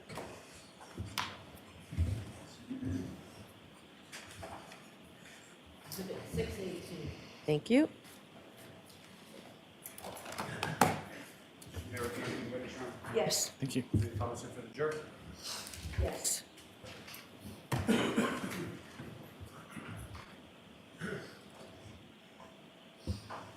Now, Mr. Wiffin, what's up on the screen now, is that what you have before you as Exhibit 618? It is, yes. And if you could, again, using a laser pointer, direct the jury's attention to what are we looking at in Exhibit 618? Okay, so the left side of the table is the entire URL that was recovered from the browser state record. What I've done is broken it down into each of its individual components and explained what each of those components means. So the very first row is google.com/search. That just tells the browser that we're going to the Google website and that we want to run a search. The second part, the Q equals, is telling the browser what the query term is. So the query term here is host long to dying cold. The little plus symbols in between is in place of a space because spaces can't be part of a URL. Next, we have the input encoding, and the output encoding just explains what kind of characters to use and what language to use when you're accepting the search query and giving it back to the user. And finally, the important part is the and client equals Safari. This is something that just tells Google that this query is being done using the Safari client. Again, if I was to use Safari and just visit the Google webpage and type that in, or type a search in, that part of the string wouldn't be there. That's only there because I used the Safari search bar as part of the Safari application to do that search. Thank you, sir. Ms. Gilman, you can take that down.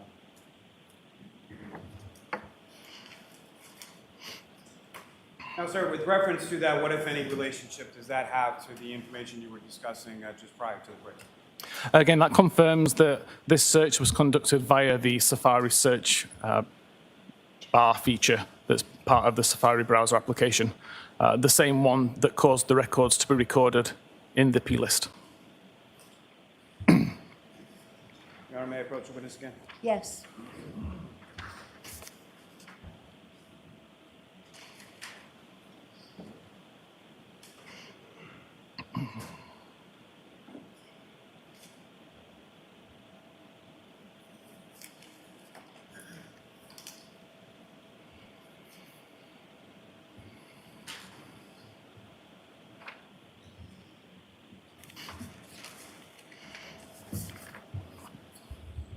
Do another document.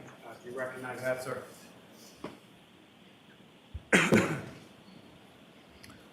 I do, yes. And what do you recognize that? This is the live records from the browserstate.db database. May I approach, Your Honor? Yes. I'm Walter Seek to introduce the witness. No objection. All right, thank you. Exhibit 619. May I return to the witness? Thank you. May it publish after the jury as well, Your Honor? Yes.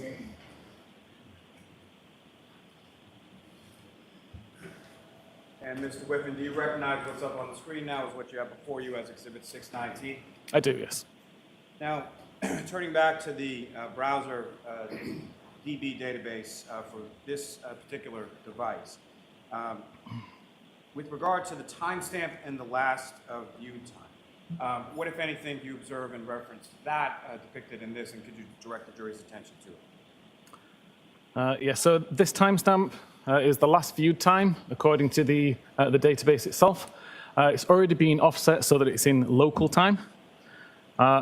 This particular table, we can see there are records missing. Between records 4025 and 4031, we have, 4025 and 4031, we have 4026, 27, 28, 29, and 30 missing. And typically the timestamps that we do have here, some of them are separated by as little as a second or two. Now, with reference to the How Long to Die in Cold, that was record 4028, is that correct? That's correct. And so based on the records missing from this portion of the phone as far as that database, what, if anything, did you endeavor to do with respect to ascertaining what? So first of all, the task was to try to recover the deleted messages. The deleted history records from browser state. So first of all, was reading the deleted pages, essentially, to find the records that had been deleted from this current version of the page. May I approach again, Your Honor? Yes.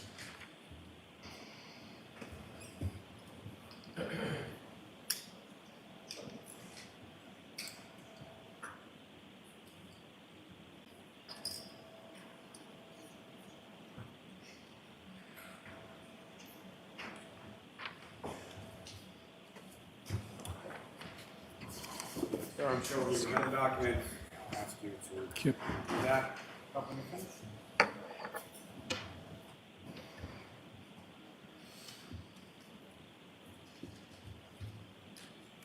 Yes. And do you recognize that document, sir? I do, yes. What do you recognize that to be? This is the same data source, so it's still browser state. Last term that you use, what does that mean? I'm sorry. So typically there can be lots of different versions of a page within a WAL file. So you may have several page ones, several page twos, and so on. What I looked at is doing is recovering the data where the records that I recover are different from each other. So if I recover the same record multiple times, I can ignore it. But if I recover the same record with a slight change, then I would show it in this view. May I approach, Your Honor? Yes. I'll seek to introduce it as the next exhibit. No objection. Okay. Exhibit 620. Thank you. Your Honor, with court's permission, may I publish after the jury? Yes.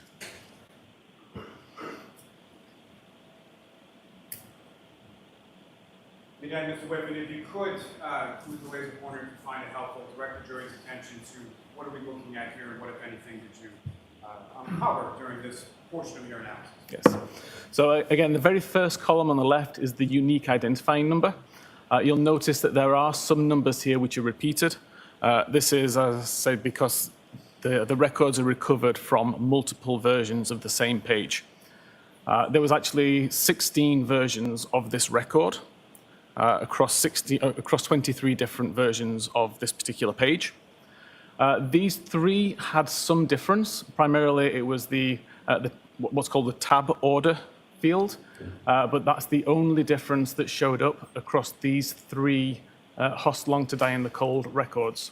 All the rest show the same URL, the same ID number at the beginning, or tab ID number, and the same timestamp. Worth noting, there is no title shown in this particular record. Again, that speaks to the fact that this page didn't successfully complete loading. Otherwise, there would be a title of Google search, Host Long to Die in the Cold, as you saw on some of the other examples earlier. Now, sir, with respect to the table up here, is there any indication in regard to private browsing that you were talking about before? No, in iOS 15, as I mentioned, if you are using private browsing mode, there is no records recorded in this database at all. So the fact that that's not listed in this table, what, if anything, does that tell you? Everything that was recorded in this database was conducted not in private browsing mode. Now, with respect to your work within your field, are you familiar with a term called a session? Yes.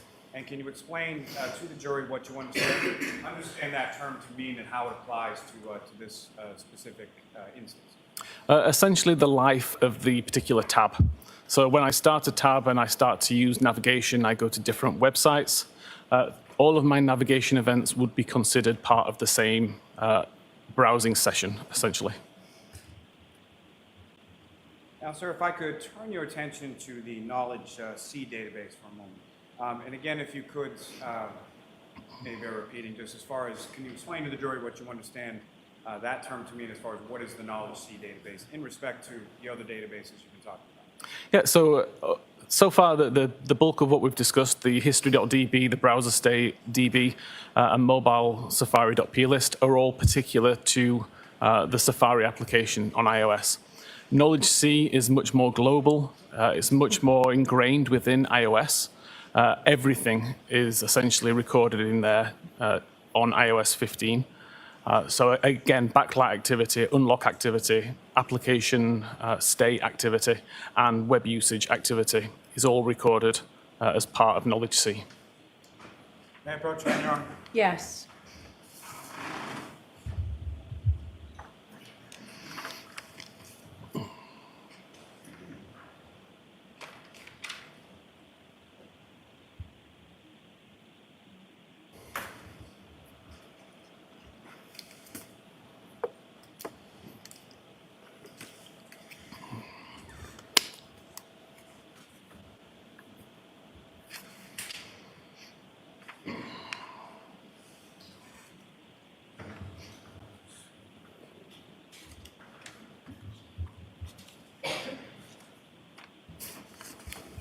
Showing you another document, if you could just review that for a couple of minutes.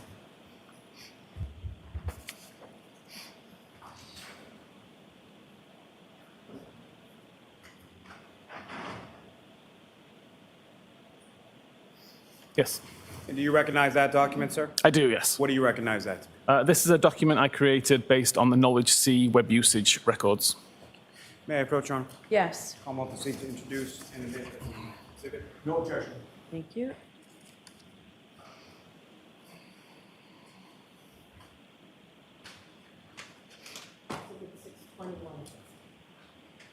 Thank you. Thank you. And Your Honor, with the court's permission, may we publish that to the jury? Yes.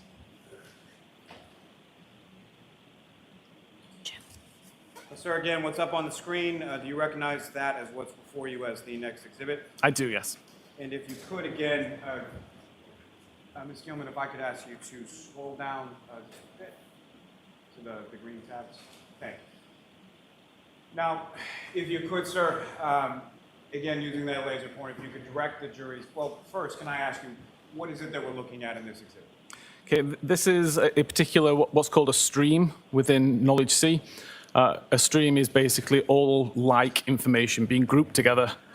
So in this particular case, the stream is related to Safari, and it's telling us what web page was visible on screen, what time it started, and what time it finished. Now, with respect to this particular tab, there are portions that are highlighted in green and portions that are highlighted in blue. Is that correct? Correct. Can you explain to the jury what the portions highlighted in green represent? I highlighted the sections in green due to their timestamp. So typically, these items last between 2:27:37 a.m. and 2:27:53 a.m. So around the time of the Google search, if you were to believe the browser state. And with respect to the items highlighted in blue, what if any? What are those?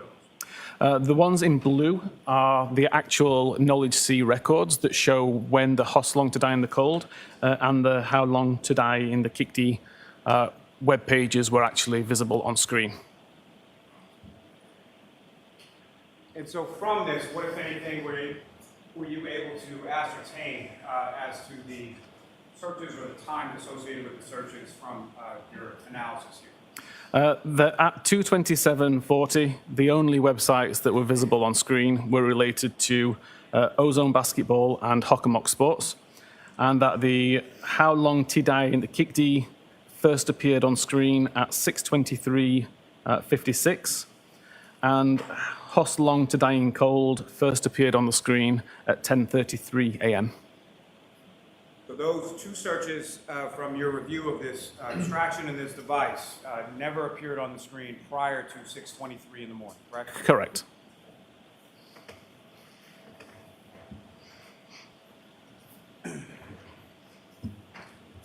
Now, from all this, sir, what, if anything, were you able to conclude with regard to these searches?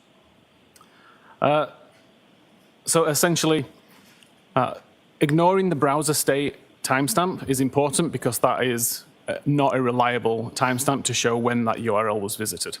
We have mobile Safari.plist record searches that show 6:23 and 6:24, and we show the same searches with very similar timestamps within half a second as showing up on screen in Knowledge C for the How Long to Die in the Kikdi.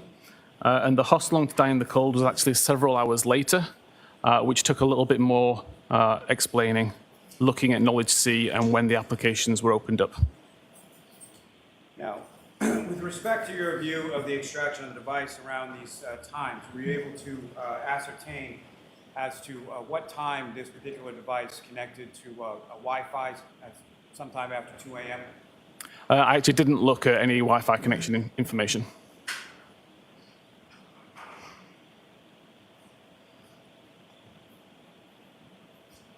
And with respect to 2:27 in the morning, 2:27 a.m., what were the websites that the device had visible, and what were the websites that the device was connected to at that time? So according to the Knowledge C records, which were mostly also reflected within the History DB as well, it was the Hockomock Sports, YouTube, Ozone Basketball, and that's it for the main domains. Now, with regard to the Wi-Fi connection, is your memory exhausted as it pertains to that? Yeah, I don't remember looking at Wi-Fi history. John, may I approach? Yes.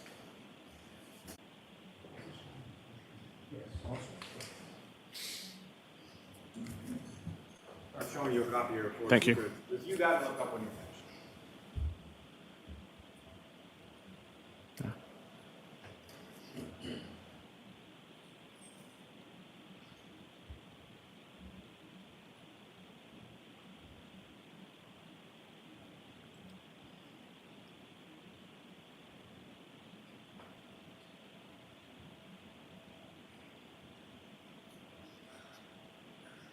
Okay.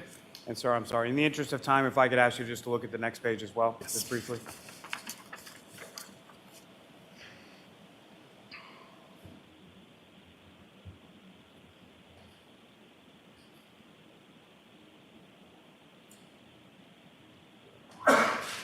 Fresh.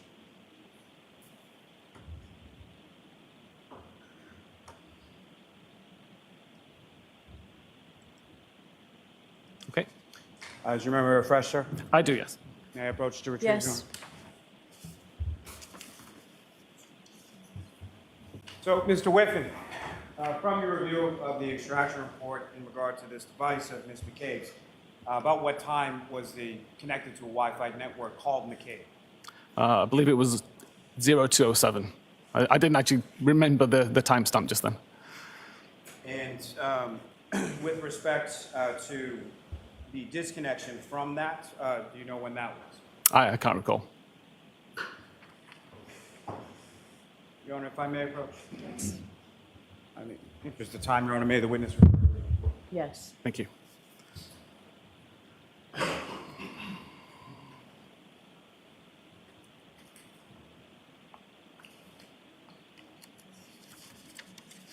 Sir, if you can, from looking at your report, if you can just indicate to the jury as far as the Wi-Fi connections with... Okay. The Wi-Fi was connected at 0212 and disconnected at 0539. There was no further Wi-Fi activity until 11 a.m. Thank you, sir. May I approach this to retrieve, Your Honor? Yes.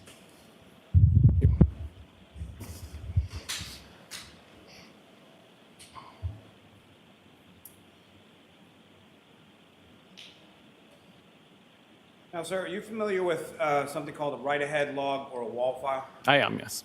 And if you could explain to the jury what your understanding of that term is and how it applies in this specific case. Yes. So a write-ahead log is essentially a temporary store for database pages. When I'm talking about database pages, it's not something that the user ever sees. It's part of the structure of SQLite databases.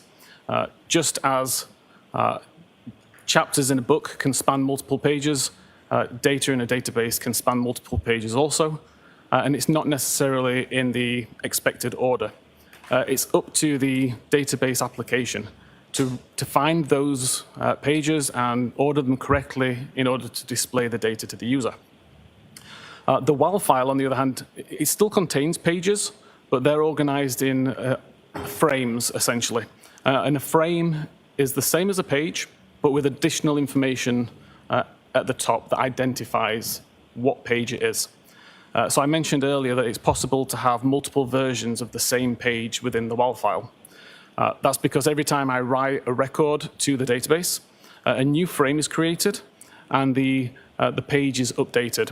So for example, if I was to have a new database, create a record, a new frame is created with page 1, and it adds my record.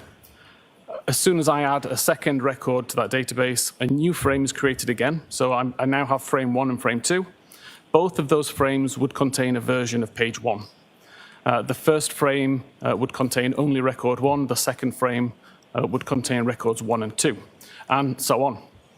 Forensically, where it gets interesting is on the edit or deletion of a record, because the same process is applied. So now a new frame is created. The page number is the same as previously, so we'd still have a page 1. But now only the records that I don't want to delete are copied across. So I could end up in a situation where I have 4 versions of page 1. One has record 1, one has records 1 and 2, one has records 1, 2, and 3. But the most recent version of the page only has record 1 and 3, for example. Now, a normal piece of database software will only look for the most recent version of the page, so you would only see records 1 and 3. The forensic software can look at all previous versions of the page as well, and that's how we're able to recover record 2 in that instance. And that's essentially how we were able to recover the browser state record from WAL. Now, sir, turning to that issue as far as deletion, what, if anything, well, let me ask you this first, just before we leave the WAL file. So with regard to the WAL file, what, if any, relevance is there that certain data only exists within the WAL file? So again, if I create a record that's in the WAL and delete it before it gets committed, which means when it gets merged into the main database, then it exists only in the WAL. It could be that it's a brand new record that just hasn't been written yet, or it could be one which was deleted from the database prior to the commit occurring. When you say commit, what exactly is, what does that mean? Commit's a process where essentially the database looks at all of the most recent versions of each page in the WAL file, copies them out from WAL and puts it into the main database, and then deletes the WAL file altogether. So at that point, we lose the ability to recover data from WAL because the WAL doesn't exist, but we have all the most recent versions of the page. Now, so turning to the concept or the topic of deletion of data, what, if anything, did you find with regard to deletion of data with respect to this search as it applied to the P list that you discussed before? Recovering data that's been deleted from a P list is not really possible. So all we can say is if this record exists within the P list, it hasn't been deleted. Now, same question with regard to issues of deleted data with regard to the history DB. There was no records of any, so there's no evidence of any records being deleted from history.db since early January. I think it was like the 3rd of January up to February 2nd. And how were you able to tell that with regard to the history DB? Again, every record is given a unique number, and there'd be a gap in that numbering system if a file or if a record had been deleted. The fact that there was no gaps indicates that nothing had been deleted. And with regard to deletion, what, if anything, were you able to ascertain with regard to deletion versus web usage in the Knowledge C database? Knowledge C contains such a large amount of different type of data that's always being added and deleted for various reasons, none at the discretion of the user. It's a completely system-driven event to delete information from Knowledge C. So we can't say what was deleted from Knowledge C, but we can see that during the times of Safari usage, records exist within Knowledge C that indicate, or certainly appear to indicate, that nothing was deleted. What, if anything, were you able to find with regard to deletion in respect to the browser state DB data? Browser state did have numerous records that had been deleted. Some we were able to recover. 3 records from browser state all had a timestamp very similar to 22740. These were 3 records that had been deleted at some point. What are some of the options for deleting data from that particular, from the browser state DB? So the first most prominent option is to delete absolutely everything from the device, or delete all history from the device, which, as I mentioned earlier, we know that didn't happen because we still have other records. So the only other real option is to delete selectively. That could mean delete one at a time, and it could mean delete either the full day, the last 2 days, or last hour. But in all of those cases, the record must exist in history.db in order to be deleted from browser state. The fact that this record, the hoslong and the how long today and the kikti don't exist within the history database would mean that the user would never have the option to selectively delete that record. May I approach, Sharon? Yes.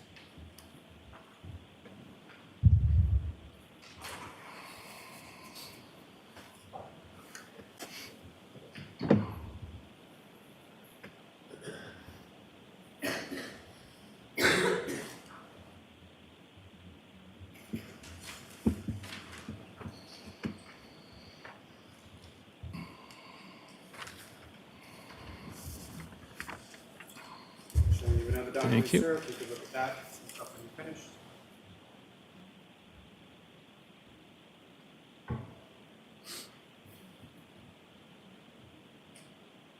Yes, Do you recognize that, sir? I do, yes. What do you recognize that to be? So this is a list of the browser state DB records showing a red line where a record or more have been deleted. And again, the term deleted, as far as it applies to this particular area of the database, what exactly does that mean again? It means the record has been marked as deleted.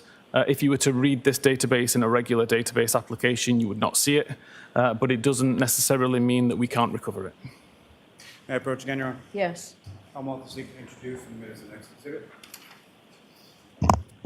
The exhibit? I have no objection to the exhibit, if that was the question. That is the question. We're good. Exhibit 620. Thank you. Your Honor, with the court's permission, may we publish Exhibit 622 to the jury? Yes.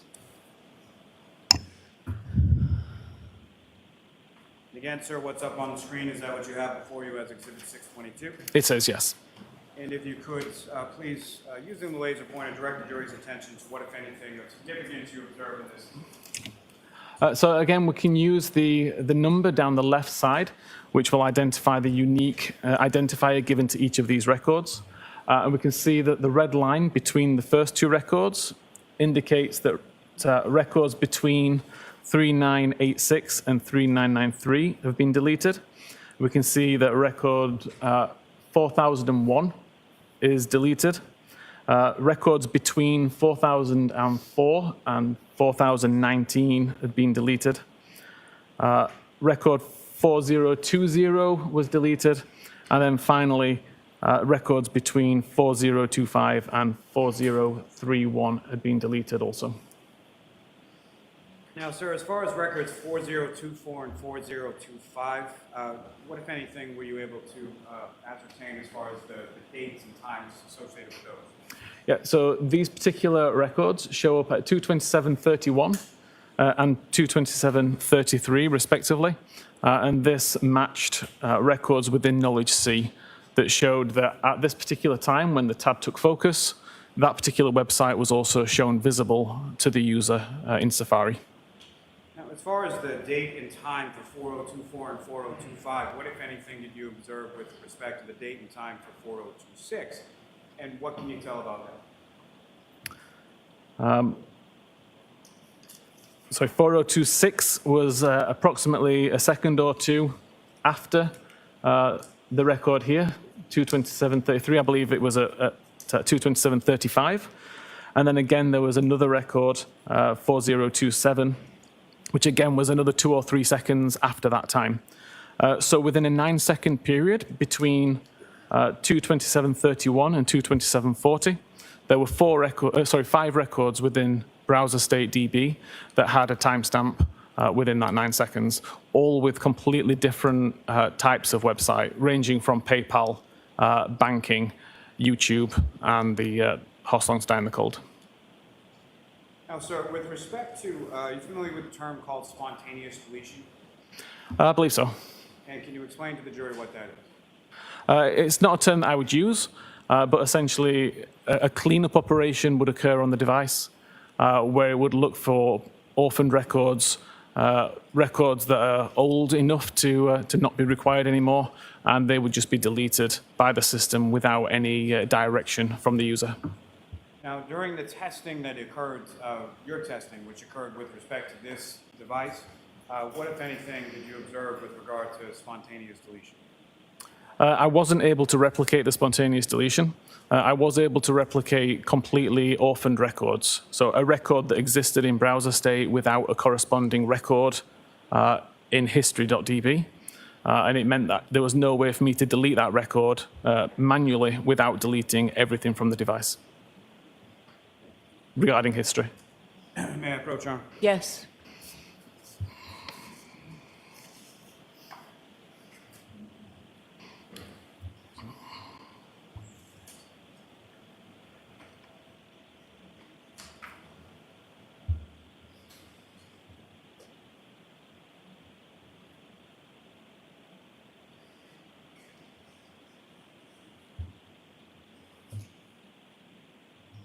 May we approach, please?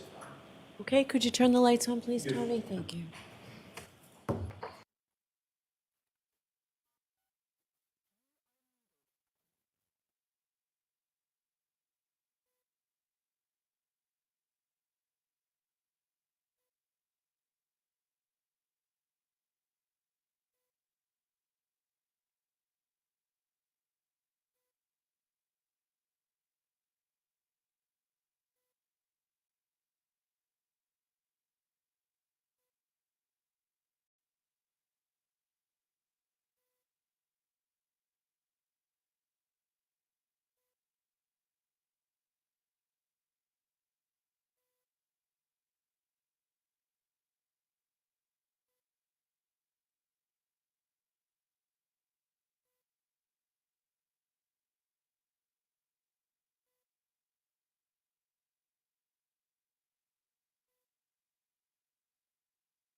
You are unmuted.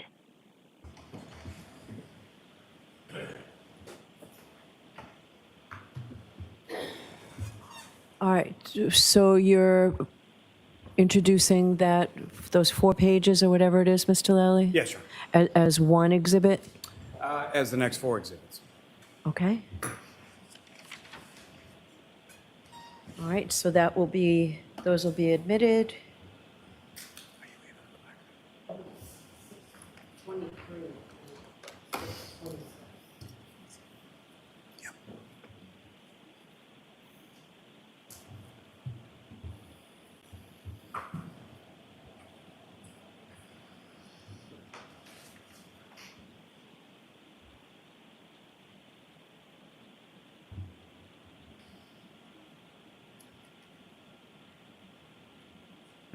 Were you going to publish those? Because you can go ahead and publish them while this is... I don't think that's, Yeah, that's fine, yeah. Great.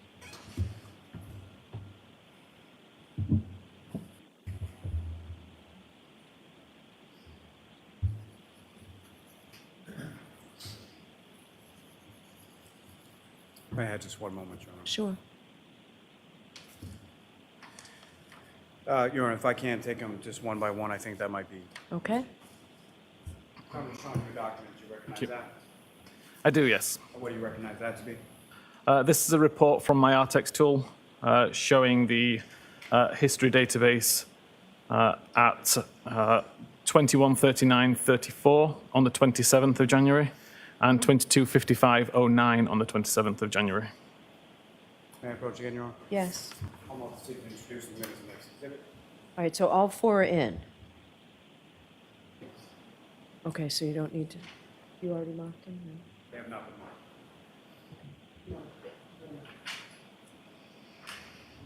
Okay. Exhibit 623. May I have one moment, Your Honor?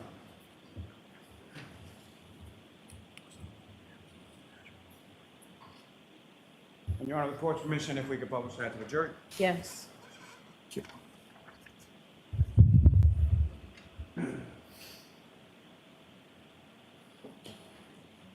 Now, sir, with regard to this, we're looking at record number 4026, is that correct?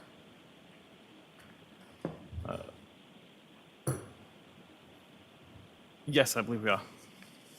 And again, if you could direct the jury's attention to what exactly are we looking at in this exhibit with regard to record 4026? Yeah, so in the right column, we see the source of the information, so history.db is the database, history_visits would be the table, and then the unique identifying number of 31407 and 31408. We see that the start time, or the time that that particular website was navigated to, according to history.db, was, as I say, both on the 27th of January, one at 21:39 and 34 seconds local time, and one at 22:55:09 local time. And both of these websites are related to Hockenmock Sports. We have the URL at the top, followed by the title of the page, followed by a visit count that tells us how many times that page has been visited before.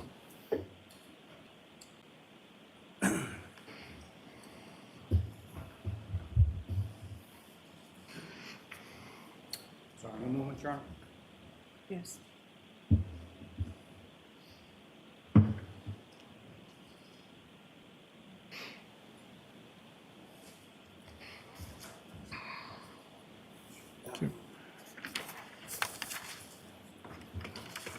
That next document, do you recognize that, sir? I do, yes. And what do you recognize that to be? This is the same kind of report. This is related to the YouTube record that was part of the browser state database, related to It's Raining Men on YouTube. And is that the record number 4027, is that correct? It is, yes. Your Honor, may I approach again? Yes. That's the remark. Okay. Exhibit 624. Your Honor, very briefly, may we publish that for the jury as Yes. well?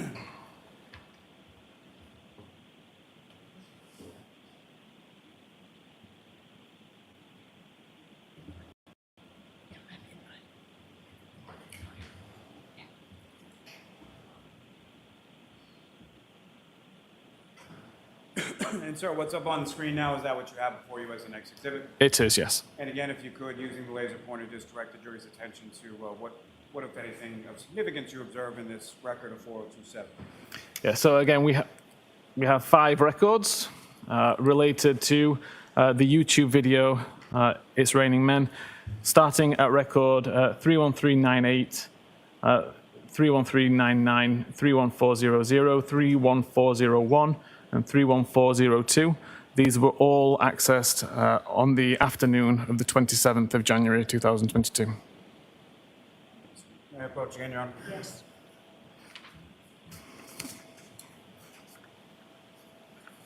Another document, do you recognize that? I do. What do you recognize that to be? This is the same again, related to record 4029. Shows that a website was visited on the 28th of January 2021. And Your Honor, ask that this be marked. Okay? Excuse me, as the next exhibit. Six twenty-five. Thank you. And Your Honor, with the court's permission, may we publish that brief? Yes. Sir, what's up on the screen, is that what you have before you as the next exhibit in regards to record 4029? It is, yes. And again, if you could explain to the jury what are we looking at? Yeah, so this URL, cantonma.org, relates to the URL that was provided in record 4029 of the browser state database. It shows that this web page was accessed at 1 p.m. And 17 minutes and 0 seconds, and 1 p.m., 17 minutes and 8 seconds on the 28th of January 2022. May I approach again, Your Honor? Yes. Another document, sir, do you recognize that? I do. And what do you recognize that to be? Again, the same kind of report, again, this time for record 4030 from browser state, and it shows access to Ozone Basketball. And with regard to that report, as far as the same kind of report, that's from your tool, the ArtX tool, is that correct? Correct. And that ArtX tool, is that a widely available tool used within the field of forensic investigators? Yeah, it's something that I say I've worked on for around 5 years. I've given it away free to the digital forensics community for 5 years. There's approximately 600 users globally, and it's taught as part of the SANS digital forensics training courses. Thank you. May I approach again just to retrieve, Your Honor? Yes. I'll move that as remarked as the next Yes. exhibit. Six twenty-six. Thank you. May we publish that for the jury, Yes. Your Honor? With regard to this exhibit up on the screen, record 4030, again, if you could just draw the jury's attention or direct the jury's attention to what, if anything, of significance you observe in this exhibit.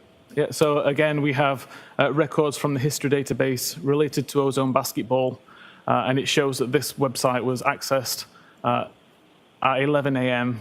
and 26 minutes on the 25th of January 2022. May I approach, Your Honor? Yes. Ms. Gilman, you can continue.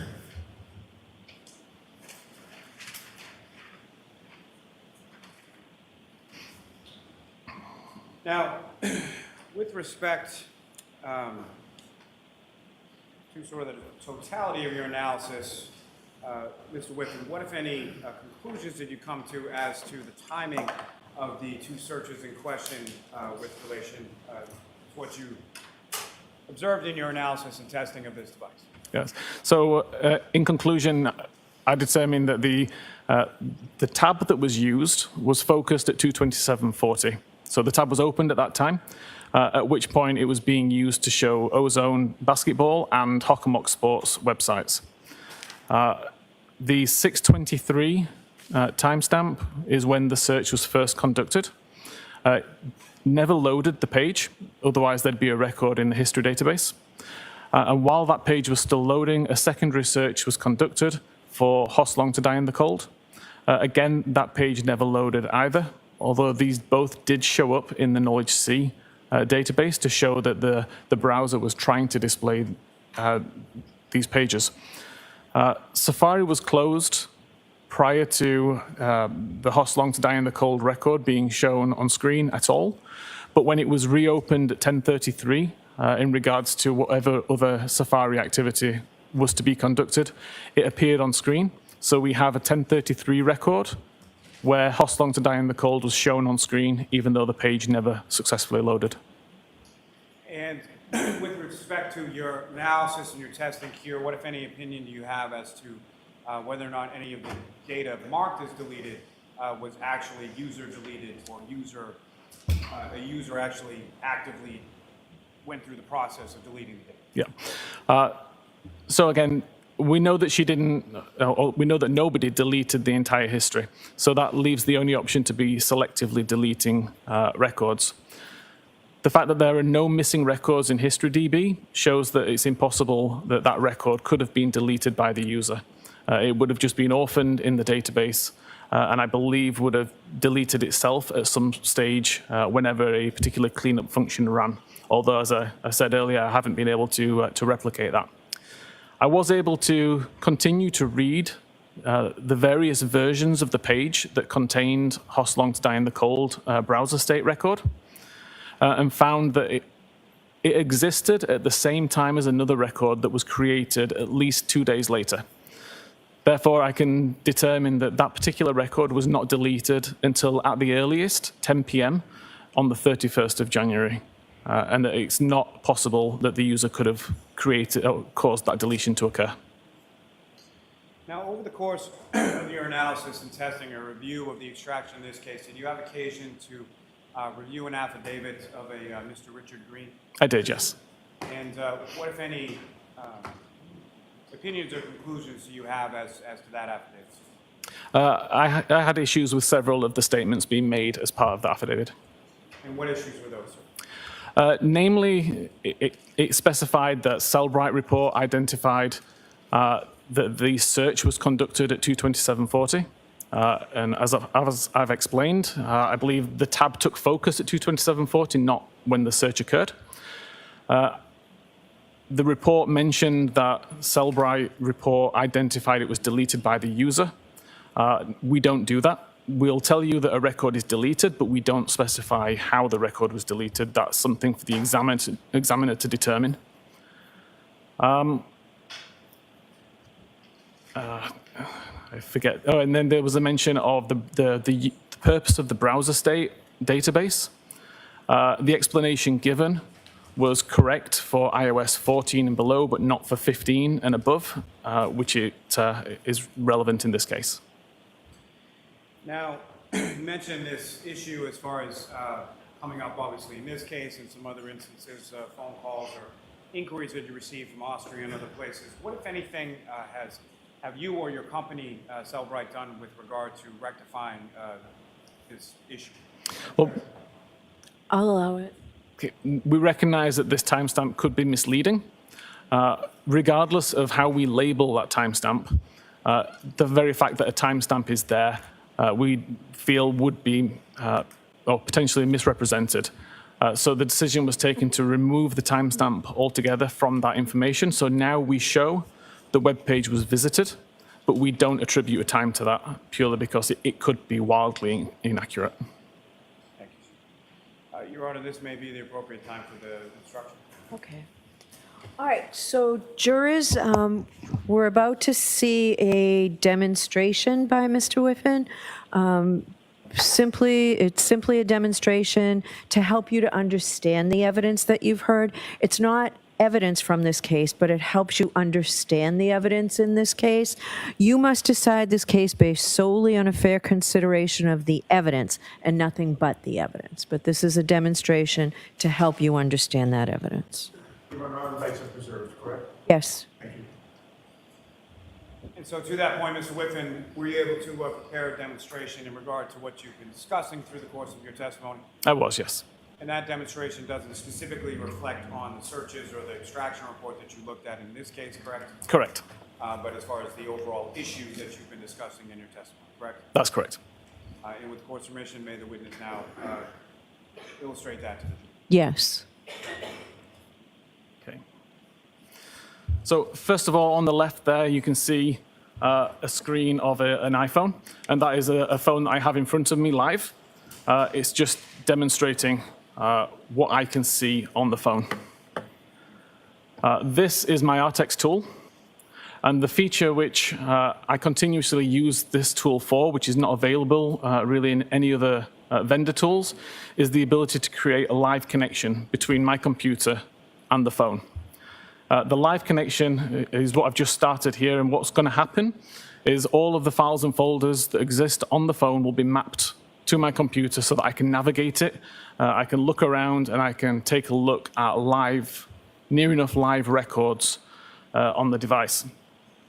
Prior to the availability of this tool, I would have to test a theory on a phone, do an extraction, and then pass the extraction, which could take anywhere between 20 minutes and several hours. The reason that I'm using this tool today is because I can do those same tests within 10 or 20 seconds, typically. So I just need to wait for this section to do. So it's already mapped out all of the files and folders. It's now asking for a few important pieces of information, which it will then populate on the screen. So information such as the device, serial number, etc. What we're interested in, though, is the browser state record. So I can go to the browser state database and take a look at that and open that up. And you can see that at this moment in time, I have no records in the database at all. If I go back into the live view of the phone, you can see I have Safari open from last night. So it's been sat in the background overnight and not doing anything. But at 10 past 8 last night, I performed this search in a brand new window. So started Safari, opened up a new tab, immediately searched for new tab at 2010 on the 16th of June. If I now search for the time right now, 14:42, what I can do is go back to my RTX tool and press this reload button. That's going to delete the database from my computer only and copy the most recent copy of the database and WAL file from my phone back to my computer, where it shows me I still have no records. That's expected behavior, because at the moment I've not closed the tab. So if this, again, was iOS 14, there would be a record there to say what tab I had open. But iOS 15 doesn't work that way. If I now go back to my tabs and actually just close this window, I can go back into RTX and hit reload again. And we now see we have some records. I can look at this particular record, and you'll see the title is 1442 Google search. You'll see the Google search record here. So I just need to change the time zone as well to Eastern time. So you see it's the most recent search which I conducted, the 1442 search. The last viewed time, though, still shows as 8:10 p.m. last night, because that's the time that the tab was focused, not the time that the search was conducted. Thank you, sir. If I may have a moment, Your Honor? Yes.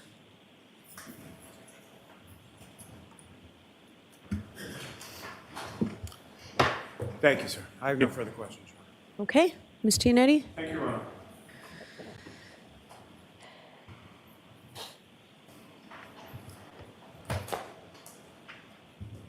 Good afternoon, Mr. Wiffin. Good afternoon.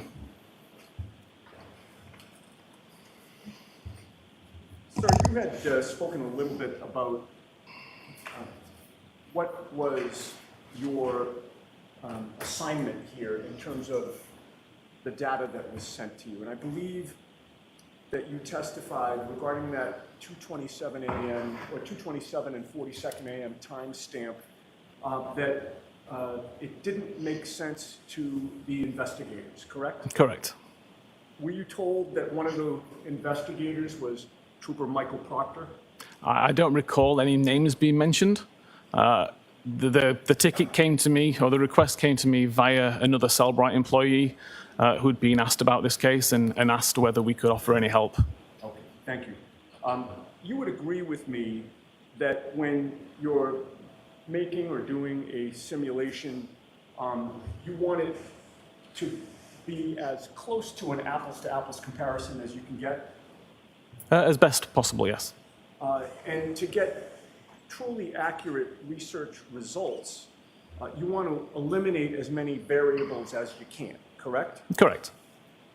You wouldn't, for instance, want to use an Android operating system to try to replicate the activity from Jennifer McCabe's Apple iPhone, correct? Correct. What version of iOS did you use for your testing of Jennifer McCabe's data? So this test has been undertaken on various different versions of iOS, from iOS 12, 13, 14, 15, 16, 17, and most recently on the beta version of 18 last week. This particular demonstration was on 15.8.2. Okay. And you're aware, you said 15.8.2. Correct. I've also tested on 15.7. Oh, fair enough. You're aware, however, that Ms. McCabe was using iOS version 15.2.1, correct? Correct. And you would agree that the way that an artifact is stored would depend on the iOS version that you use, correct? Correct. And your simulation did not use the iOS version that Ms. McCabe was running on her iPhone, correct? Correct. I used the closest version that I could find. So I'd like to ask you some questions about the characteristics of browserstate.db-wall and record number 4028, if I can. Okay. That record number, I believe you testified, was found to be deleted, correct? Correct. But you were able to recover the date and time associated with it, correct? The date and time of the last viewed? Of that record number. Yes. And what was that date and time? 2:27 40 seconds a.m. You were also able to recover the content of that particular Google search itself? I was able to recover the URL for it, yes. Okay, and what was that Google search? Hoslong to die in the cold. And it's true, however, that the session history could not be recovered, correct? That's correct. Now, given those characteristics that you've just discussed, did your testing result in a WAL file record, a WAL file record, that matched the characteristics of 4028? In other words, deleted with session history not recoverable? The issue with the session history, I was able to recover only the first page of session history. What happens is when there's a large amount of data that's split over multiple pages, if it's a live record, all those pages point to each other so that you can chain it together and get one large amount of information. Once they've been deleted, some of those pages can be overwritten, and therefore the pointers don't make sense anymore. So the amount of information in this session was way larger than one page, and I wasn't able to recover anything further. Okay, and you'd agree that the simulation was done using a different operating system, correct? Correct. Were you able to recreate the other deletions that appeared before and after that record 4028? Which deletion, sorry? Well, you had testified, and I believe there was an exhibit that was introduced that showed that there were multiple deletions both before and after, correct? Correct. Were you able to recreate those deletions? When I manually deleted records from the history, then the records also were deleted from the browser state. Now, I believe that you testified, and if you didn't, I believe it's in your report, that there are essentially 5 mechanisms for record deletions in the browser state database, correct? Correct. You ruled out 4 of them pretty quickly, correct? Correct. And I believe you've testified to that today, correct? Correct.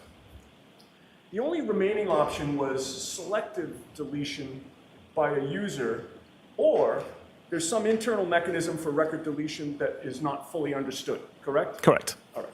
And you know of, as you testified today, you know of no internal mechanism for record deletion that's not fully understood, correct? I've not been able to replicate that function, no. All right.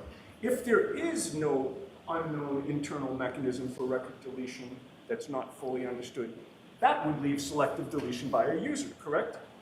Not in this case, no. All right. Well, selective deletion, you would agree, means that a user selects what to delete, correct? Correct. And regarding the user, the term user, what is that? Who is that? Whoever's using the phone at the time. Okay, so it's actually somebody who is using the actual iPhone itself, correct? Correct. Not necessarily a computer expert, correct? Correct. Would you agree with me that somebody who had access to the data before it was extracted and sent to you could have made selective deletions of the data? Objection. I'll allow that. No, I don't. Are you aware of an app called MySQL? Yes. What is MySQL? MySQL is just a method for viewing SQLite databases. All right. If someone had access to the raw data, again, before it was sent to you, and used that app, they could make selective deletions of the data, couldn't they? I assume you're talking about opening up the extraction, taking out the particular file and editing it? I'm sorry, I interrupted you. You're right, Your Honor. I apologize. And I apologize to you. If you could restate your question or answer or give me your full answer. Okay. So it would be possible with the extraction to take out particular databases, alter them, and put them back into the extraction. But there's something called a hash mechanism that we have in place that would it essentially hashes the original data, and then it can be hashed again at a later date.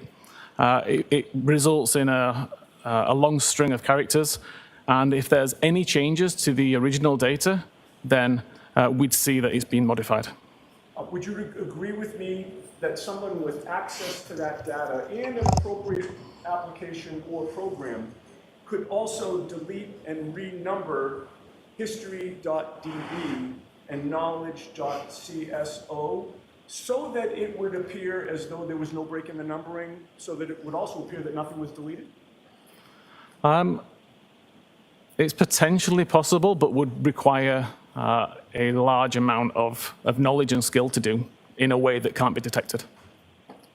Thank you very much, sir. Mr. Lally?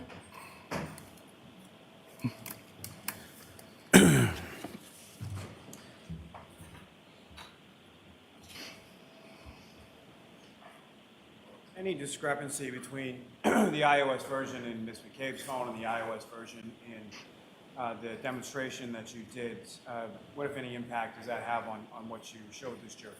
So in this particular case, every iOS version that I tested, as I mentioned, from 12, 13, 14, 15, 16, 17, and 18, the timestamp is always referring to the time that the tab took focus.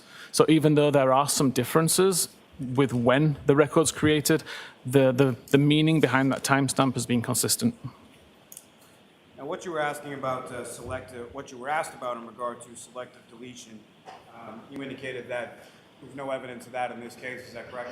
Correct. Selective deletion would require that the record existed in the history database in order to be selected to be deleted. The fact that there's no missing records indicates it was never written into that database and therefore could not have been selectively deleted.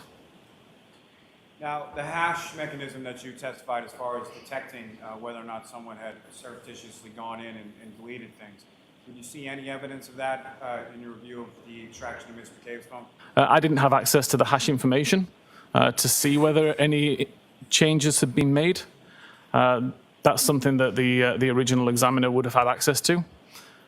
From my point of view, there was nothing in there that would indicate that tampering had occurred. The timestamps all made sense for the files. The historical pages all made sense. It's probably possible, but it would take a large amount of skill to do. Now, with regard to your analysis and your testing in this case, again, what is your opinion or conclusion as to when these two Google searches were conducted? I'm of no doubt that the only time those two searches were conducted was at 6:23 and 6:24 on the morning of the 29th. Thank you, sir. Nothing further, Your Honor. to today, have you ever heard of spontaneous deletion? It's not a term that I'm familiar with. Thank you. All right, sir, you are all set. Thank you very much. Thank you.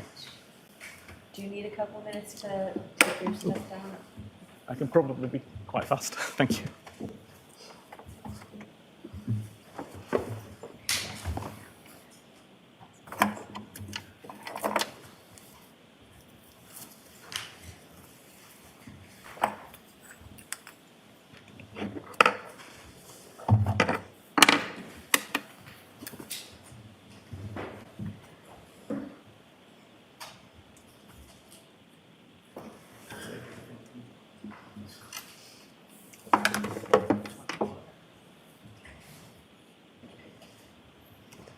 All right, Mr. Lally, your next witness, please.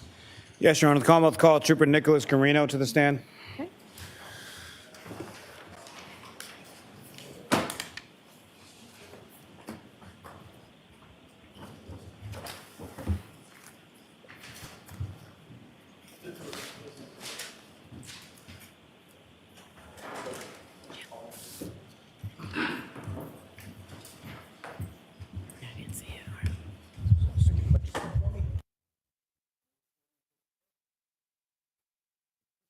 I promise to give the court and jury the case down here, to the truth, the whole truth, and nothing but the truth, so help you God. Yes, sir. Thank you. Good afternoon. Oh, good afternoon now. Good afternoon.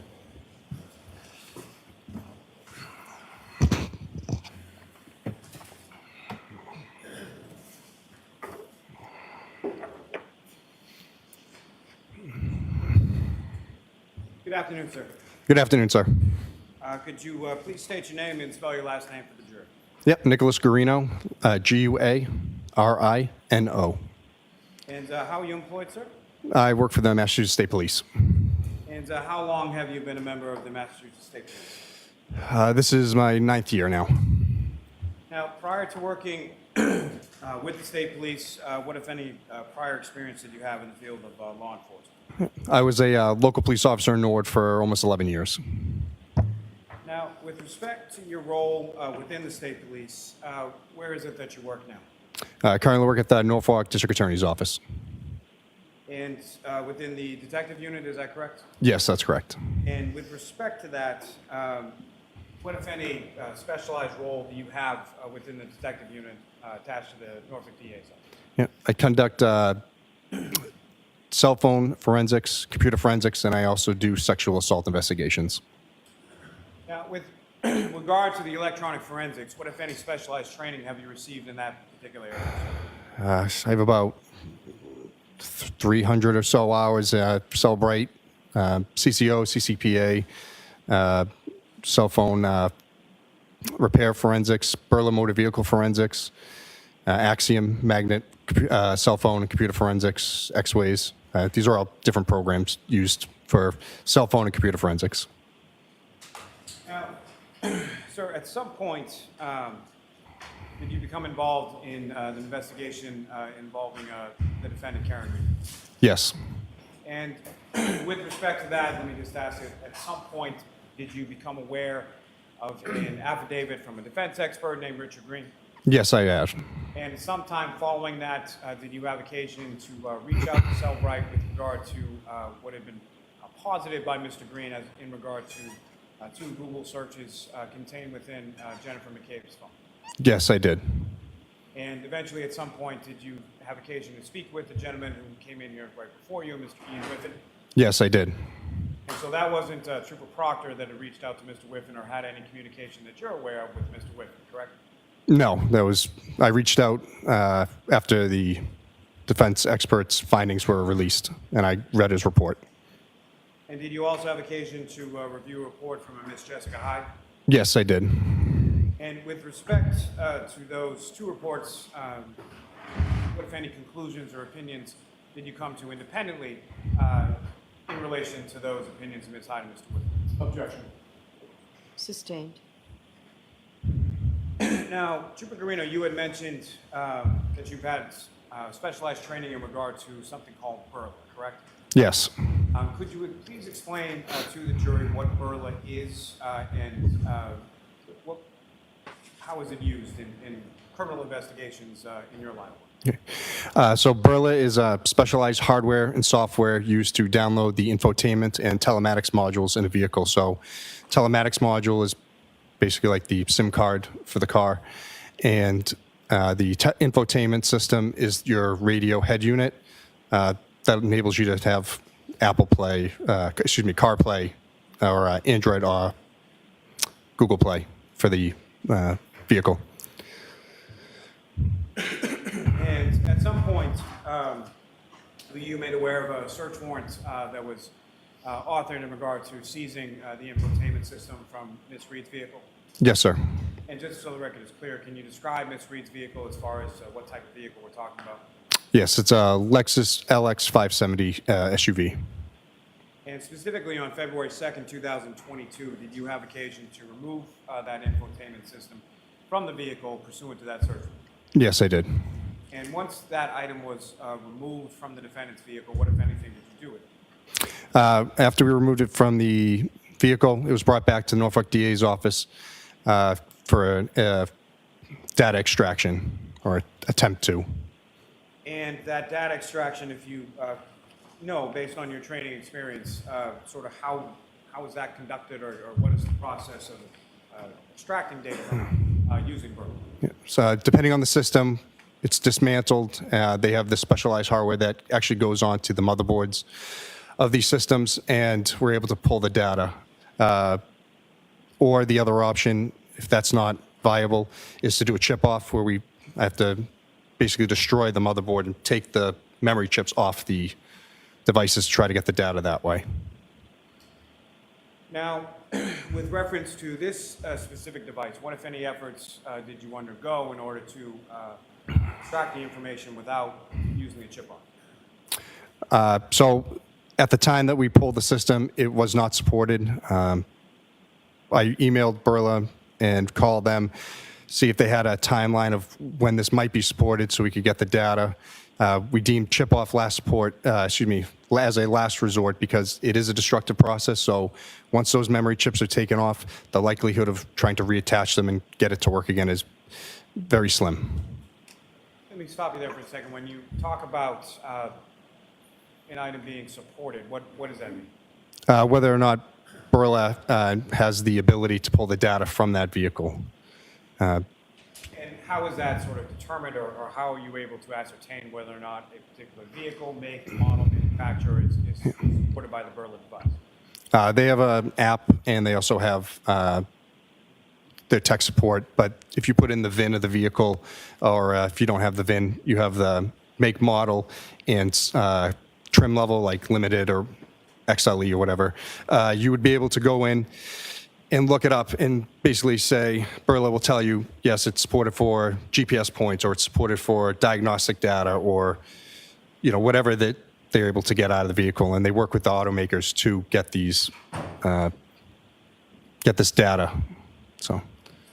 And approximately how many different types of if we're looking at sort of the entirety of different makes and models and manufacturers, if you know, sort of what percentage of those types of vehicles are actually supported and Burla can actually extract information?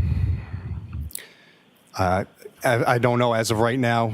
It's a lot, and they're constantly updating it, so they are able to do more vehicles as time goes on. Now, at this particular time, as you sit here today, on June 17th, 2024, the vehicle that the defendant was operating on January 29th, 2022, is that vehicle available or supported by Burla at this time? The trim level that the defendant had is not still supported. There is Toyota and Lexus support now, but it's not, unfortunately, for her model.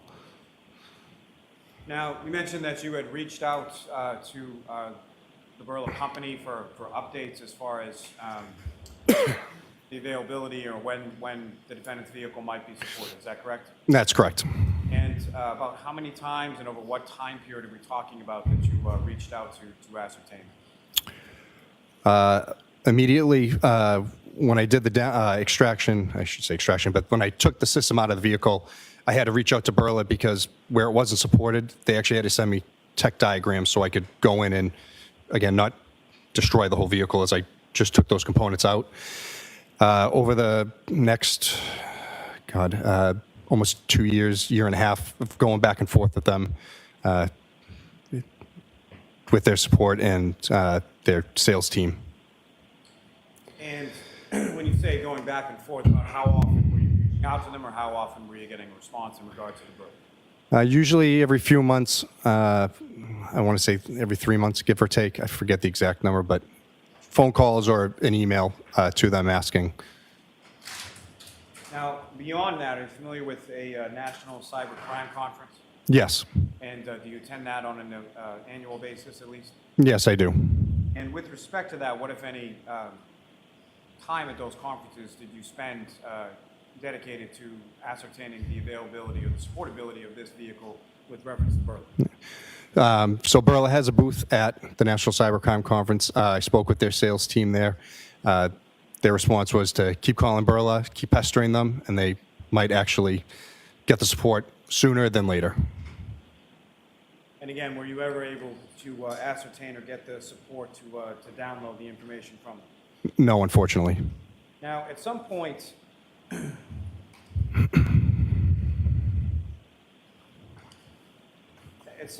you able to download any information from that particular infotainment system from the defendant's vehicle? Not from the infotainment system, but Berla released a new item similar to a mechanic scan tool. It plugs into the OBD2 port, which is underneath the dash. So basically, if a mechanic went in there with a scan tool to tell you why you have a check engine light, this does something similar. So you plug it in, and then it pulls the car diagnostic data from that. And as far as the data that you received from that, what, if anything, did you observe? Again, I got a series of 14s was the numbers. It was no readable data. I reached out to Berla and asked them, I said, is there a reason why it pulled this data, but when I put it into the software, it's not telling me anything. It's not giving me any readable data. And they said they know it is diagnostic data, but they haven't got anything from Lexus to say these 14s, these codes mean this. Oh, they only know it as emissions. So was Berla itself able to read that information and transform that sort of binary code into any sort of readable data for you? Other than the number 14, no. Now, from there, what, if anything, did you do with regard to the Berlin, the defendant's vehicle? Was placed back into our digital evidence lab, and then we did eventually do a chip off to the device. Now, both devices. with respect, to the chip off, that was done sometime in December of 2023, is that correct? Yes, that's correct. And again, if you could expound upon a little as far as, can you describe for the jury sort of the chip off process, why you were reluctant to do it, and what's entailed in it? As I said before, it is a destructive process. As soon as we do it, we take those memory chips off. It's applying extreme amounts of heat to the motherboards to take the memory off. That'll heat it. You lose a lot of the soldering and capacitors, anything that's on that motherboard. So, like I said, once the memory chips are taken off, it's going to destroy the board. And as far as that chip-off process, who, if anyone, was present with you, or who, if anyone, assisted you in removing that or conducting that chip-off process with regard to the motherboard from the infotainment system from the defendant's vehicle? I'm sorry, at the time that we actually did the chip off? Yes. Yeah. It was myself, AG Speak, and Maggie Gaffney. And who is AG Speak? AG Speak has his own forensic company, I guess you could call it, for Berla. I could consider an expert in the field, former California Highway Patrol officer that exclusively handled stolen cars. And who is Ms. Gaffney? She was the defense's expert. She's the one who actually did the chip off, applying the heat and taking the chips off in our presence. And she, I believe, works for, I'm sorry, the name of the company escapes me at the moment. Now, with respect to the information that you, Ms. Gaffney, and Mr. Speak were able to remove pursuant to that chip-off process, what, if any, usable information were you able to glean from that? As I was told by by AG, there was no data that was recovered off the infotainment system or the telematics module from the chip off. And as far as Ms. Gaffney, did you have any conversation with her as far as the information that she was able to glean or read or decipher from? No, once she did the chip off, I had not spoken with her since. You have a moment, John? Yes.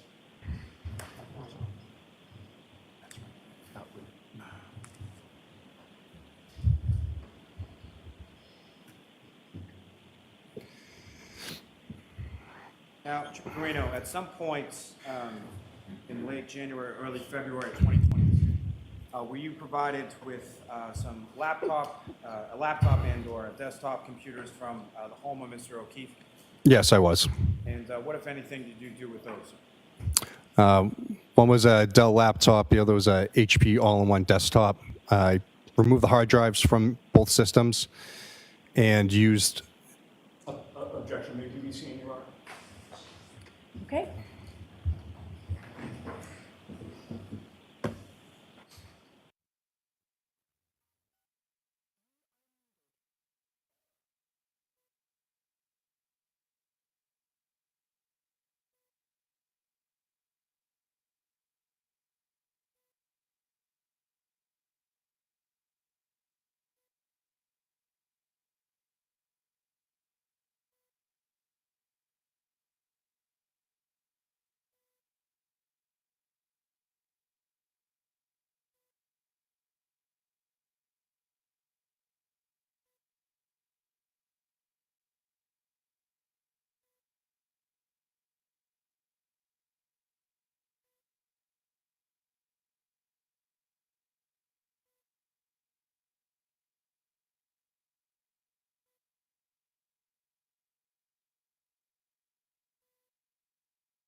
You are unmuted.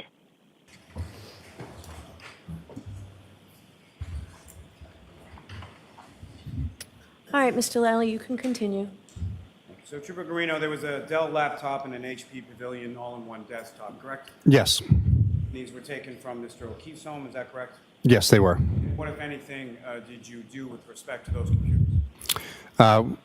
As I said, I took the hard drives out of both machines. They were imaged, and the images were loaded into Axiom to view the data that was on them. Now, when you say something was imaged, can you explain to the jury what you mean by that? Yeah, it's a bit-for-bit copy of the hard drive. Instead of us turning it on and going through it, which would change data, by taking the hard drives out and imaging them, it creates a one-for-one copy, so that way we can view it without changing anything in the system. And you mentioned a tool called Axiom, is that correct? Yes. And can you explain to the jury sort of what is that Axiom tool and how does it work? Yeah, it's another forensic tool that we use. Can do cell phones, computers. You use it to load the images so we can view the data.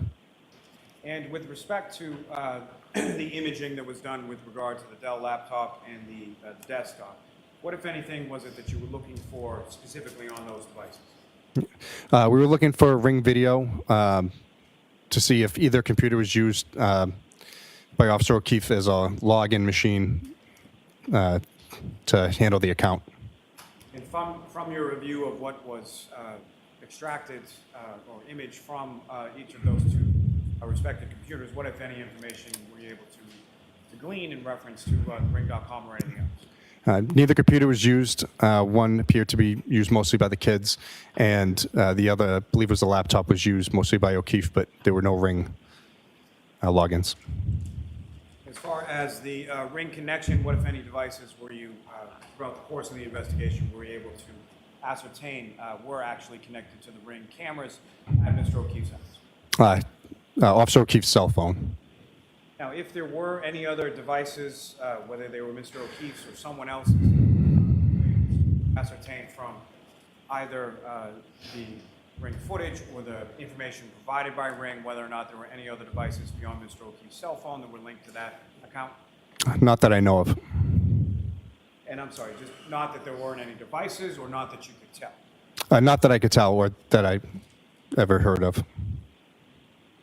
Now, Trooper Guarino, let me ask you some questions just in general about a cell phone extraction. Are you familiar with that term? Yes.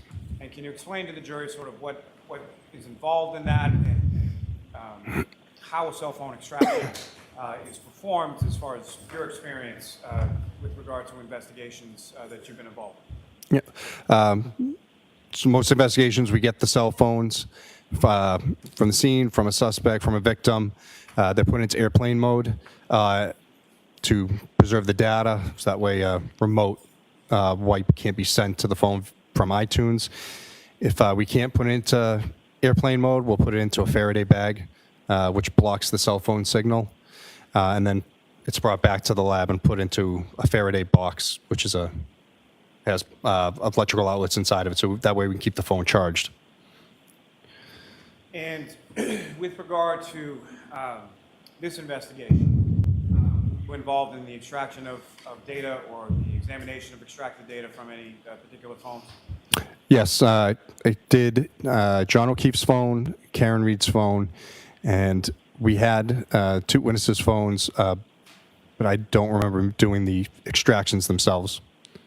But as far as the data from those phones, have you had opportunity to look at that data? And specifically, I'm asking about both Jennifer McCabe's phone and Ms. Carrie Roberts' phone. Yes, I have. Now, were you also at some point provided with some material from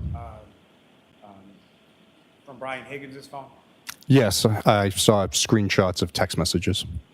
And from the material that you were provided with reference to Mr. Higgins' phone, were you then able to cross-reference that eventually at some point with respect to the information in both Ms. Reed's phone and Mr. O'Keefe's phone? Yes, I was. From what you reviewed, was the information contained within the material provided by Mr. Higgins, was that consistent with what you observed in Ms. Reed's phone as well as Mr. O'Keefe's? Yes, I didn't see any differences in those messages. Now, with respect to, starting with Ms. Reed's phone, that was received by you on January 29th, 2022, is that correct? That's correct. And do you recall about what time it was and where you were when you received that phone? I want to say 6 or 7 o'clock at night at the Norfolk DA's office. And who did you receive that phone from? Trooper Proctor. And with reference to that phone, what condition was it in at the time, as far as you referenced airplane mode, Faraday bag, things of that nature? How was it sort of when you received it? I believe it was in air. If I could have that up on the screen. Now, with respect to what's up on the screen, the portion that you can see, do you recognize this, sir? Yes, I do. Now, what you have before you is Exhibit 48. Yes. Now, within this particular, from the perspective of this is from Mr. O'Keefe's phone, is that correct? Yes, it is. So there will be blue bubbles and green bubbles, is that correct as well? Yes. And so who, as far as the blue bubbles are concerned, who is speaking in that context? The blue bubbles will be from Ms. Reed, and the green bubbles are from Officer O'Keefe. Now, Ms. Gilman, if you could please scroll down.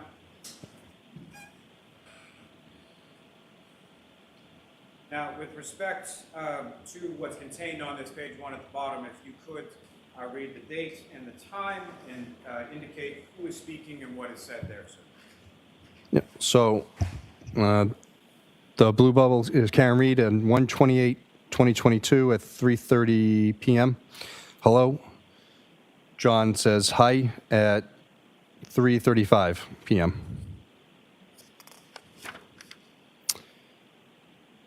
Sorry, may I Yeah. approach, John? Yes.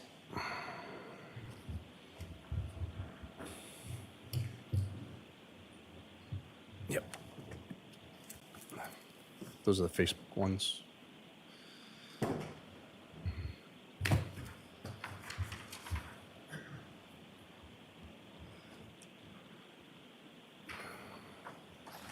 I'm sorry. What's contained in Exhibit 48 is the entirety of the chat report from Mr. O'Keefe's phone, correct? Yes, I believe so. Okay. May I approach, Your Honor? Yes. My apologies. Showing you another document. Do you recognize that? Yes. What do you recognize that to be, sir? These are the native chats, native messages from John O'Keefe and Karen Reed. So these are just specifically broken down as far as the chats between Mr. O'Keefe's phone and Ms. Reed's phone, correct? Correct. And as far as your review of both of the extractions from both of those phones, the material contained within Mr. O'Keefe's phone is consistent with the material contained in the defendant's phone, correct? Yes, that's correct. Your Honor, may I approach? Yes. Come with the seat to introduce and admit as the next exhibit. Okay. Okay. Exhibit 623. 627. Yes. If that could be returned to the witness, Your Honor, if we could, with the court's permission, if we could publish that. Yes.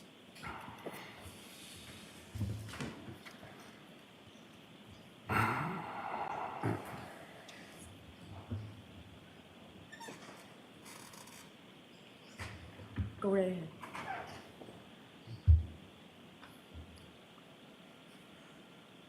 And now, Trooper Carino, do you recognize what's up on the screen as the next exhibit, sir? Ms. Gilman, I'm sorry, if you could scroll down just a little bit. Yes. And again, from this first page, if you could, the blue bubble is from Ms. Reed, is that correct? Yes, that's correct. Green bubble being from Mr. O'Keefe, is that correct? Yes. And if you could, again, read from this first page as far as date, time, who is speaking, and what is said. Yeah. At 9:49 a.m., Karen says, "You've really hurt me this time." 10:02 a.m., "I'm sorry. This is, sorry, it's kind of hard to read. I'm sorry, this has been an issue with me for 8 years. It physically hurts me to see everyone else in their life do things for them, and I'm forced to always be the bad guy."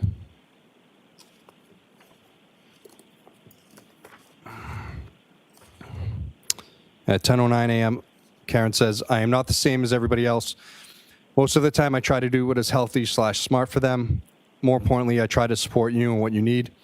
You just lashed out at me and said terrible things. I don't know how you've gotten to this point with me when I'm just trying my hardest. You made the point, made your point, and continue to beat me down.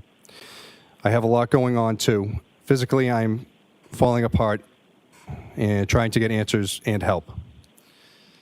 If I could stop you there, sir. If I could direct your attention A little louder, please, sir.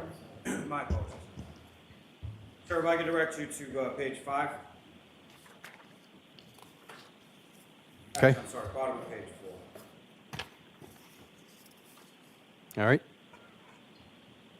And starting with the blue bubble on the bottom of page 4, again, if you could indicate as to who is speaking, what is said, and the date and time. Yeah. Karen says to John at 1:21 p.m. on the 28th, maybe you can call someone. And if you could continue Yep. on and through page 5, sir. On the 28th at 1:46 p.m., John says, like who? And 1:47 p.m., what time are you coming here? And then there is, at 2:05, there's a message but no content. And the next message at 2:06, sir. Yes, 2:06 from Karen. I don't know what time, feel kind of out of it, just trying to clear my head. 2:06 p.m., John writes back, okay. 2:06 p.m. again, Karen says, text me later when you guys settle in later. Text me when you guys settle in later.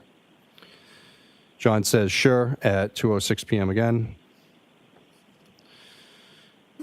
Karen says at 2:16, I feel pretty shitty about this, I feel pretty shitty about how this morning went down. I know you said sorry, but it really stung, especially when I've been trying pretty hard lately. I feel like a loser turning around, just coming back over after everything you said. If I could ask you to continue on to page 7, sir. Okay. At 2:17 p.m., John says, not sure what else you want me to do. I said I'm sorry and I was out of line. If you prefer to stay home, I totally get it. Karen replies back at 2:17, things in my own life have been difficult too, you know. John writes back at 2:17, I know. At 2:25 p.m., tell me if you're interested in someone else. Can't think of any other reason you've been like this. From Karen. You could continue on to page 8, sir. At 2:25, John responds back, nope. Things haven't been great between us for a while. Ever consider that? That was at 2:26. At 2:29, he writes, kids are here, not in the mood to talk. And how does the defendant respond to that at the bottom of page 8? So you're not into it anymore. That's fine, but I don't want to keep trying, and you keep treating me like this. At 2:29 p.m. If I could direct you to the next page 9. Yep. Ms. Reed says, I'm trying to hug and kiss you this morning, and you whack me in the face with a pillow. At 2:29. At 2:30, she says, last night you're basically like, yeah, what about? When we talk about the future, so why don't you just admit you're not into it so much anymore? At 2:30, oh, sorry. Go ahead. I said 2:30, John says, not how it went down, but okay. And how does Ms. Reed respond to that? Can you please admit your head is out of the game with us? And if you could, sir, please continue on to the top of page 10. Okay. At 2:32 p.m., sick of always arguing and fighting. It's been weekly for several months now. So yeah, I'm not as quick to jump back into being lovey-dovey as you apparently. From John. And then John again at 2:32. Oh my God, stop calling. I could stop you there for just Okay. a moment, sir. With regard to January 28th,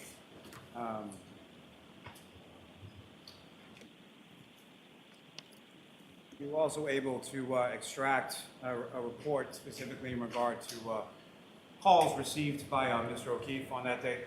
Yes, I was. I mean, on that date into the next date of January 29th. Yes. I approach, Your Honor. Yes.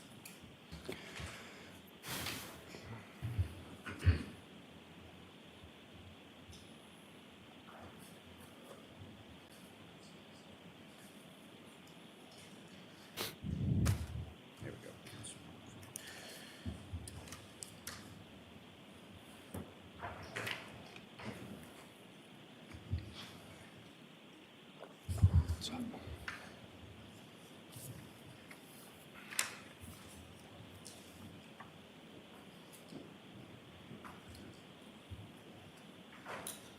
Sabrino showing him a document. Ask you to review that up when you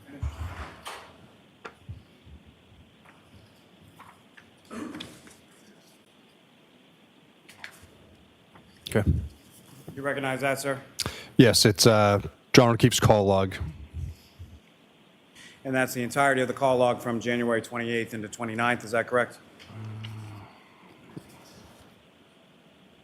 Yes, from 20th at 9:19 a.m. to the 29th at 6:03 a.m. May I approach, Your Honor? Yes. I'm about to seek to introduce the minutes of the next exhibit. No objection. Okay.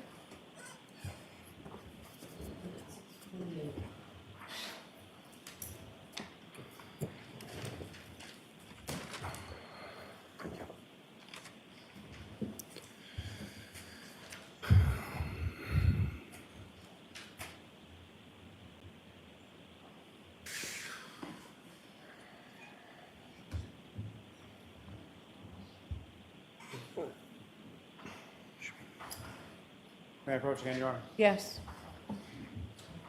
We're now showing you another document. Just ask you to review that, look up when you finish.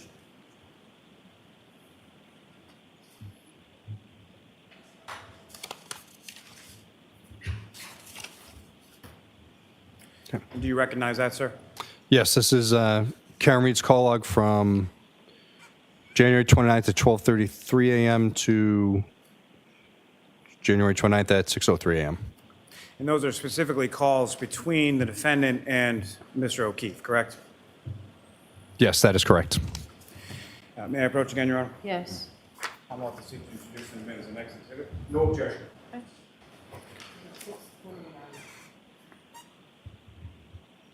Thank you.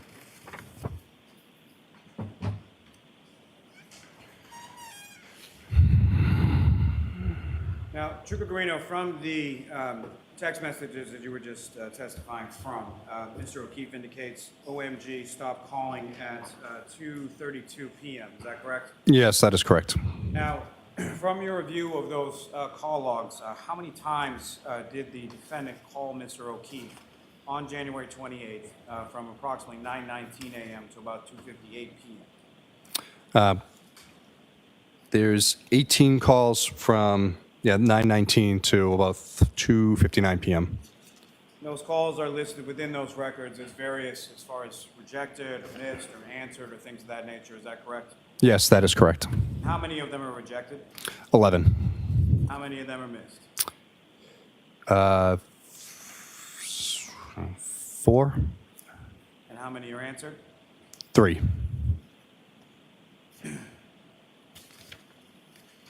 Now, following that text message at 2:32 p.m. from Mr. O'Keefe to the defendant asking her to stop calling him, does the defendant keep calling him?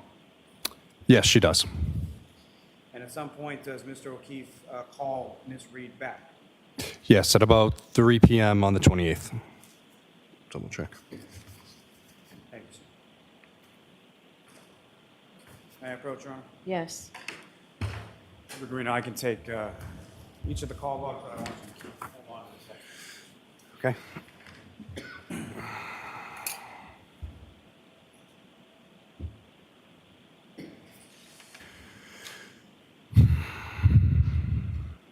Now, sir, if I could turn your attention back to page 10 on those text messages with respect. Okay, so, Mr. Lally, when you put your head down and when you walk away, we can't hear you. And so there won't be a record of this, so you have to keep your voice up. I will do, Your Honor. My apologies. Well, you just said, you just put your head down and your voice went down. So keep your voice up. It's really important you do so. Trooper Guarino, turning your attention back to page 10 of these text messages, would read from Ms. Reed's response to Mr. O'Keefe at 2:32 p.m. Yes, so 2:32 p.m., she says, why would you start with me this morning? And then followed up by 2:33, you're setting me up to fail. If I could turn your attention to page 11 and ask you to continue from there. Ms. Reed says, you start a number of fights from your end. John, and that's at 2:33. At 2:33, John writes back, I've explained it a few times already, not doing it again. And how does the defendant respond to that? So you're not into this anymore. And then John says, not into fighting all the time, correct. That's at 2:34 p.m. And if I could turn your attention to the top of page 12. Yes, 2:34, Ms. Reed says, if you tell me you're interested in someone else, you will never hear from me again. You can have all the space in the world. John writes back, but there's no content at 2:34. And then at 2:34, she says, then stop starting with me. And how does Mr. O'Keefe respond to that? At 2:34, he writes back, I'm not answering, stop calling. And if you could, if I could turn your attention to the top of page 13. Ms. Reed says, can you please answer after how you treated me earlier? John responds back at 2:35, Kaylee is right here. Ms. Reed says, you're starting a rager with me out of nowhere, and then you tell me you're sick of fighting with me at 2:35. She writes at 2:38, I'm going to grab a drink in a bit. If I could direct you to the top of page 14, sir. She says, can you answer please at 2:38? He writes back at 2:39, no, Karen, not sure why you need to announce that you're going drinking, but have fun. Karen writes back at 2:40, seeing if you want to meet me later. Can you please call me right after that? And again, if I could direct you to the top of page 15. John writes back at 2:40, have to take him to the doctor, he has practice. Ms. Reed writes back, yeah, 5 minutes. John writes back at 2:43, my father just walked in. Aaron writes back, okay, can you please call me for 2 minutes at 2:44. The top of page 16, sir. 2:44, John writes back, not right now. Aaron writes back, I'm there when anyone else needs me at 2:44. 2:46, yes, John, you gave me utter grief this morning. I'd like you to call me for a minutes. And the last one from that page, sir. Yeah. 2:47, I've been trying to get over the hump with is arguing, and now you tell me you're not into things. And if you don't want to fight weekly, but fly off the handle at 8 a.m. with me, like you're setting me up to fail. Sir, if I could draw your attention to page 42.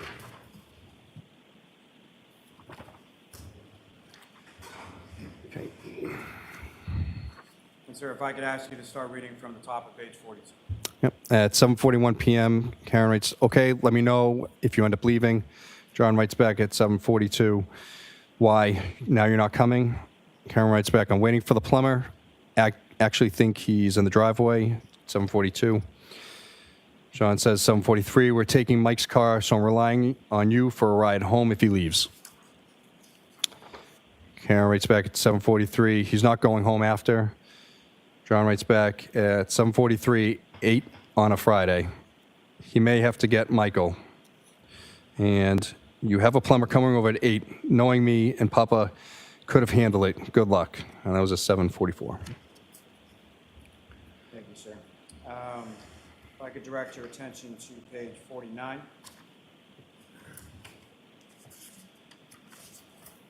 Okay. If I could ask you to start from the page 49, sir. 8:29 p.m. Yeah, but he lives right down the road. John writes back at 8:30. Karen, this storm is going to be intense. Can't drive. 8:30. She writes back, okay, well, if he can't, he can't. John writes back, I'll do it Monday. Karen responds at 8:31. Ha, I better not still have this problem on Monday. John writes back, plan on being there. Karen writes back at 8:32. I'd like to know I could take a hot shower here if I need to.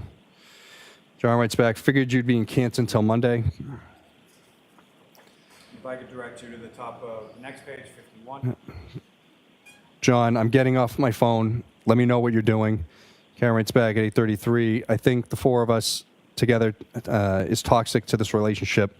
Would like to limit it. And then says, you've said so yourself for probably a year now.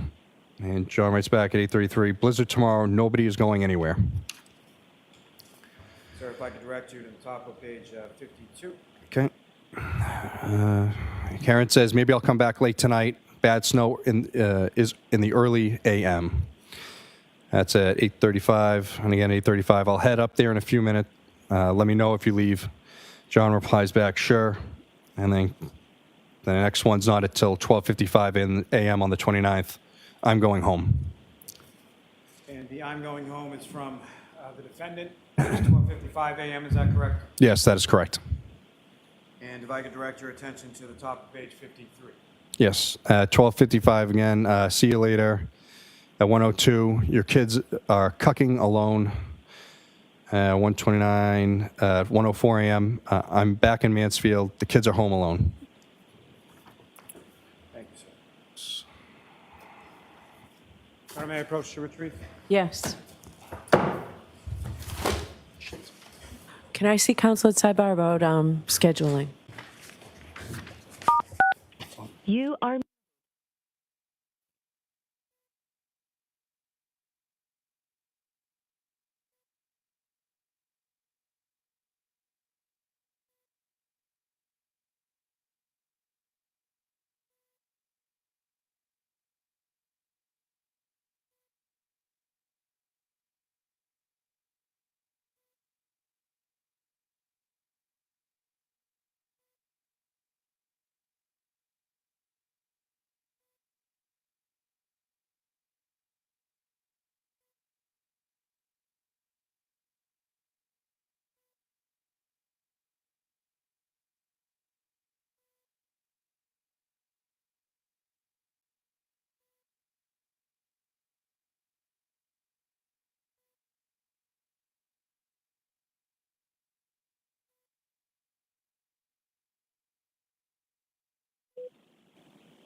With this witness, but can we go until 4:15? I know it's been a long day, but does that work for you all? All right, thank you very much. So why don't we do that, and then I'll talk to you about scheduling after. All right. you are unmuted. May I have one moment? Yes.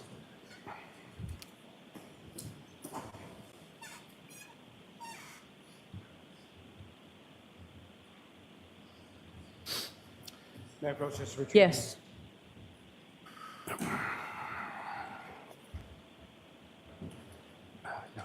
Now,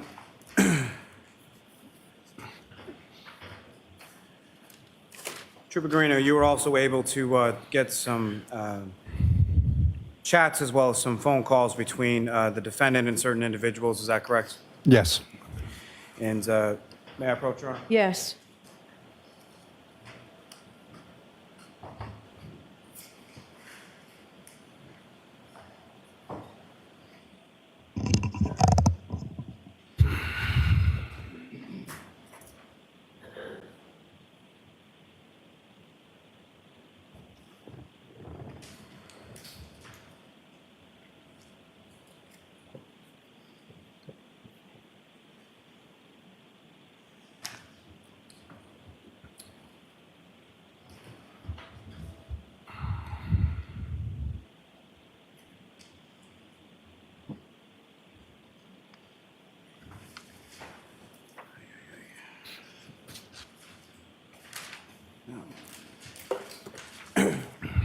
So I'm showing you two documents, just have to review those. Finish. Okay.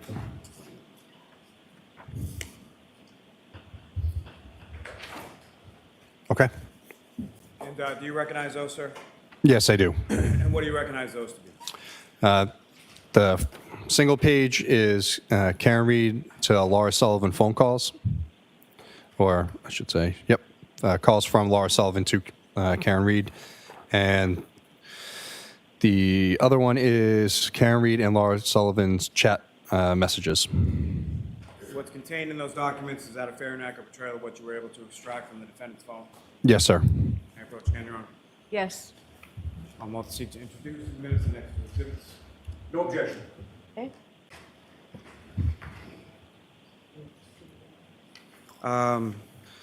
No. 6:30. Phone calls will be exhibit 6:30.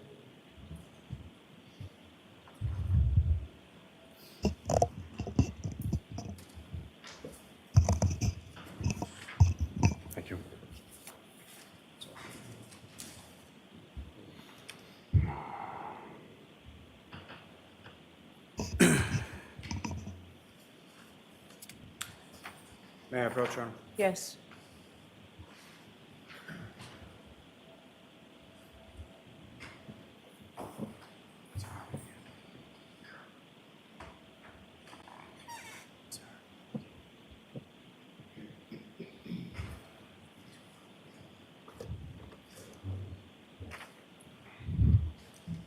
On your document, sir, you recognize that?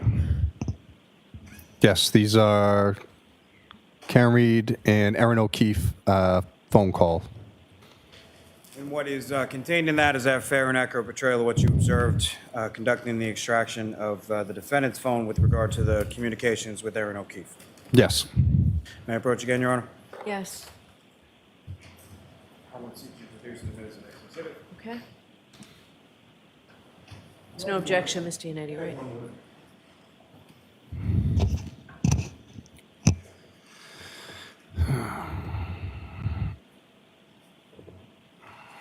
No objection. May I- 6:32. I'm very sorry, you. Madam Court Reporter. Your Honor, may I approach the witness? Yes. I'm showing you what's previously been marked as Exhibits 51 and 52. Ask if you recognize those.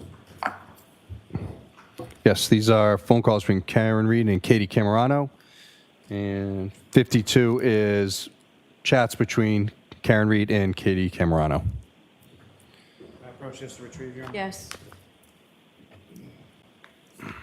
What's contained in those exhibits 51 and 52, is that a fair and accurate portrayal of what you observed during the extraction of the material from the defendant's phone? Yes.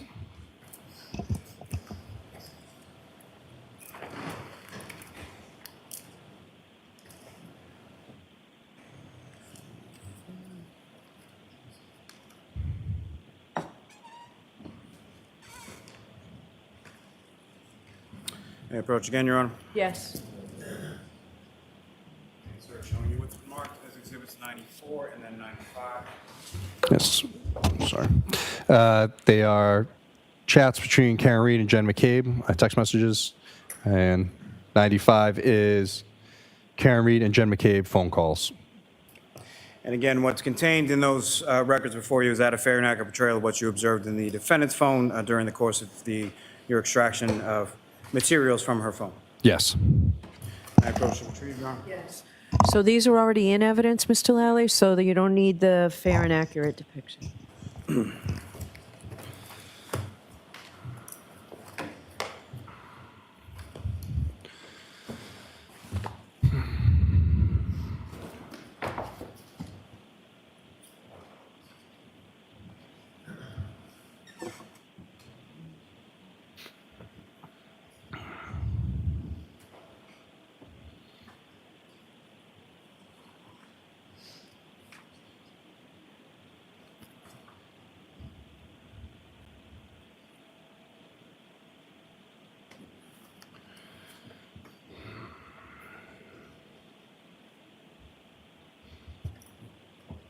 May I approach again, Your Honor? Yes.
Jurors, you know what? I'm going to send you home. Okay? So I need to see counsel at sidebar for just a minute to figure out the next 2 days. You are muted.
So jurors, we will You be are in session unmuted. tomorrow, but you won't be. All right, so it's very important that you don't watch TV or listen to anything, or read about anything. So we will be here tomorrow. Wednesday is the federal holiday, so we're not in session.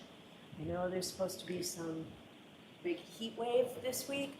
I really appreciate that everybody dresses respectfully for court. I suggest you come in comfortably. It's an old building. The air conditioning's been great today. I don't know that that will hold up when really pushed. So feel free to dress comfortably.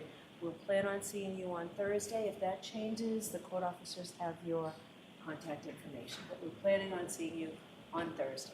All right, so please, those 3 cautions: do not discuss this case with anyone. Don't do any independent research or investigation into this case. If you happen to see, hear, or read anything about this case, please disregard it. Let us know. We'll see you Thursday morning. All rise for the court, please. Follow me.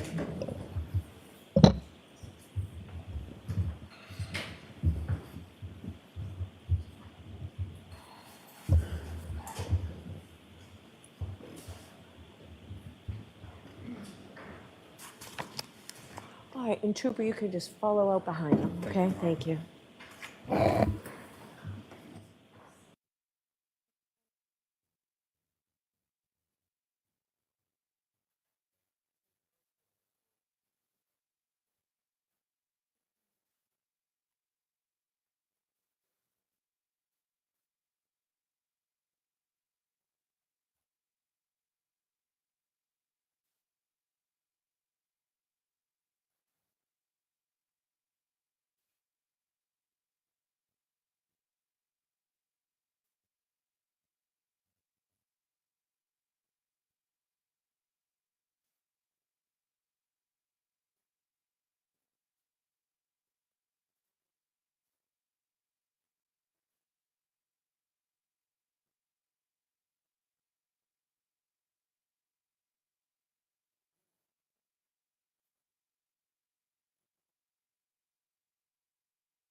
you tomorrow.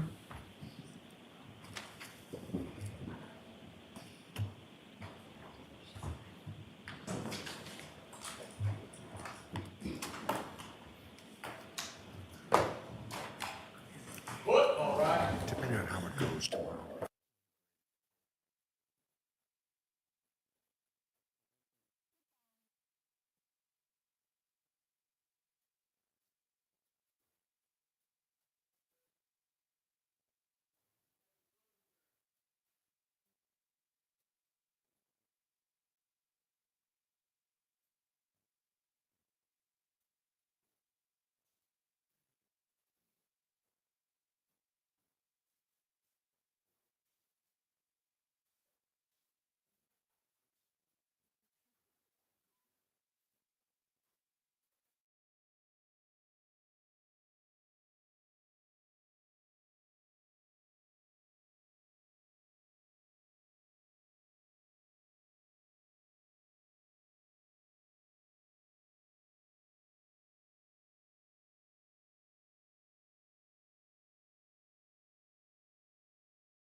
I don't ever slow up, no I don't take shit. I got no love for the fakeness. If you wanna play tough and wanna hate this, I'll always show up.